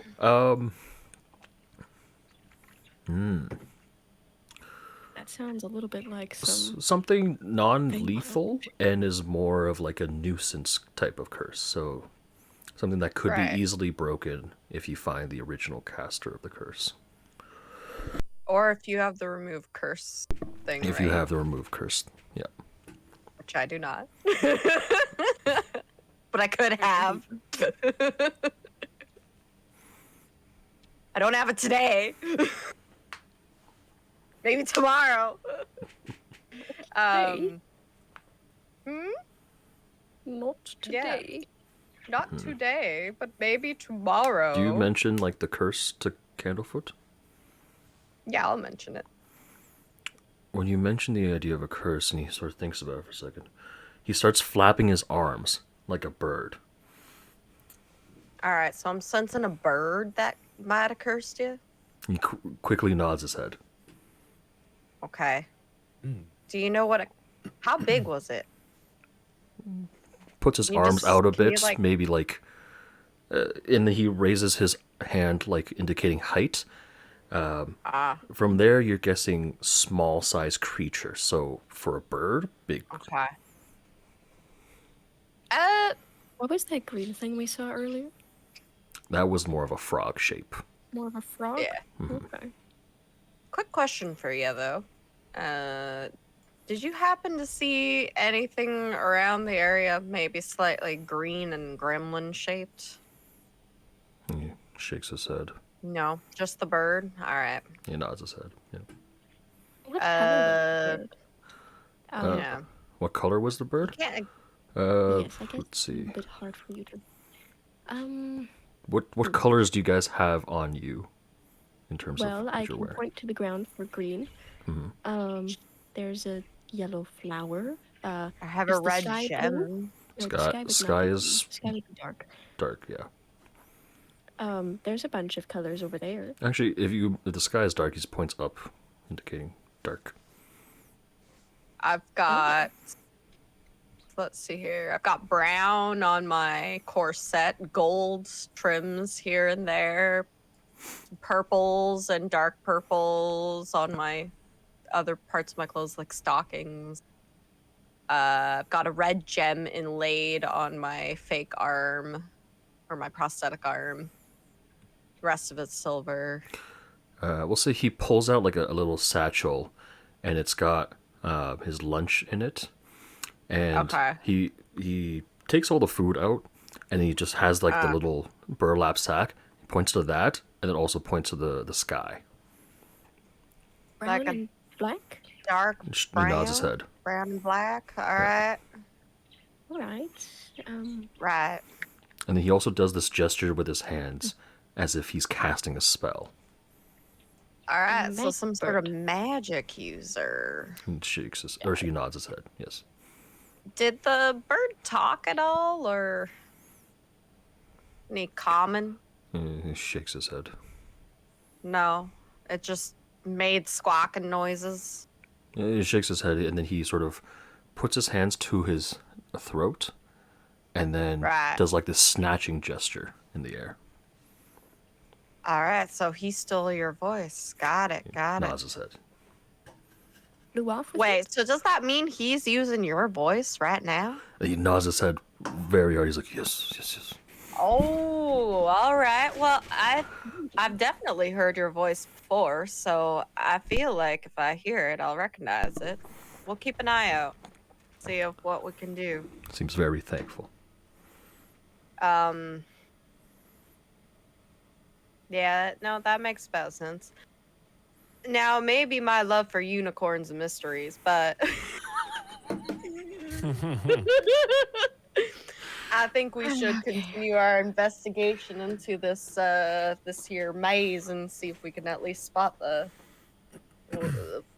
dude that ran in there all crazy like. I'm going in. I'm gonna follow in a second. Should we Alright. maybe take 2 different entrances? Because I feel like maybe we should. Might find it best. Candlefoot kind of stops you there and indicates that the guy went in this way. And you know from experience that the Hall of Illusions is pretty long, so going from the Yeah. exit is probably going to take you longer if this guy went in through the front. Easier to catch up than it is to Okay. cut him off. All right. Can All I try right. to Then call out to him go through and see here. if he responds? Sorry, what was that? Can I try to call out to him and see if he responds? Sure. The guy's name is Reuben. All right. Reuben. Reuben, are you in here? Give me a perception check. Perception. It's so dark. Yeah, it is a little So dark. very dark. Are you guys able to see each other's line of sights or just your own? Just ours. Just our I think I can just see own. mine, yeah. Okay, let's see. Dynamic lighting on.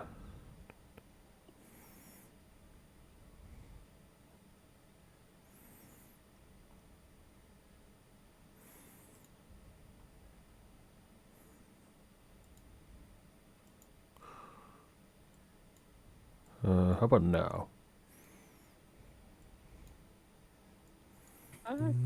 Yeah, no, I can, I think, see just my own.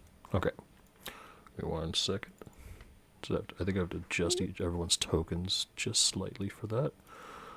That'll just make it easier for you guys. Token is bright light.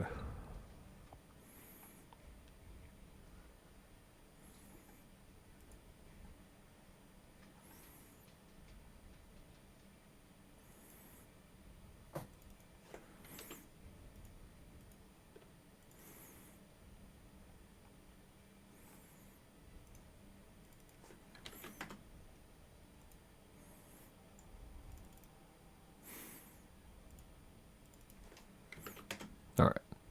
That might help a bit. But so yeah, the entrance to the Hall of Illusions. It's classic, mirror maze. You walk through, and what'd you roll on that perception? 17? You hear sobbing coming from this direction. So it seems like you're on the right path. I'm going to keep on calling out to him and try to ask him if he can tell me where he is. Sure. As you do, again, you just hear some crying. I'd like everyone to.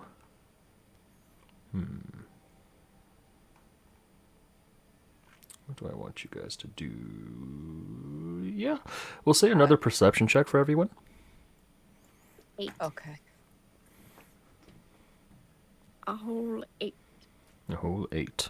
Okay. Oh god. Oh god. Oh god.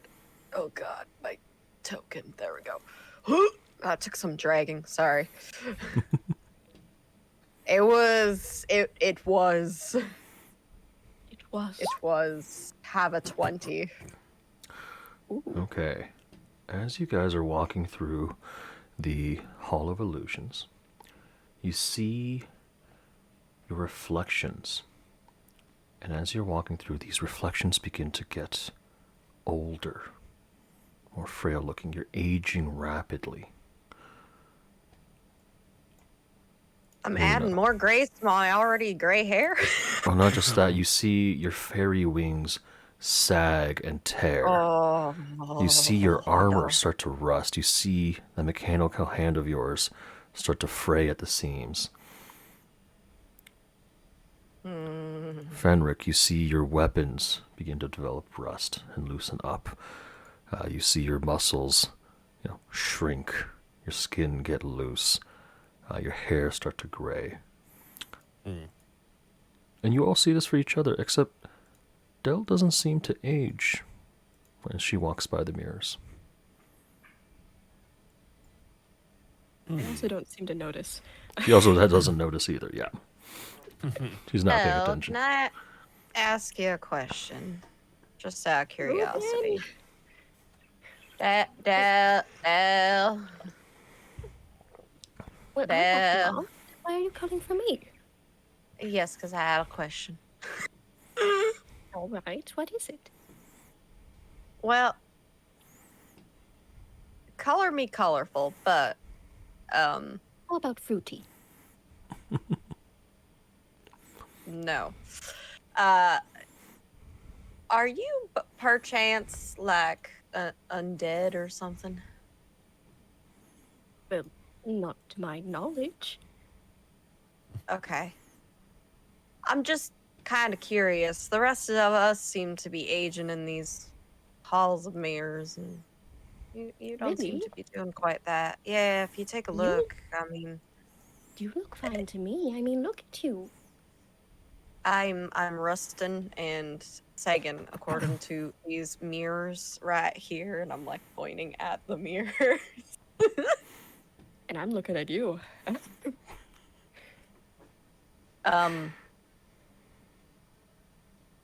That and I don't know if I've mentioned, but I do possess a little bit of a strange ability to see strings.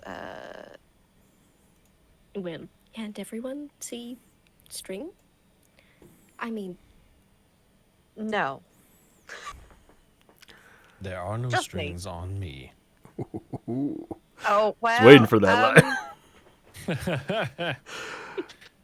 As the three of you are conversing, you start to hear voices. You guys can very definitely hear the sobbing of Reuben coming from like kind of around the corner. But then you also hear whispering. Childlike whispering. Oh, that's not good. Reuben? Reuben, are you a child whispering in the dark? Reuben is a halfling man. Reuben. Same thing. So, Reuben, stop whispering. going off of that string theory from before, you see, Fenric has a red string. I have a red string. Most people have red strings. Yours is kind of weird. I'm not quite Is sure what that it means. so? But what? Is that so? I mean, red's a rather aggressive color, so if anything. Not in my line of work. It's more of a generic color. So Well then, what's mine? Oh, you find Reuben. Well, yours is kind of black And I think that's as soon as we turn the corner. Yeah. So as you turn the corner, Dell sees Ruben sort of sitting in a corner. But what's more alarming are his reflections in this little chamber. I'm gonna actually here. Give me 1 second. Put you guys back on. Yeah, I'm gonna remove the dynamic lighting. Yeah. Thank you. We're gonna just ignore that for now. I was getting around in there, but oh god, was it yeah, difficult. it can be difficult. The frame rate was going from a solid 60 down to a 5. It's doing Oh, fine. I don't even know if I've looked at the frame rate counter since we've been playing. Oh, I haven't. I'm just saying. Now, it may be my love of unicorns, but... All right, got this back here. It should be fine. You guys should be able to see most of. There should be the areas you guys have explored. I now can see much better, and he is a very suave-looking man. Can you guys move through the walls or no? No. No. Okay, I will destroy all that.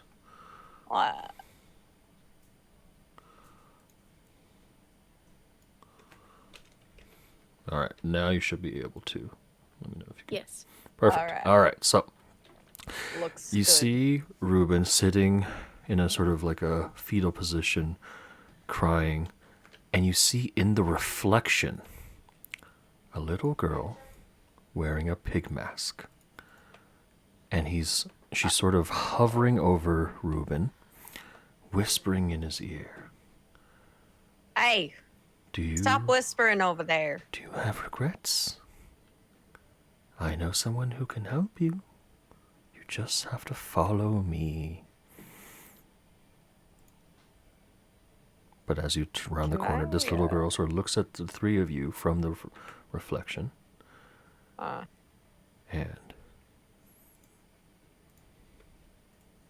she disappears behind the mirrors.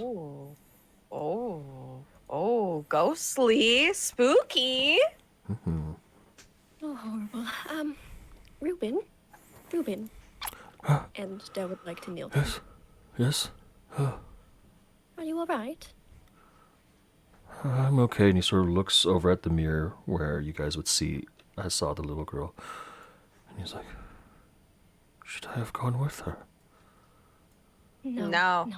There's nothing to regret. But my love, she laughed at me.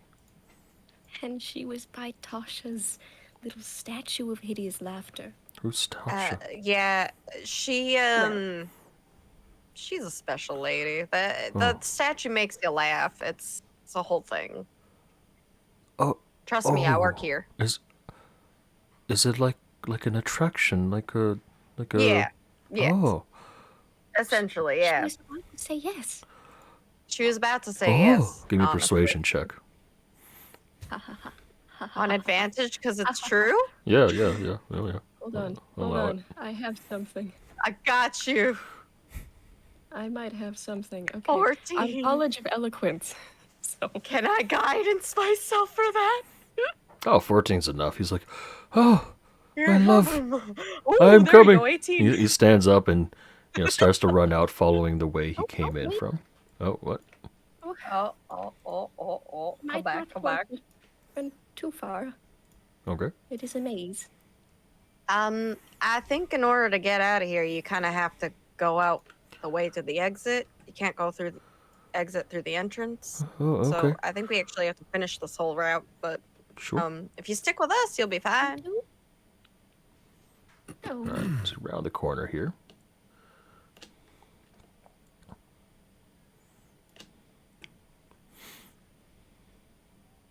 Oh God, this is such a classic song, Jermaine.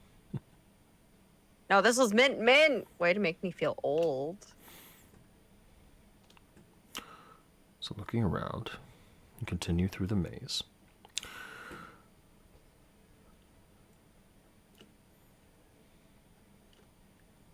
As you do, I'd like everyone to make another perception check, please.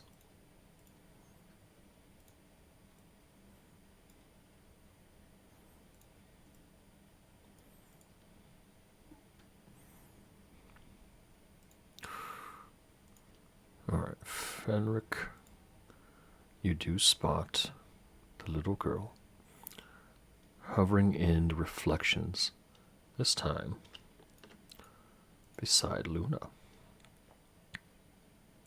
Uh-oh. And Luna, you hear a whisper in your ear. It says, I know something about you that you don't know. If you want to find your secrets, you should come with me. And when you turn, you see this little girl beckoning you to follow her through the mirror. You see the biggest smile on my face, and I'm gonna try to dissonant whisper her back. Ooh. Counter whisper. Okay. You can cast Dissonant Whisper? Yeah, All right. let's go. It's a psychic thing. You're gonna hear a mimicking back. little weird whisper and then followed by a you don't know shit. All right. I would like you guys to roll for initiative. Fuck yeah. Let's go. Ha! I go, ooh. That's not a bad roll. Ooh. Just gotta do a That's whiz save. two. Percent have more decks than me. Ooh. I think we have the same decks. I have a 12. Oh, 12, never. I have 14. more. I have 6. I have a Oh, you have 14. 14. I have a I had 16. to back that up a little bit. It's like, you have a what now? So, saw sorry. two. Del, what's your dex? 14. I don't know. Luna, why what's my your dex? initiative is +3. 16. 16? Okay, so Luna would go first. This creature has a higher dex than the both of you, so she's going to go first. Mm. But I like she how is we all rolled a 16. she is going to take Except for Fenric. the damage from the Dissonant Whispers, doing a total Okay. of 8.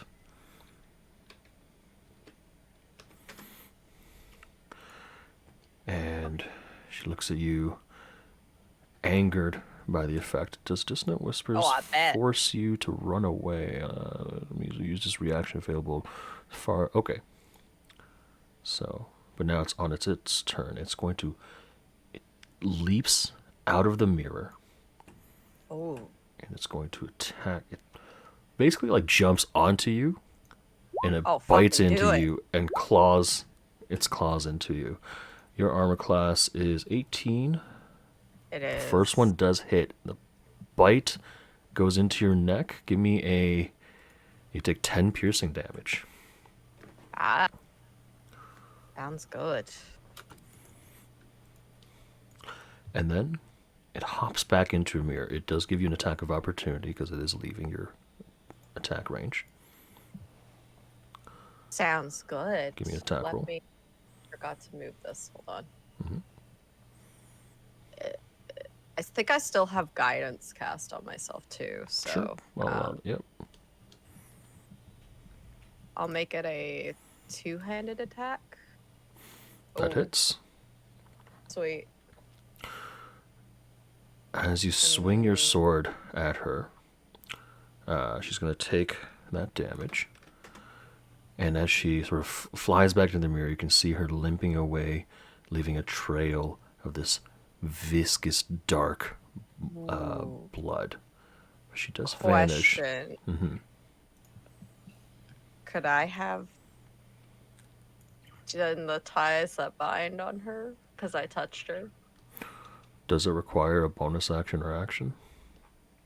It requires an action. Then it's on your turn. You have to see her on your turn. Damn it. Okay, never mind. Yeah. But Then I'll wait till my turn. I'll have everyone roll me a perception check, please. Okay. Oh, perception. Oh! Ooh. Sheesh. Sheesh! All right, so I'm rolling a lot more nat Fenric- 20s today than I thought. actually, the three of you all see it.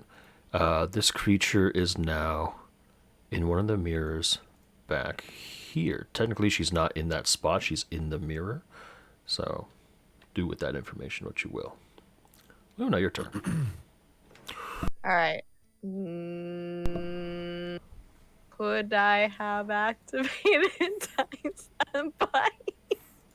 You can try to now if you go up and touch her or touch the mirror. Yeah, I'd like to do that. Okay. I'm gonna touch the mirror, Mhm. or at least like touch the blood trail, in an attempt to kind of connect.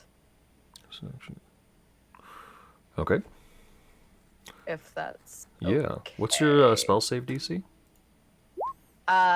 It is 14. All right. It fails the spell save DC. You see a string go into the mirror and essentially become part of the reflection, tying her to you.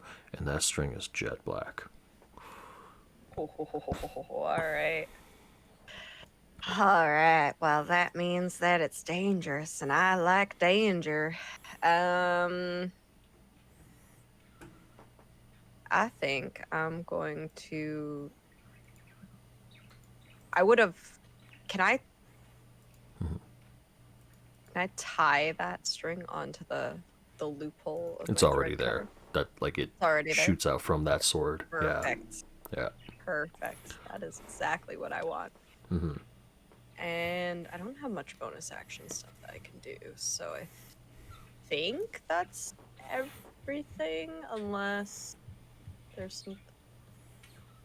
Oh no, this just gives me additional damage, respectively. Okay. Yeah, no, that's it. That'll be my turn. Okay. Dell, your turn. Great. I'm going to take Reuben by the hand and just keep on guiding him further away Okay. through the maze. Sure. But I'm going to go at a slightly faster pace. Okay. Sounds good. Give me I'll say an investigation check on advantage.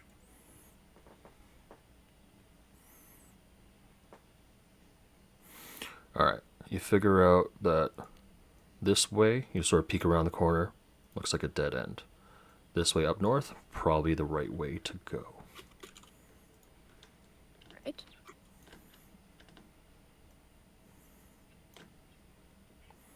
And Reuben goes along with you. And yeah, with the 18, I'm going to say you guys are able to get decently far along. Okay. And then...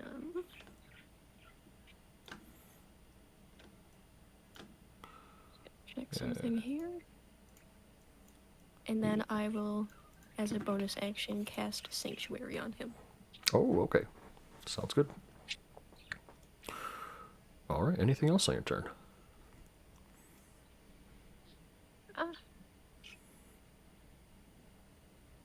I don't think so, unless I can take my action to continue moving.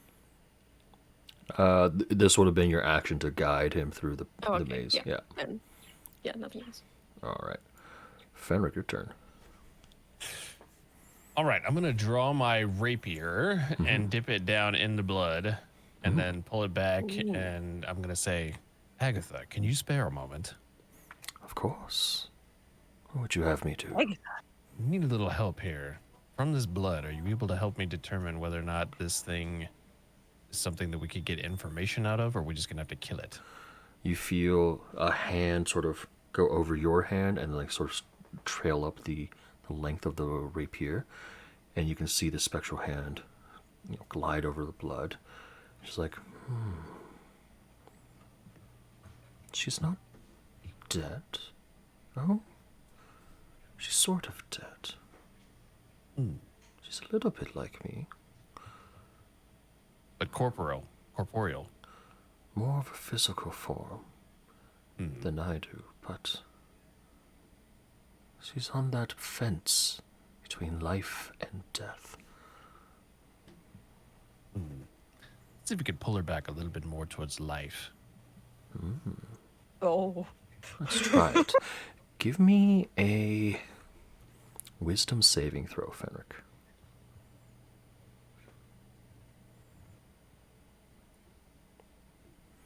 Okay. So you feel your own shadow sort of creep up around you and envelop you. Have you ever watched Ghost with Patrick Swayze? Oh Instead of my pottery, God. it's like hand on the rapier guiding your strike. So if you want to try an attack, or you certainly can, and I'll say it'll be at advantage. And this will Okay. the investigation part would have taken up your bonus action. Right. Okay. So I'm gonna go for a shot at a strike with it that's like debilitating, but not a killing blow. If that makes sense. Sure thing. Mm. So you're using your gun then, or your rapier? Let's use the rapier. Okay. That's good. So non-lethal attack then. Yes. All right. Same roll as normal, and it'll just Okay. if it brings her to 0, it'll leave her with 1 health. Okay. That hits, Oh. and she is brought down to 1 health. The blade, guided by Agatha's hand, slips into the reflection at like an odd angle, because when it does reflect back, it manages to strike into the little girl's knee and bring her down. All right. Interesting. She's now incapacitated. There's that string. Well, only Luna can see this, but there's a string going from her to the cleric. And yeah, she seems to be pretty injured and unable to move. Okay. Perf. So I'm gonna look over at Luna and say, I think it's about time we see what's under the mask. Do you agree? I think so. I mean, I agree with you. Also, did I hear that entire conversation happening between you and your sword? Yeah. Just a friend of mine.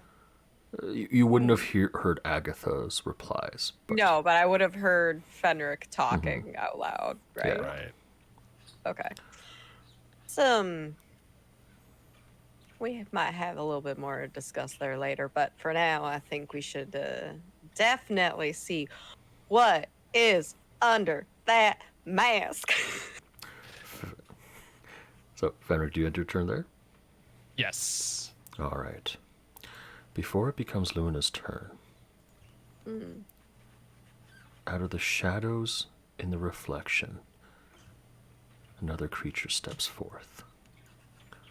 One that is very familiar to Fenric. An elven woman in a mask in the shape of a moon. It's Gleam. But everything about her is not what she looks like.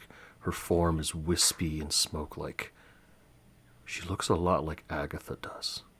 A shadow. To the point where even Agatha herself whispers in her ear. She's like, now her, she is like me. Interesting. And Gleam's shadow wields a sword that looks identical to Luna's. Ooh. A second thread cutter. She raises the sword and slices the thread, ending the ties that bind between you and the little girl. Shit. And she grabs the little girl and just hear her say, "Oh, it's always me looking out for you."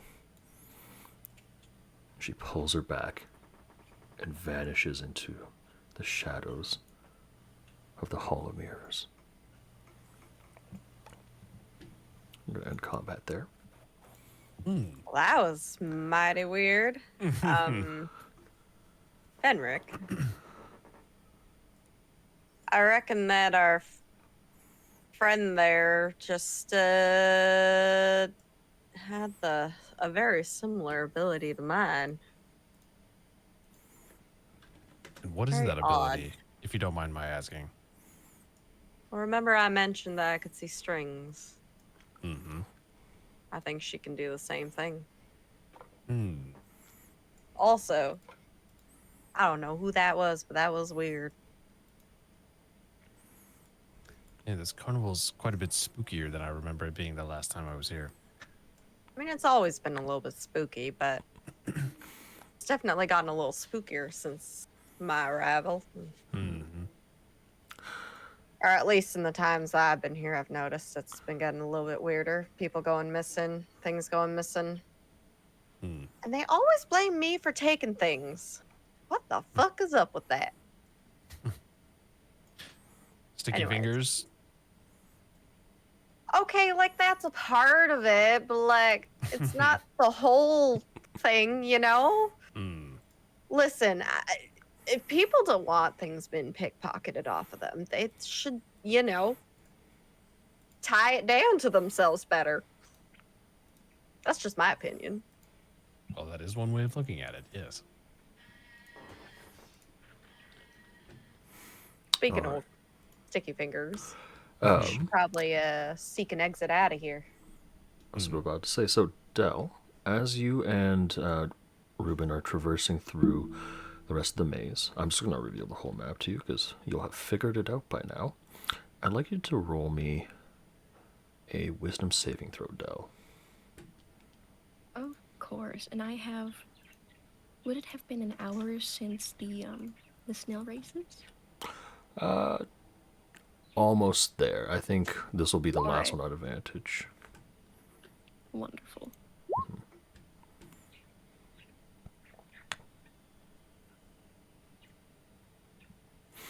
Okay, so as you step and finish through the maze, you do see some of the reflections. Oh, Warpick, your image is not, changing. But you start to see reflections of scenes in your life being reflected back to you, similar to the mystery mine ride. Only this time, these are more happy memories. The first time you moved into your cottage, your time spent with Fern. The first time you felt free by yourself. And as you finish through the maze, you realize it's an illusion. You say, oh, well, I shouldn't stay in there forever, but it was tempting to stay in there for a few hours longer.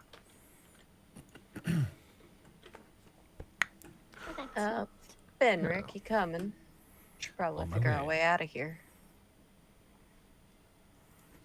Well, Ruben, go to your woman. She's over there. Oh, waiting Go for to you. your Thank you. woman. Ruben runs over, proposes again, and the two hug and kiss and make up and go on their Aww. merry Go. way. Oh, sorry. Aww. This is a family-friendly establishment. Very family friendly. hide behind the other trees than for the that. Killer mirror Yeah. things, you In the know. bushes. Into the bushes, not out in the open. No. What kind of carnival do you think we run? Ugh, Ah, definitely. it's the nighttime carnival you go to for that. That's the burlesque carnival down the road. Yep. And Candlefoot makes turns a to Del. couple wrong turns, you know, just kind Yeah. of maybe this way, you know. Oh, not that way. No, okay, now back this way. So, Del, you were looking to speak with Candlefoot? Do you by chance know that there's at least there was, I'm not sure if there still is, I kind of left, a little horrible demon girl running around? He looks a little confused and shrugs and shakes his head. In the mirrors? He doesn't know anything about that. Oh, well, there is. Oh, I'm slow. Looks a little terrified, and he's got like this rope that's like got the little like, oh sorry we're closed sign on it. And he's like debating. He's holding it in his hand. He's debating closing up the attraction for now. I recommend doing so. And he nods and he sort of looks around. Oh, of course. Cryo beast. Yeah, he hooks that up, and again nods to you guys and thanks and heads off. He's like, looks a little dejected, considering he's probably got no more work to do for the rest of the day. But this place is clearly a death trap. What with all the Clearly. weird happenings. You like pastries? No, it's a set. How about, since I kind of just closed up your business for a little while, I buy you a pastry? Eyes light up a bit. There's a little smile. He Nods does again. like pastries, from what I've seen. So I think you're hitting a good chord there. It's excellent. Then I'll buy you 2. Oh, how nice. So,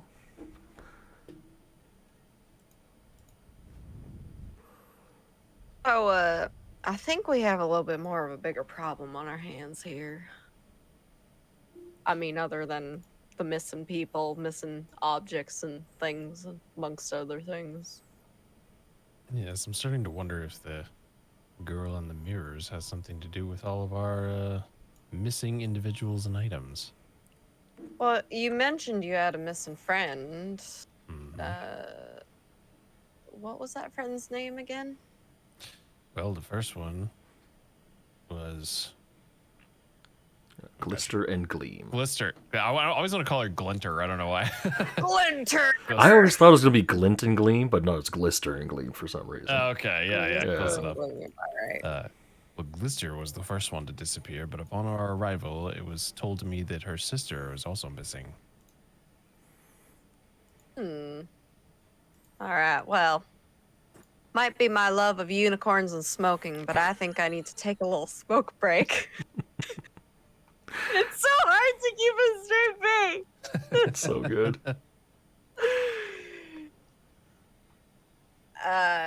Fenric, you need a smoke over there, or before we continue on to our next location? I'll be just fine, but you go right ahead. All right, I'm gonna smoke double for us. So, here on the main map, where would you like to go next? Pixie Kingdom. Oh, Jermaine. Oh. The nat one. All right. Oh, no. Rip, Jermaine. Bye, Jermaine. Bye, Jermaine, for the next 40 seconds. So, we head into the Pixie Kingdom.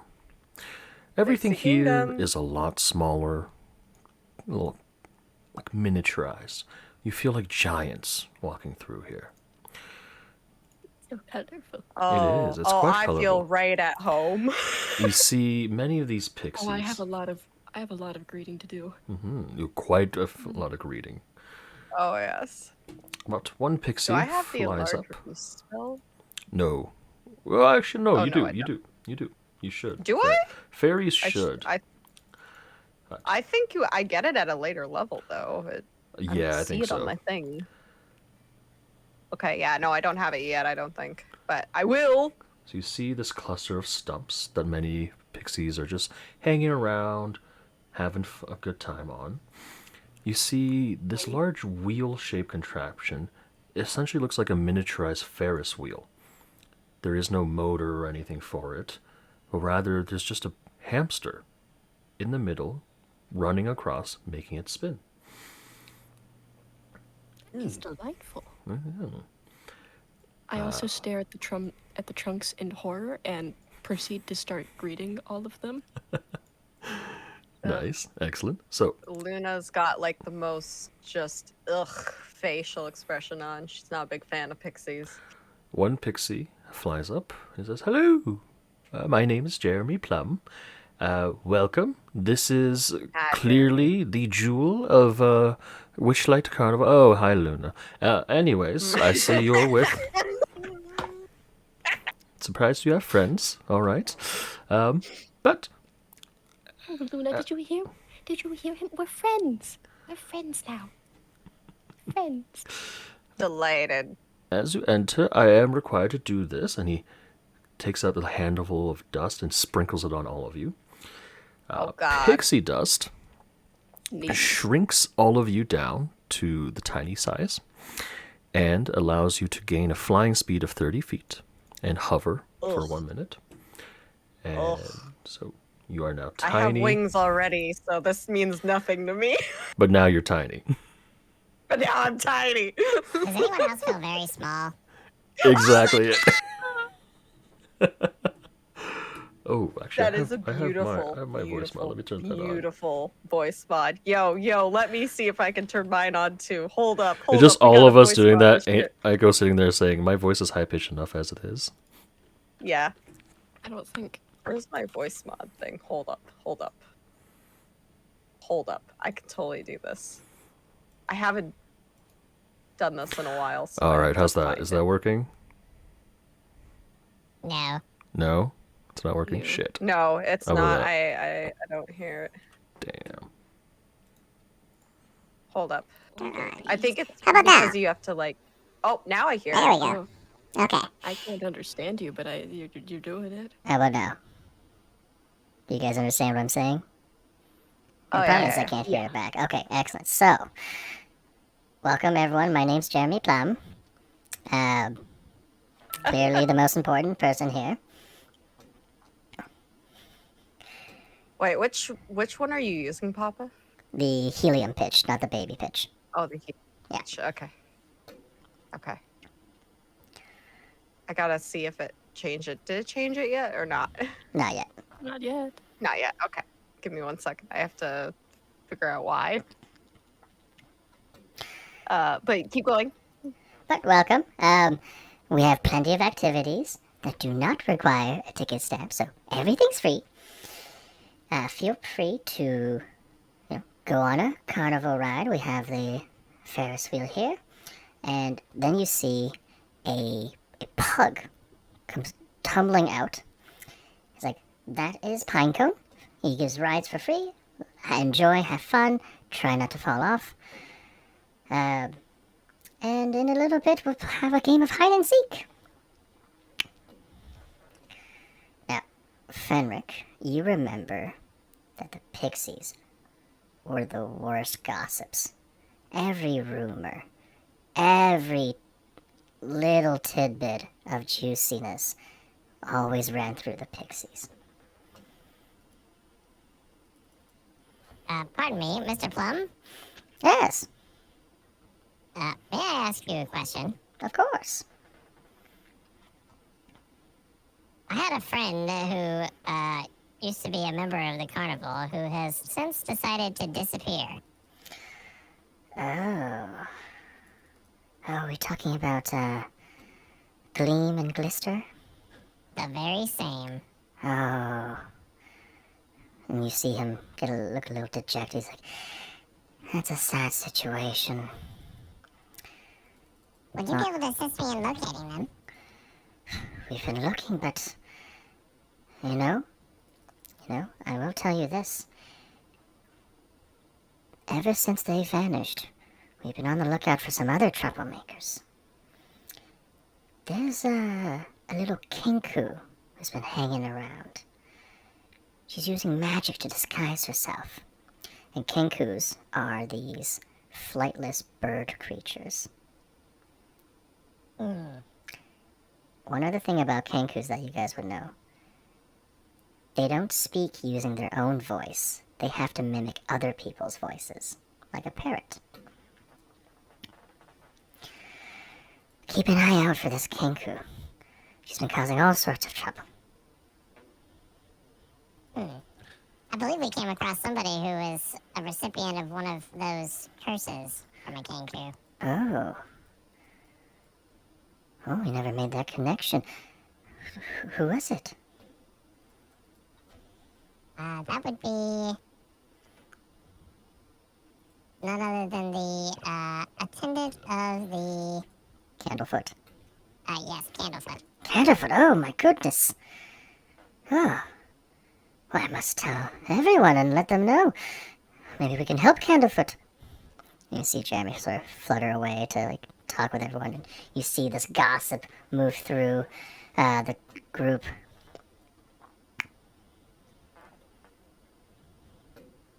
Oh dear, I do hope I haven't made life difficult for Candlefoot.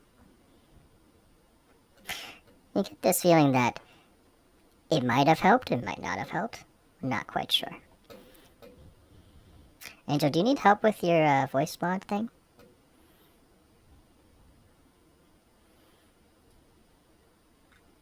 She's muted, by the way. We can't hear you. Do you guys hear her or no? Nope. Uh-oh. God. Oh, I think I can hear her now. wait, try that I again? don't know, man.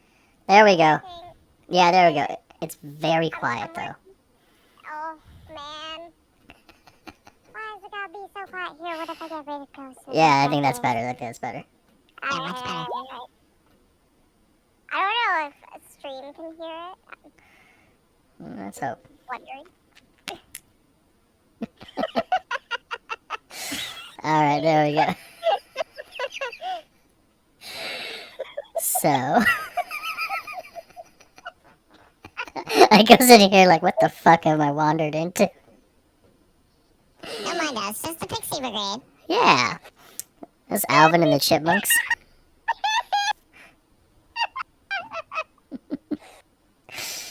You're making me break character. Anyways, I don't know how it sounds, but I Sounds great. We can hear you now, so it works. It's working. It's good. understand what I'm saying, though? Can you still understand what I'm saying, though? Yes, we can understand what you're saying. Yeah, Perfect. Just want to make sure. Yep. just as much as everyone else. Yep. So, as the three of you are enjoying the ability of flight, or at least the two of you, let's see here. You see the pixies have begun a game of hide and seek. Oh. Mm-hmm. I can see, Would you guys like to participate? Well, I've never tried to hide when I was this small, so sure. Exactly. Nice to try out. I'll Yeah. join in. So, the judge for hide and seek starts to point out a few areas. Says, you can hide near Biscuit's wheel, which is the hamster. There's also the flower beds back here, which is a nice place to hide. And then if you go into the trees, there should be some nests that you can hide in. As soon as he says trees, I start greeting them again. Extensively. Excellent. I think the nest sounds like a good place to hide for me. Sure thing. So, regardless of where you choose to hide, I'd like everyone to roll me a stealth check, please. Love to hide just in it. Actually, yeah, everyone tell me where you're hiding as well. No. Hi, Mason. I'm gonna hide in the tree over Okay. up in the corner. Okay. But I'm gonna be like behind a leaf Okay. or something. I don't know. How small am I? You're tiny, so yeah, I'm a tiny. couple leaves A will. leaf. Yeah. Leaf. Mm-hmm. And then I'm gonna cast guidance on myself. Okay. Like a selfish motherfucker. All right. Fenric, where did you want to hide? Is it possible for me to find like a nest that has a partial broken piece of shell from an egg that I can hide under? Sure thing. Give me an investigation check. The other egg. Damn it! This is a very pissed off Luna. Tiny. Oh, investigation, not intimidation. Oh, I'm sorry. No worries. Terrify the birds. Terrify the birds. Get out of this nest. This is mine now. You search through the trees and you do find a nest with some broken shell pieces, and you construct a little bit of cover with that. I'll take your 25 for that. And then Luna with your 17 plus 1, 18. Okay. And then Del, you rolled 11 for the stealth, right? Yes, I went on here to hide, and then it started moving, and I started. So, as the search goes on, Del is found first. Then Luna, up in the trees. And then finally, Fenric is found last. Hooray! As you guys are hiding, I'd like everyone to give me a perception check, please. Oh no, it's whispering things back to whisper in my ear. Oh, 2 ones. Oh my. Heyo! Alright, Luna, you do see, as you're hiding inside the Pixie Kingdom, you see a bird-like creature running just outside, scurrying along wearing like a burlap sack sort of robe. And it sort of peeks its head in, runs in, and from one of these carts, it swipes a packet of pixie dust, and it runs away. What color was the bird? How, what, sorry? What color was the bird? Black. With brown? The burlap sack was brown. Ah, okay, alright. And I'd has like it- to. Can I fly after it? I couldn't understand that part. Can I fly after it? If you want to get out of your hiding spot, sure. Yeah. You fly after it, but in your smaller size, you don't fly as fast as you normally used to. Damn it. Fenric, as you won hide and seek, you are gifted a pack of pixie dust,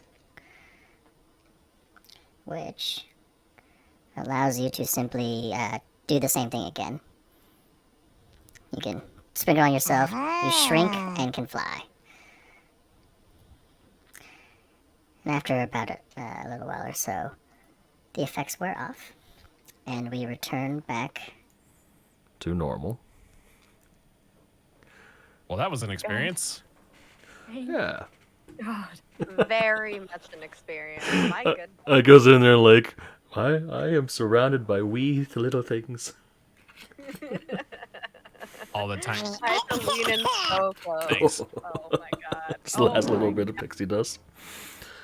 Oh yes, just Mhm. you know. Anyways. Yes. Alrighty. So, Luna, you did spot the Kenku rummaging around, Did. running around. I'm going to Guys. give me your perception check was 19, right? Okay. It was pretty high, yeah. I'll put you on back on here. You notice this Kenku ran away in the direction of the bubble pop teapot. Oh, okay. So, Del, Fenric, Yes. I may have spotted our flighty friend. You know what I mean? Oh. Mm-hmm. The one who potentially may have cast a curse on our friend at the Hall of Illusions. Possible. It seems to have taken off with some pixie dust and headed towards Bubble Pop Teapot. Hmm. Well, that is next on our agenda, so let's just hurry on over. Sounds good. The group heads to the bubble pop teapot. Where I'm going to put you guys on this map here. There we go. You see a 20-foot tall teapot resting on a wooden platform. Its painted surface swirling with moving imagery of flying dragons breathing streams of bubbles. There's a door at the base of the teapot that allows entry into its interior, and those who enter emerge from the spout enclosed in a bubble that detaches off and floats across the carnivals. There's a group of goblins sitting around the platform sipping tea from mismatched porcelain cups. As you approach, one of the goblins stands, gives a little bow. Luna, you recognize this goblin as Treaclewise, who has run this attraction for quite some time. So, welcome. Vibes. And he points to a sign at the desk that they're at. Says, "The word you intend to say, try saying it a different way." Is it unicorn? Because I think it's gonna be said as unifrog. Triggerwise looks a little confused, but he's like, "Oh, it's fine. Would you like to go for a ride on this nice little toil and trouble? Please enter this gnarly tree knot and... Oh, actually, before you do, give me your bramble thicket and get it punched and we'll be ready to go." Could I ask you a question first? Of course. Have you seen a little kenku running around? What is a Burlap sack. kenku? A little black bird in a burlap sack. Ah, the little raven boy. Yes. Just went into and he sort of points off to a distance, and you see this little kenku floating away in a bubble. Alright, I guess we're chasing Luna, can you after get another in? bubble. Yeah, suppose. Oh, my love for unicorns doesn't will me enough to go in this bubble. You're just going to take off without going in the bubble? Yeah, I'm gonna go flying. Okay. Fenric and Del, are you guys going to go via bubble, or are you guys just going to chase on the ground? I think I might chase on the ground, actually. Okay. Like I have more Me as control well. over my direction. Yeah, I've got at least equal to my walking speed, so I can. How about you, Del? I will also traverse on the ground. All right. Actually, first of all, I'll ask them if the bubbles come back here. No. The bubbles go wherever you wish the bubble to go. And when it pops, you gently float to the ground. A lot of people like to use it to go across the whole carnival. Interesting. How fast is So- it? It can go about as fast as you can walk. Wonderful, I'll take one. All right. Any? Are the bubbles susceptible to sharp things? Oh, very. If you pop it early, again, you just float to the ground. And if you go past the carnival wall or the carnival gates, you will also pop and fall to the ground. There is a limit. Oh, actually, how far away is the goblin then? The kenku or the goblins are in front of you. Sorry, whoops. No worries. Maybe- She's about like 100 feet. Like you can see her, but it's a good distance All away. right. Well, in that case, I am going to take off after on foot, Mhm. and I'm going to throw up my maestro into the air. Okay. Ooh, all right. Oh, it looks like Angel has gone to go to the bathroom. So, Fenric, how about you? Are you chasing on foot then, as well with Del? Yeah, I'll kind of do a trot to go a Sure. little bit faster than normal walking speed. Sure. So yeah, so you guys chase after. Two of you chase after the kenku, who has spotted you guys by now. But I'll say, Del, give me an attack roll with Maestro.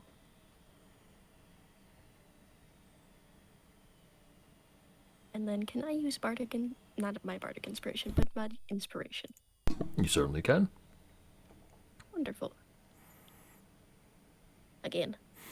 All right, so the bubble pops, and this little kenku falls to the ground. Luna, or Angel, can you hear us? Yeah, I'm back. All right. I had So my you're phone chasing by air, while Del I and am. Fenric are chasing on the ground.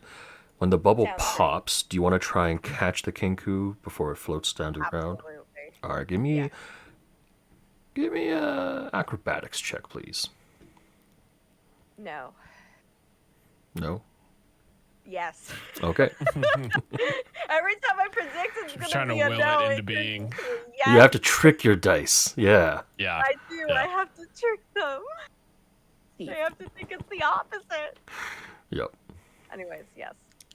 All right, where is my art for this guy? There we go. So, you tackle this kenku to the ground, and Oh yeah. immediately he starts saying, I'm sorry, just don't hurt me. And it's in Candlefoot's voice. And he can form full sentences, unlike a regular kenku who It's supposed to be Hey now, mimicking hey now. sentences. Calm down there. First off, I have a couple questions for you. But second off, I think you need to come with us. All right. I'm sorry. Don't make any moves, otherwise you're not gonna be able to get anywhere. I'm gonna cast, or not cast. Fuck. Do the ties that bind. Okay. On the I will Kenku, make so if a you go somewhere, I will be able to track him right down. away. I'll track her down, actually. Sorry. Wisdom save. Yours is. Oh no, that's in that one. Okay, cool. So she follows along. You see the string going from you to the Kenku. It is. Now, don't you go nowhere, because I'm gonna know exactly where you've gone.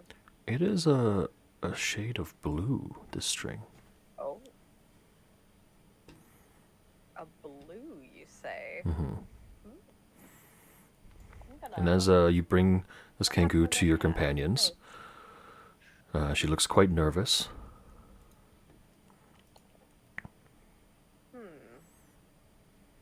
And I kneel down and be like, hey there.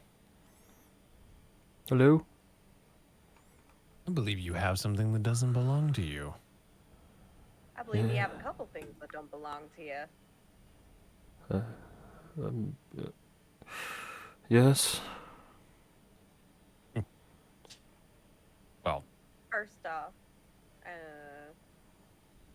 pixie dust. Hand it over. She reaches a pouch and hands it over. Alright. Now, second off, how do you have Trickfoot's voice? Well, he caught me, when I was spying, and I cursed him, but I'm not good at curses, so it took a little bit to take place. So that's why I left him right at that moment. When he tried to propose. Alright. Caught But you why do spying? you have it? Well, that's how the curse worked. I wanted to steal his voice. Yes, I was spying And what were you spying on?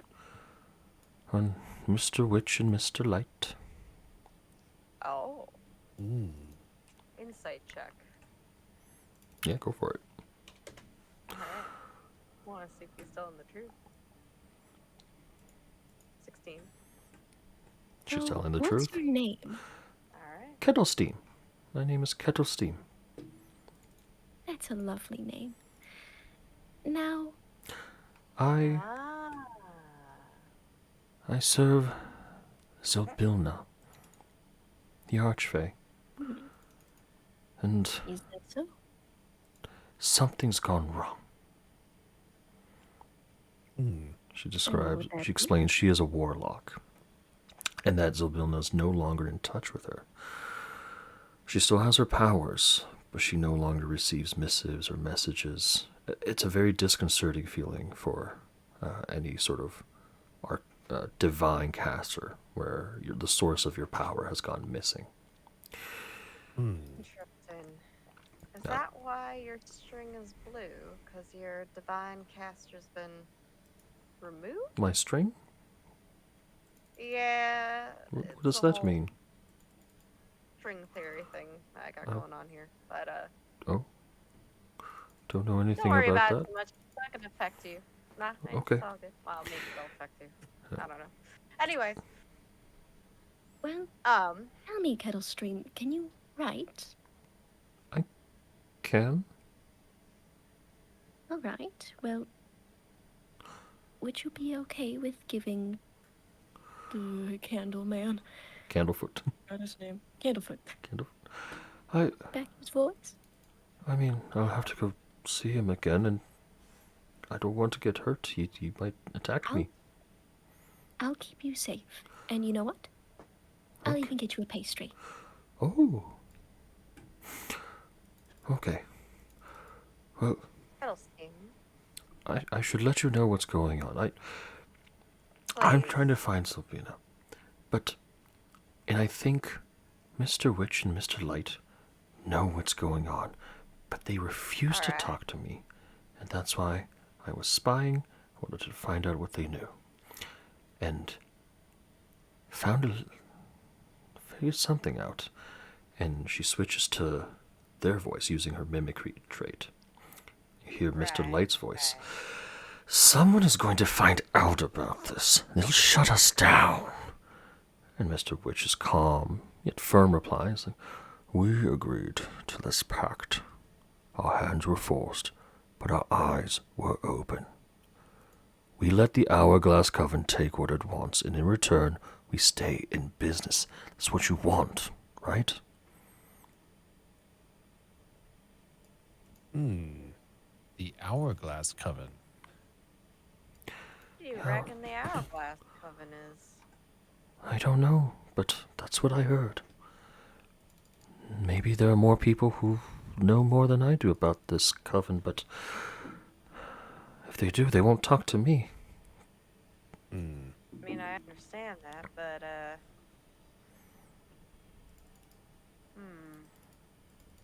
I have a sneaking suspicion that this Hourglass Coven may be behind the disappearances and the oddities that are happening at this carnival.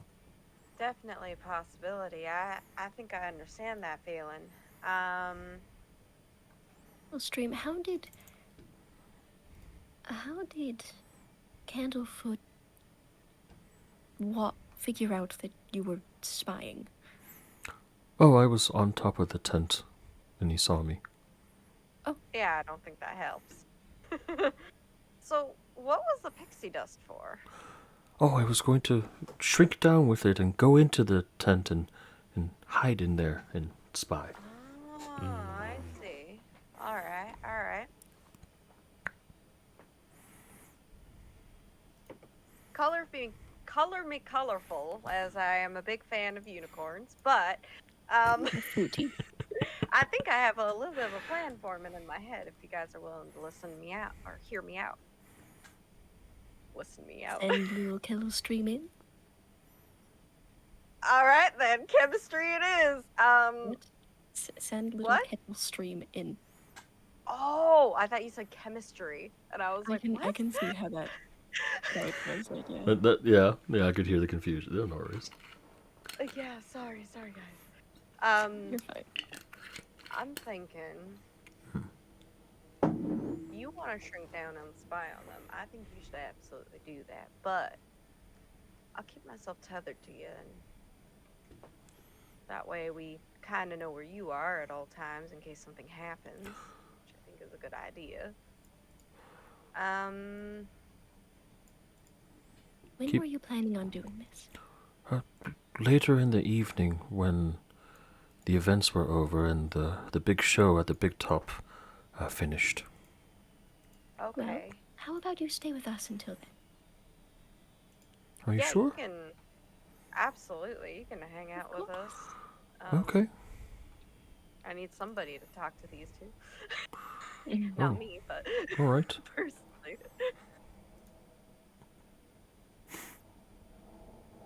But what I am thinking is, if you go in and listen and do what you were planning to do, I can cast Ascendant, and you can fill us in on what's happening in 20 words or less. Okay. Is it 20 words or 25 words? Give me a persuasion check, you guys. It's 25. Definitely 25 I can do a words. persuasion check. I like persuasion. Persuasion, I'm on it. Bam. Bam. Ooh, I got a 22. Ooh. What? You like persuasion? That's an understatement. Yeah. Plus 8, I'm a all bard. right. Let's I'm a go. bard. So, Ow, my shoulder. Kettle True, Stream True. is appreciative, very appreciative, and seems to go for your plans. She's in agreement with it, and she says, "What about Candlefoot? Shall I return his voice?" I Please. think that would I be think best. that would be best. He has some, well, making up to do with his girlfriend. Wait. Did we say that Kenkus can only talk if they're mimicking somebody else's voice? Correct. So is that the same as stealing it, or is that just like they know what it sounds like, so that's how they talk? So let's say you say a phrase. The only way Right. they can communicate is by repeating that phrase perfectly. So Okay. Kettlestream was able to mimic the conversation perfectly between Mr. Light and Mr. Witch. Now, without having Candlefoot's voice, you have to rely on things that Kettlestream has heard in the past to communicate ideas. So if you've seen like the first Transformers movie, how Bumblebee communicated with like the radio, of like playing Right. excerpts, that's kind of how Kettlestream would be communicating. Gotcha. Would I have any like pen and paper on me? You certainly would have ink and parchment on you.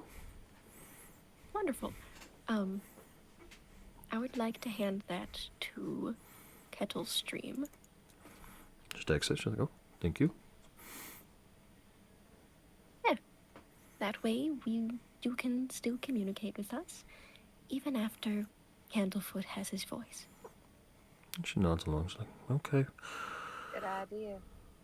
As a counterpoint, what if we had Kettlestream hold on to Candlefoot's voice just a bit longer until after she's listened to the conversation, just to make things easier on us? I mean, yeah, that Would would also work. be a good idea. We could do that. That's gonna leave a lot of hours with Candlefoot with no voice, though. So I do feel. a Oh, little he's bad. been through enough hours already.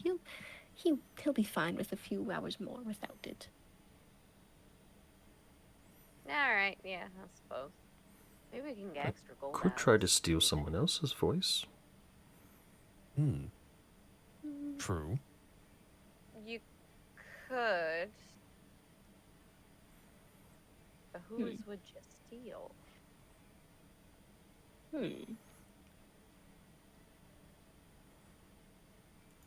I feel like.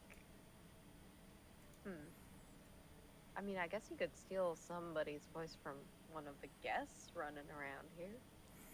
Well, Somebody to random. return, if I have to return it later, I'd have to find them. Well, I was thinking, like, just another, right. maybe one of your voices. One of our voices. I I really appreciate like my voice.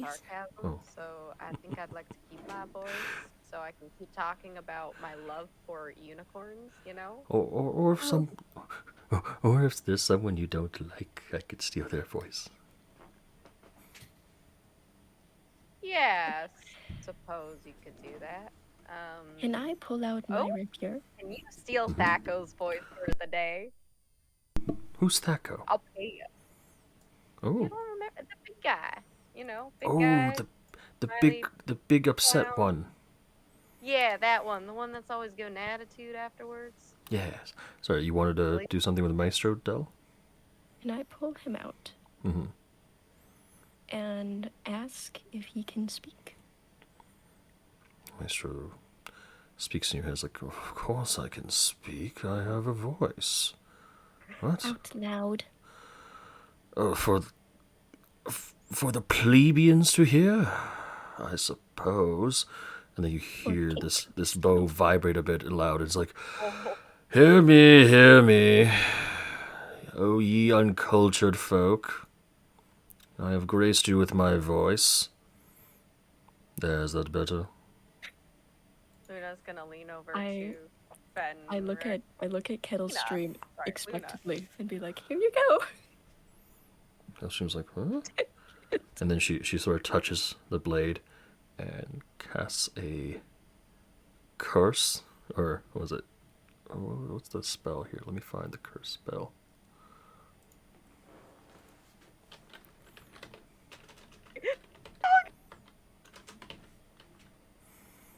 Jesus Christ.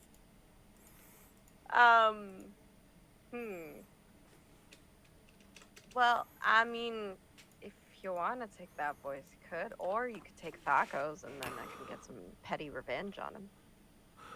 Do you want to let Kettlestream cast Bestow Curse on Maestro or no? Yes. Yes? Alright. So Kettlestream bestows a curse on Maestro, who fails the wisdom save, I'm going to say. You can Hell yeah. see sort of a change in Kettlestream's body. And then you hear from like nearby someone go, "It's back! Oh, it's back!" And then you see the little image of Candlefoot flying across the way, heading towards the lake, I believe it is. The Silver Song The Lake. mermaid tent. Yeah. Yeah. Yeah. But Kettlestream's like, His girlfriend will be so happy. what Kettlestream knows is like, "Oh, well, this is different than before. My voice, it's so... I don't know, it makes me feel like I'm on top of the world." He is pretty snooty. Yes, quite. Notion, that's for sure. But if you want me to steal another's voice, I could definitely do that, and then this will be returned to your weapon wand friend. You're gonna lean in Friend is a very good one. closely. So about Thaco's voice, is that still on the table? Oh, yes, of course. I mean, I'm always down for a little bit of trickery. It's petty revenge. Hmm. I want it. So, you gain a little party member Yay! in Kettlestream. Yay! We have a party gun. Where would you guys like to go next?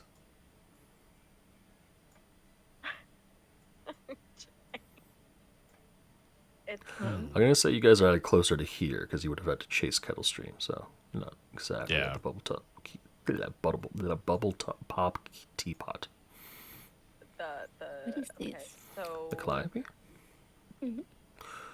You approach and you see a large piano on wheels. It's playing itself. Let me put Kettlestream here. oh my. See a little goblin wearing a large ladybug-like shell as a costume, and on the piano sits a monkey. Now, Fenric, give me a history check on advantage, please. Okay.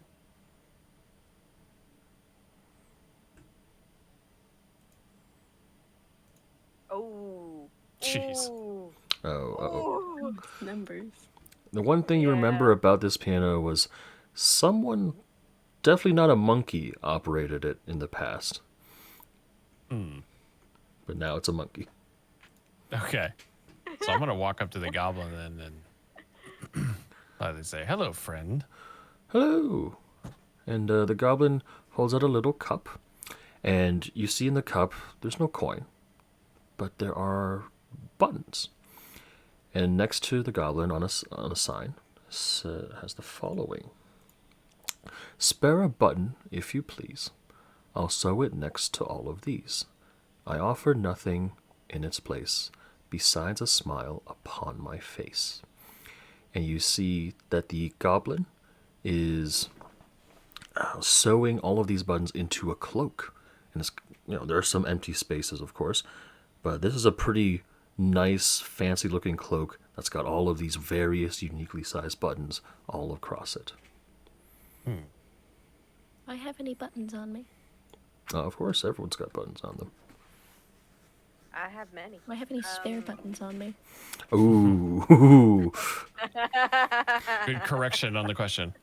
I'll say on like your cloak, your outermost wear, there's like one at the bottom that's like a double button that's like meant to be like just decorative.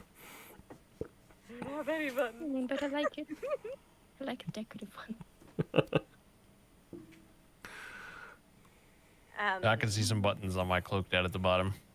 Yeah. I'll grab one of those. All right. You rip off a button, you give it to the goblin. She says, "Thank you." And the monkey sort of stands up and says, "Thank you as well." And he starts to, turn the knob on this piano / instrument, and it starts to play a nice tune. Quick question for you. How long has this monkey been the one who's operating the Calliope? This monkey looks up. He's like, or sorry, looks down. He's like, this monkey's been running this place for a while now. Thank you, Tibor. Actually, let me get out of the good shit for Tibor. Oh yeah, the good chugs for Tibor. Welcome, Tibor. But monkey then sort of looks at you. He's like, Fenric? And you stare back at the monkey's eyes. You're like, wait a minute. Ernest? Ernest? Ernest the musician was definitely not a monkey all those years ago. Oh. He climbs down.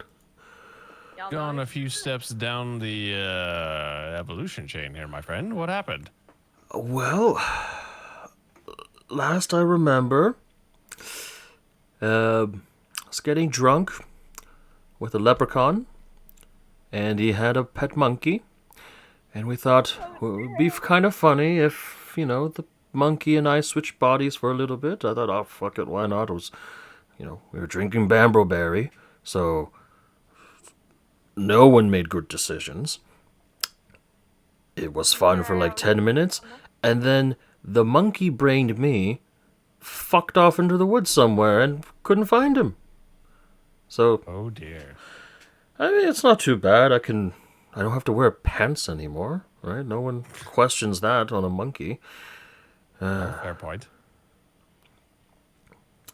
But still got me working this, and I will say, I've gotten used to it.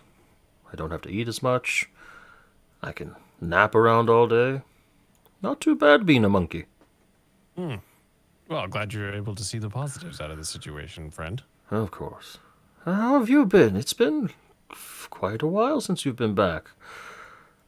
Far too long, although I wish I was returning under better circumstances. You're here because of the vanishings, eh?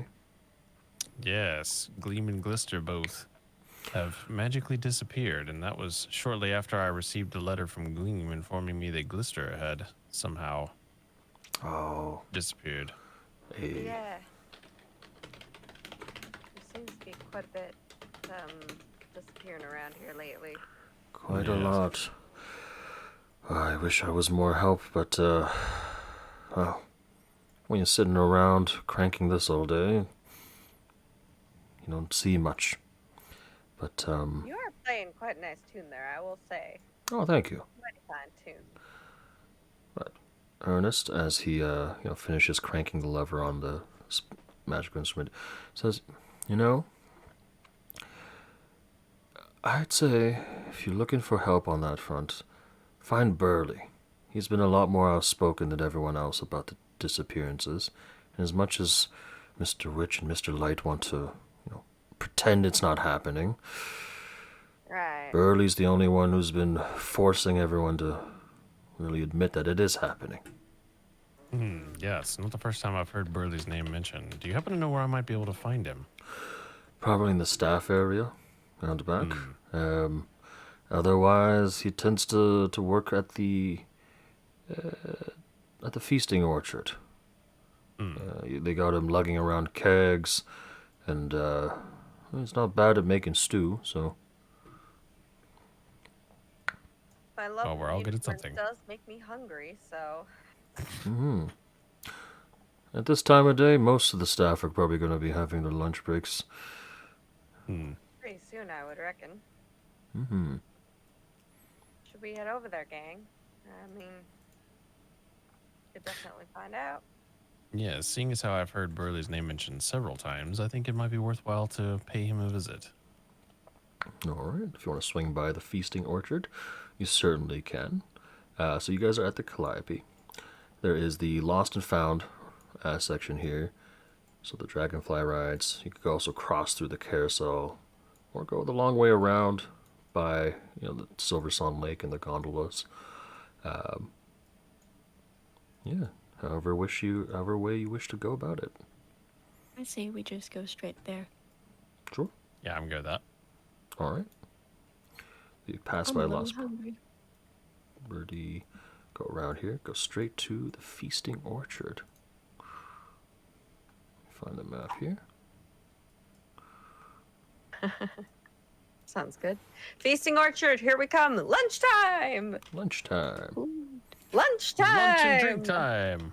Yay! Lunchtime for Luna.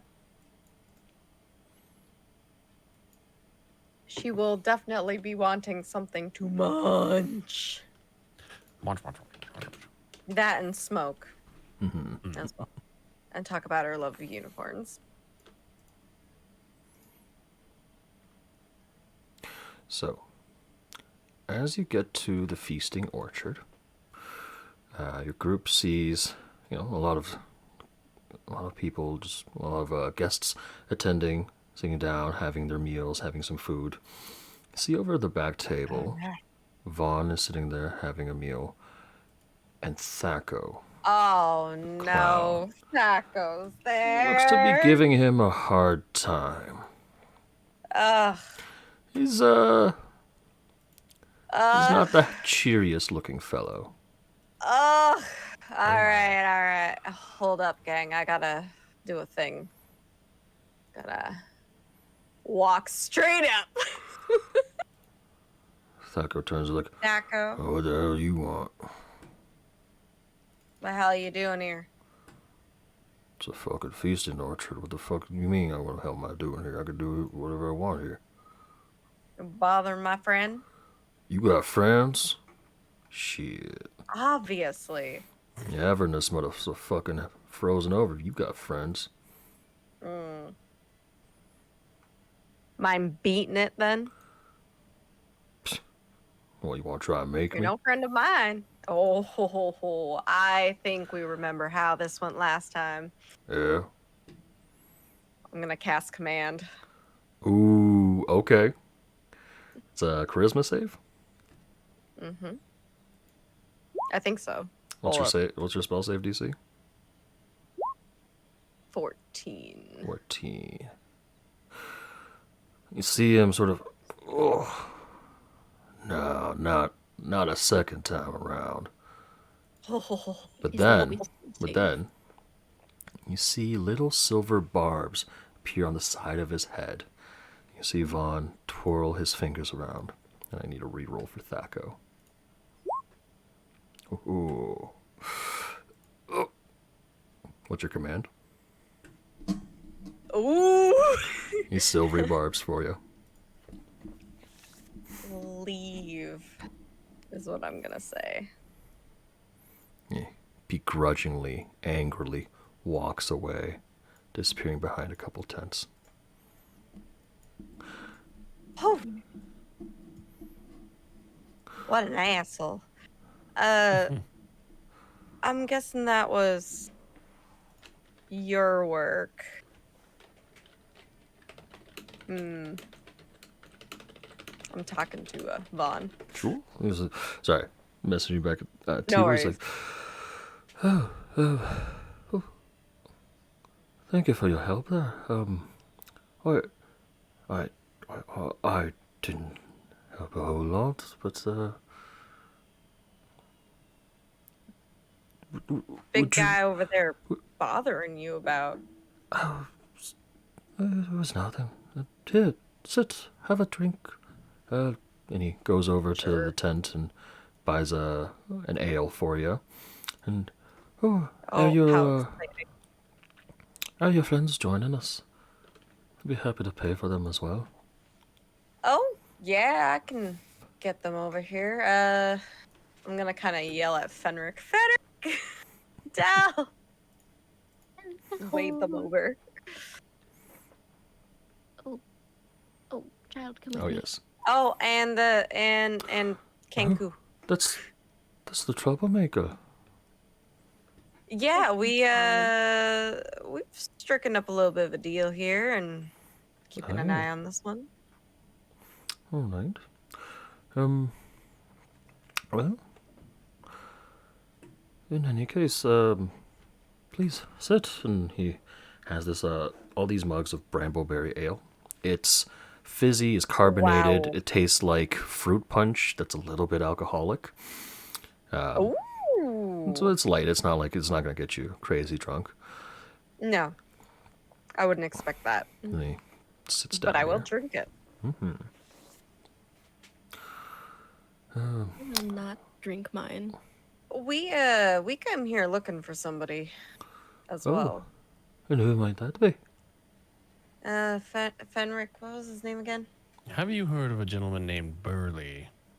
Burley, yeah. yeah. Oh, Burley, he's, he was here, about an hour ago, but he went off behind the staff area. He's, I think he's cleaning up or something, I don't know. But, Cleaning up. aye, What happened? something about, a missing child or something like that. He seemed to go Oh. early. And Vaughn's voice gets a little lower. He's like, about what happened at the ticket booth. No one knows, but No? I'm a little We've afraid been of. keeping an Yeah, things are getting weird. You know, more Yeah, there's definitely more vanishings. to it. Look, People vanishing and all that jazz. Yeah, it certainly honestly, seems to be many a missing individual from this carnival. yes. What do you reckon's going on? I have no clue. I would like to look over to Kettle Gosling Stream and with a little bit of concern. shrugs. He's like, oh, I mean, this is what happens when an archfey goes missing, right? All sorts of bad omens. I think the sooner we find out what happened to my patron, the sooner we shall put an end to these unfortunate situations. I see. Interesting. Well,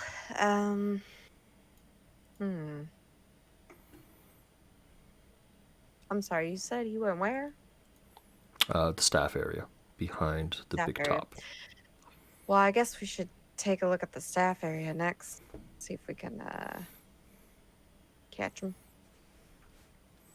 Of course. What do you guys think? Oh, I've got to go back to work after eating here, but if there's anything I can do to help, let me know. Keep quiet. No. I think, I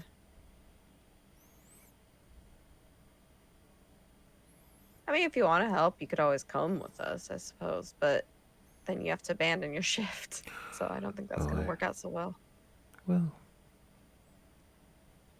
you're going to be in the staff area, right?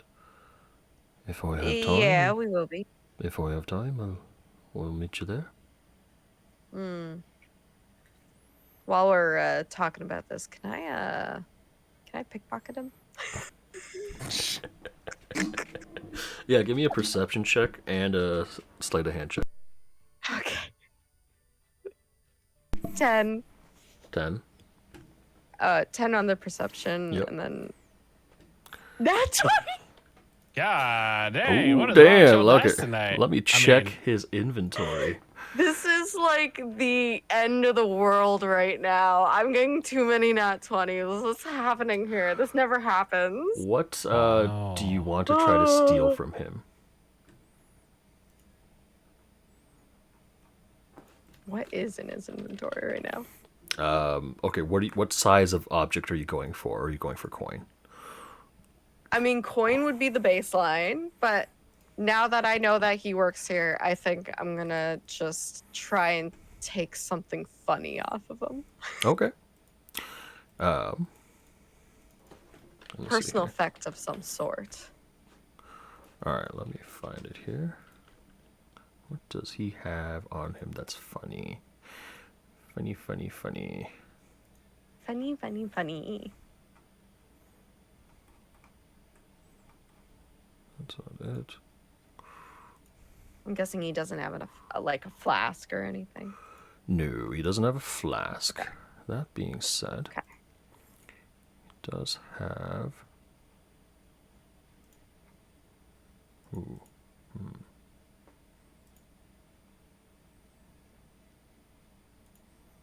There it is. Okay. Roll me a D100. Oh. D100. 89. It's 89. high. Alrighty. In his pocket, you find a pair of glasses. And they have an odd-shaped frame, where the frames are the shape of butterfly wings. Oh. Mm-hmm. Okay. Okay. All right, what's in your inventory? Sunglasses with fairy wings.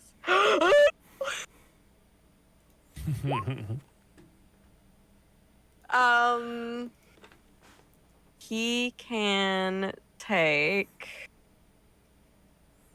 or something. I mean, Oh, actually, you I've know what? I got know when tarot you're. cards. I have a bag of holding. Got 3 potions. Dancing lights. Vaughn's pouch.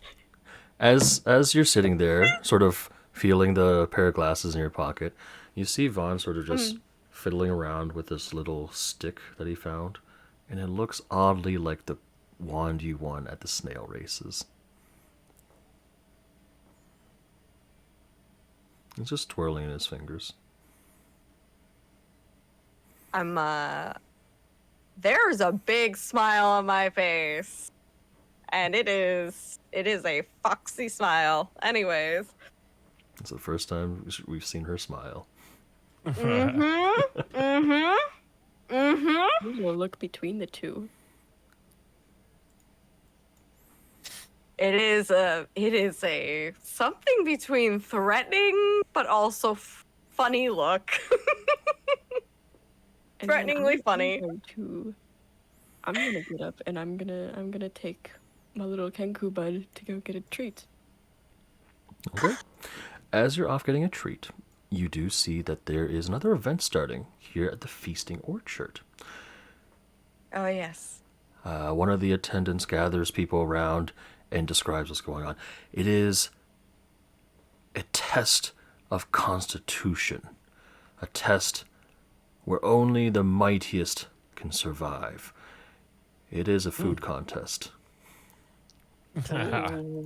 So,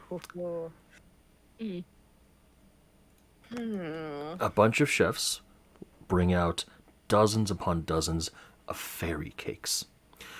It costs 1 ticket punch to enter, and these fairy cakes are these small glazed cupcakes, each filled with a dollop of berry custard.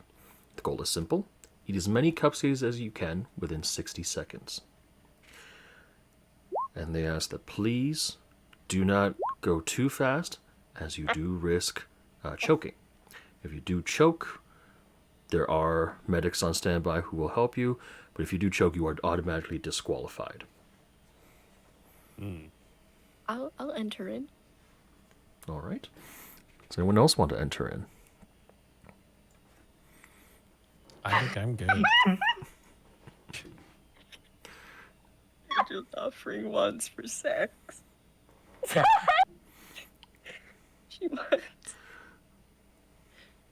She wants a stick for a sex.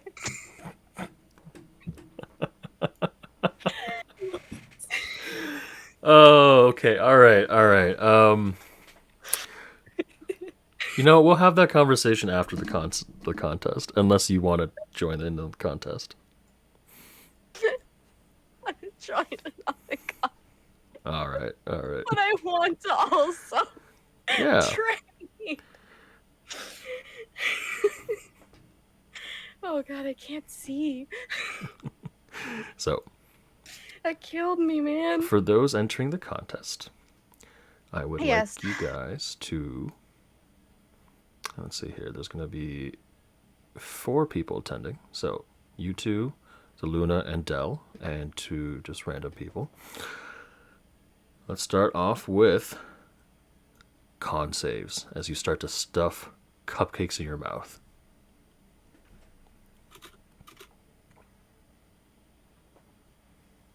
What am I rolling? Con save. Con save? No You initiative got needed. it. Yep. I'm also, yes. Just in case, because my con's not that good. Question. Mm-hmm.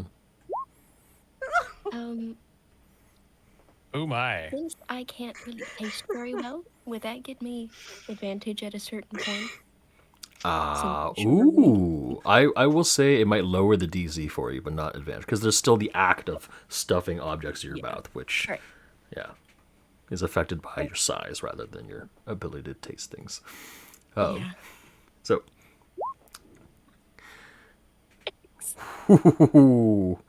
okay. So, the two of you start stuffing items or stuffing custard cakes in your mouth. Dell takes a bit of damage as she starts to choke on one, but manages to continue forward without actually, dying. So please take 5 damage. It's actually listed here as 5 custard damage. Oh no. So, and we shall continue. Give me another con save, please. Okay. You see the 2 other contestants with you are also struggling to hit. Oh my god. Oh my god. Wow. Del and Luna are like, alright, we know how these taste. Starts shoving them down. Double that 20. Shoveling them down. The other 2 contestants have given up, so it's now between the 2 of you. Essentially, you have to, at this point, you both have to beat a 15. Okay. So both of you roll, and we'll roll until, the DC will keep getting higher for Luna, and then Del will stay at 15. So the 2 of you have to keep rolling until one of you fails. I bet that's gonna be really Watch quick. it happen. Watch. It'll be really quick. I feel it. I feel We're it. both gonna fail on the same roll. Let me add my D4. Oh, There we go. 13. at this point, Del stops first. Luna throws up a bunch, but only after Del has stopped, thereby making her the winner. Well done.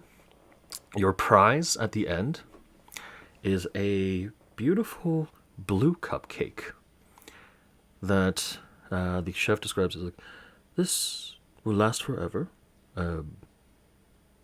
Only use it when you need to get away or sneak away because it is enchanted. It's a cupcake, but it has the same effects as a potion of invisibility. Interesting. Yeah. Maybe for our bird. And that is Yeah. given to Luna. Yeah. Bird. Oh, okay. You can give bird, it to the bird? Sure. bird. Yeah. Yes. You give that to Kettle Street. Bird. It seems like, excellent. I didn't even have to partake in that contest. Oh, no, you did not. But good lord, am I full? I'm just like Oh, you just threw wanting up to half of it all lie over the down. ground. I just want to lie down right now and have a smoke. Too bad. Well, do you all want to have something to drink? Ooh, I do like drinks. And Kettle Street has like a couple different satchels of coin, clearly pilfered. She's like, I can go make some purchases and I'll be right back. All right, sounds good. All right. Vaughn, stuff. I believe you have a wand there. I don't quite know what I found this little pretty stick. That is a pretty stick, yes. I have I'm gonna pull out his coin sack thing. Pull out a sack. Pull out his sack. I'm gonna pull out his sack. Ma'am, that's attached to me. What the fuck? Excuse me, do I know you? So I do believe that a fair trade can be made here.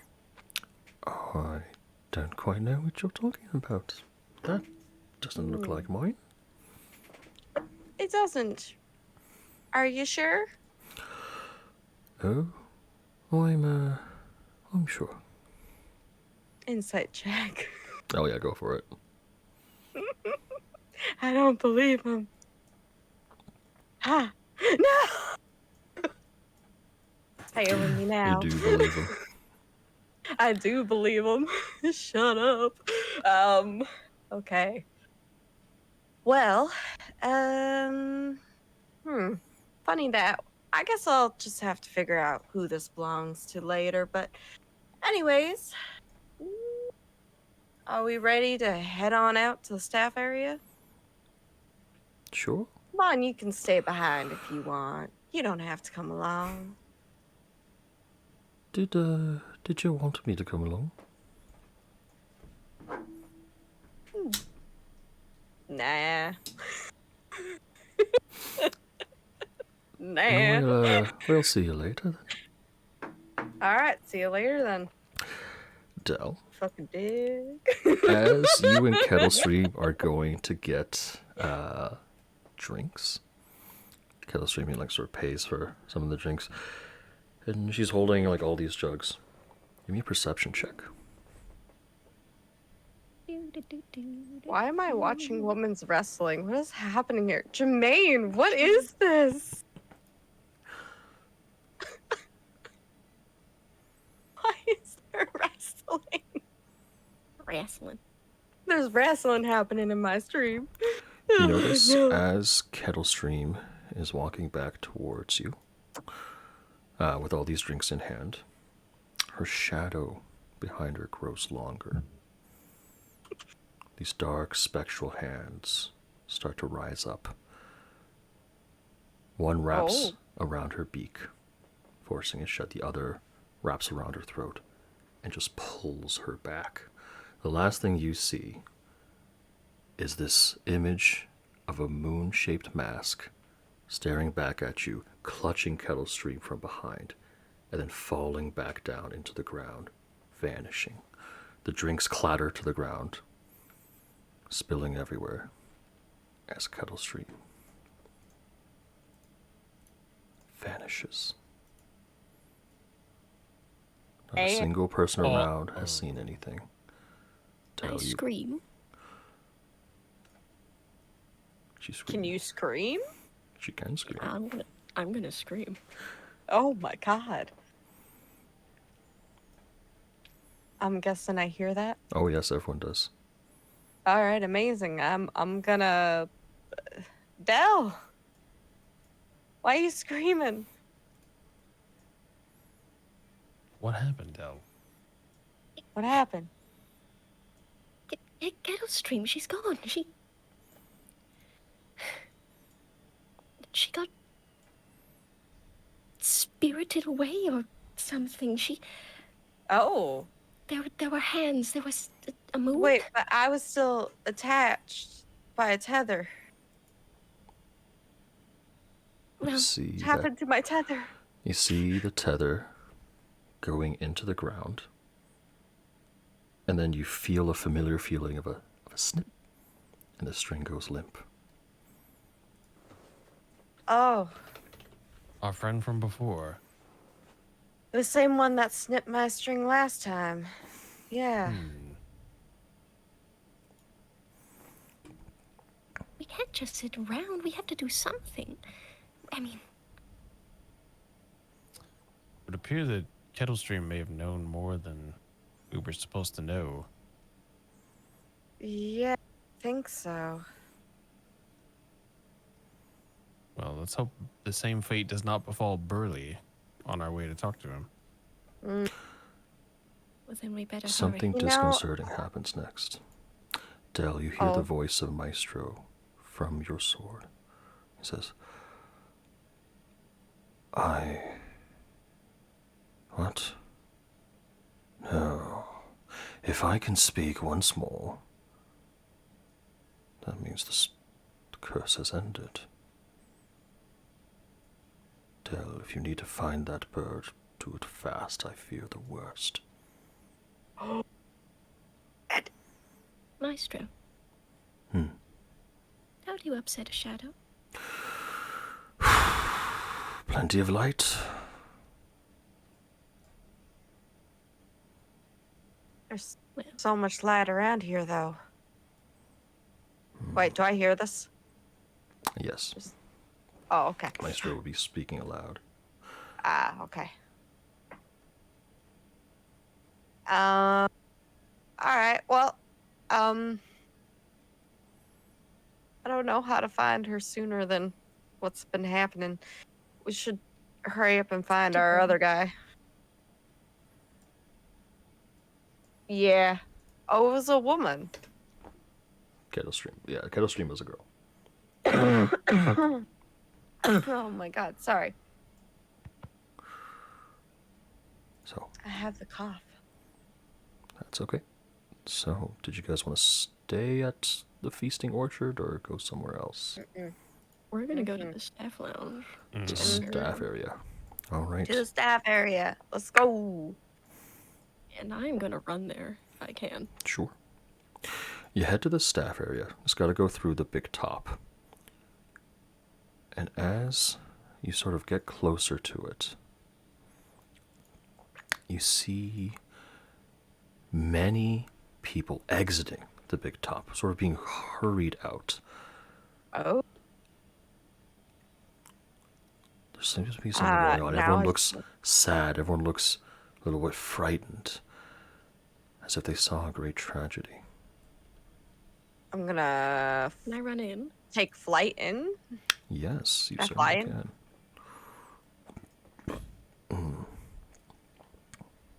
All right, give me 1 second to prep the map here.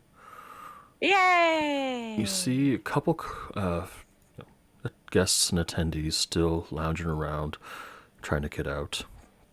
But for the most part, the big top is quite empty.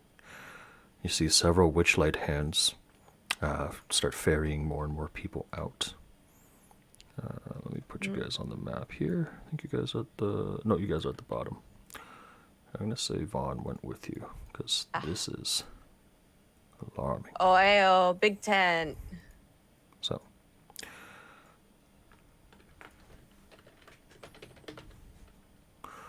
but in the middle of the big top, you see Kettlestream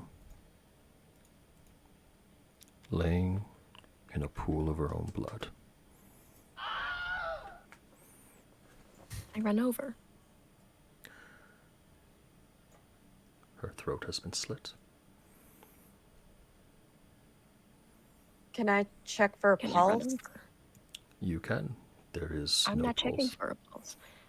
I'm gonna heal wound. Cure wounds. Cure wounds. You cast Cure Wounds, and the wound starts to close, but there is no life in her eyes. I don't know that. CPR. Get your medicine check. Could try. CPR. Let's go. I'm Medicine. trying I'd my like everyone best. to give me a perception check, please. Okay. Medicine is not my forte. I'm a little focused. Perception right is, though. Mhm.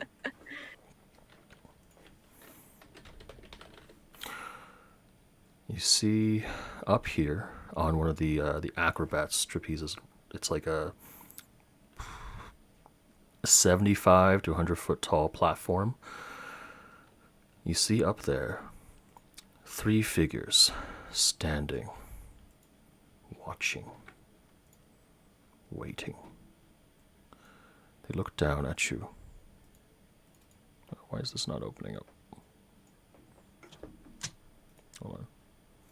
Let me just quickly refresh my game. It is Gleam, or at least what looks like Gleam, a shadowy version of her. It is the little girl in the pig mask, and it is that bulbous-eyed, green, frog-like creature. Staring down at your group. And Fenric, you hear this in Gleam's voice. The Hourglass Coven will not accept any interference in their plans. Cease your investigation, or the next to die will be someone you care about.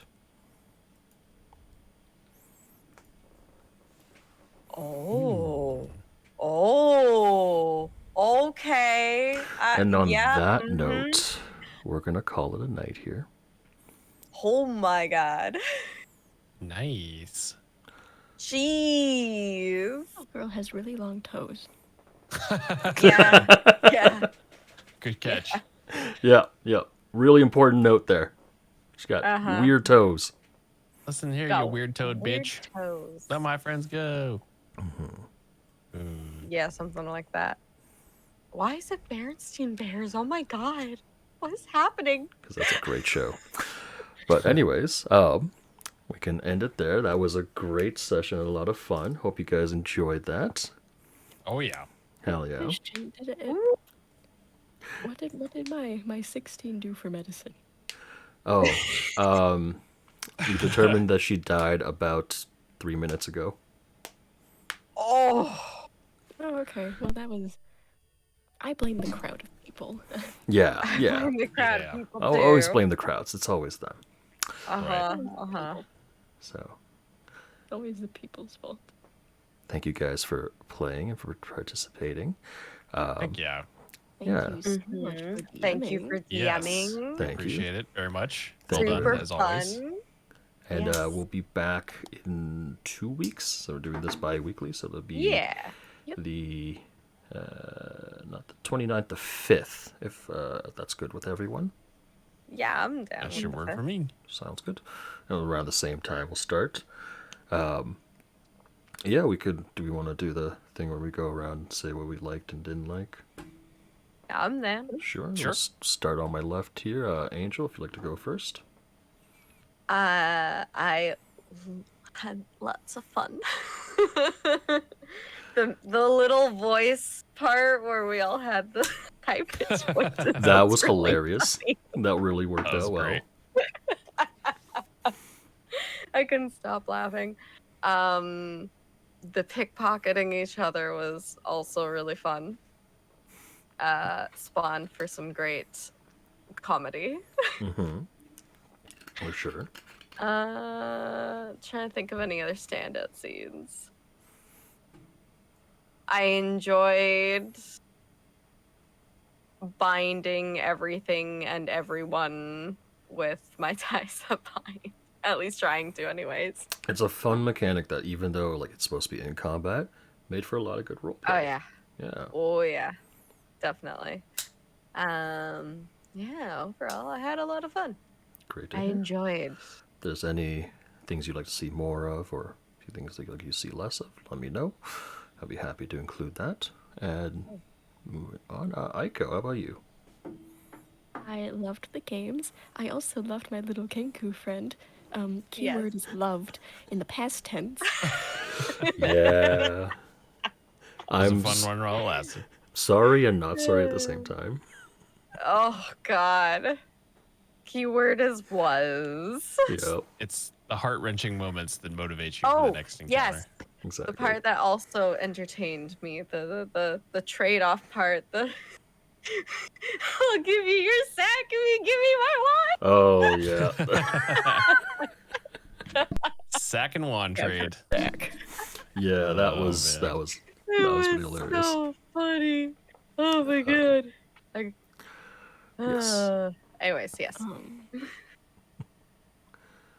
Phoenix's turn. Or I Aiko, did you have any wrap ups or really, really love this so far. yeah, Me too. glad to hear it. It's so good. Love I the know it's as circus fun as I theme. thought it'd be. Sorry, what was that, Aiko? Mhm. Playing Dell is just as fun as I thought it'd be. Glad to hear you're enjoying it. Yeah, it was super good. Yeah, I really love it so far. I'm guessing next time will be a little bit shorter. Yeah, so this did go on quite long. We're almost at 5 hours. I think next time we'll aim for like 3 to 4. Yeah. All right. So that's not too late for everyone. But other than that, I am so excited for whenever we play next. Hell yeah. Mm-hmm. Thank you. Me And again, too. if you have anything you want to add, include, or see less of, let me know. And Will do. last but certainly not least, Phoenix. Yeah, I really like how the carnival feels like a living thing. You know, it's one thing to be in a cool location that has a lot of cool visuals, but the fact that you can interact with it as much as we have been is really creative, and I like that a So lot. good. Awesome. Thank you. I love that we got to Especially do like the all little, the like, snail green racing patch. and stuff. Yeah, like the snail racing, and you know, the fact that you can play games, and you know, really just feels like it brings the world to life. It's really cool. Awesome. I'm glad you hear you enjoy it. It's a lot of these little things that's like, I don't know if you guys are gonna want to do it, but I'm gonna have it ready for you in case it does. Yeah, yeah, Okay, for sure. Love that. Yeah, you put in a really good amount of prep. My goodness. Thank you. Yeah, no kidding. Like, goodness. Appreciate it. Thank you. A Yeah. lot. If you guys want to But I do love it. more of those little like tiny mini games, I will definitely so good. have as many prepared as I can. So yeah, definitely. And again, if there's anything you want to see less of, let me know. Be happy to include. I know you want to do a bit of a character makeover, so I'll have that ready for next session. That's gonna be Sweet. nice. But yeah, other than that, well, I guess that's it for tonight. Thank you everyone for being here, and I'm gonna wrap up my stream now. So be back in a little bit. Hell yeah. Thank All you right. for the games, Papa. Thank you guys for Thank playing. you. Alrighty, thank you everyone again for being here. Switch over. Tibor, if you're still here and you want to join in on our voice chat here, I'll be happy to have you, and we can go over your character stuff. Aiko and Angel will be in our Avalon campaign next week as well, along with some new players. Tibor Gaming, let's get a shout out for Tibor. What's here? Tibor Gaming. As well as, we're also going to have T-Balls, babies. Yes, T-Balls, babies. Oh, I wanna have T-Balls, babies. Really wanna have his babies. we're here listening about Tebow's Was it babies. auto-tune? That was so awesome. That was beautiful. That was amazing, Tibor. Thank you for that. We're also going to have Poison be play. Do you really want to have the Tibor? It was unclear. Yeah, we weren't sure what Tibor really wanted, but big shout out to Poison, who's going to be, let's see here, who's also going to be joining next session, as well as, who the hell else was here? My friend Evan, who's also going to be here. He doesn't stream, so I'm not going to give him a shout out. But let's give a shout out to Angel Productions Games.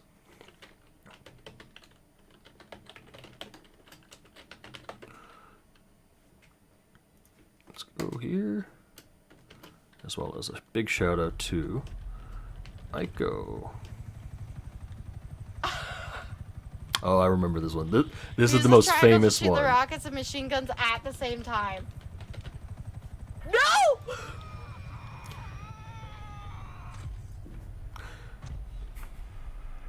Why on earth is the did I clip. listen to you, Papa? This is the clip that got her in what's it called? Top Kick compilation. And last but not least, Aiko Kasakir. And of course, another big shout out to Mr. Fenixxdown. Thank you for participating, for hanging out here. And I'm going to be so excited for our next session. That's going to be really fun. Greetings, how you doing? I'm doing good, Hast. How you doing? We are wrapping up today. And that was a blast. Oh, I'm glad to hear it, Phoenix. Really, it makes me happy to hear that. So we're going to enjoy our time. And Excavator. Oh, nice. Okay. We're getting real particular on these things. Dang. Ooh. Excavator. All right, 12 from Sheik. Holy jeez. 1 for me and Kate and Pineapple. You know, just we're here for your moral support. Here, Sheik. Nice. We got you. High five. You can do it. 31 overall to lead the board. Let's go.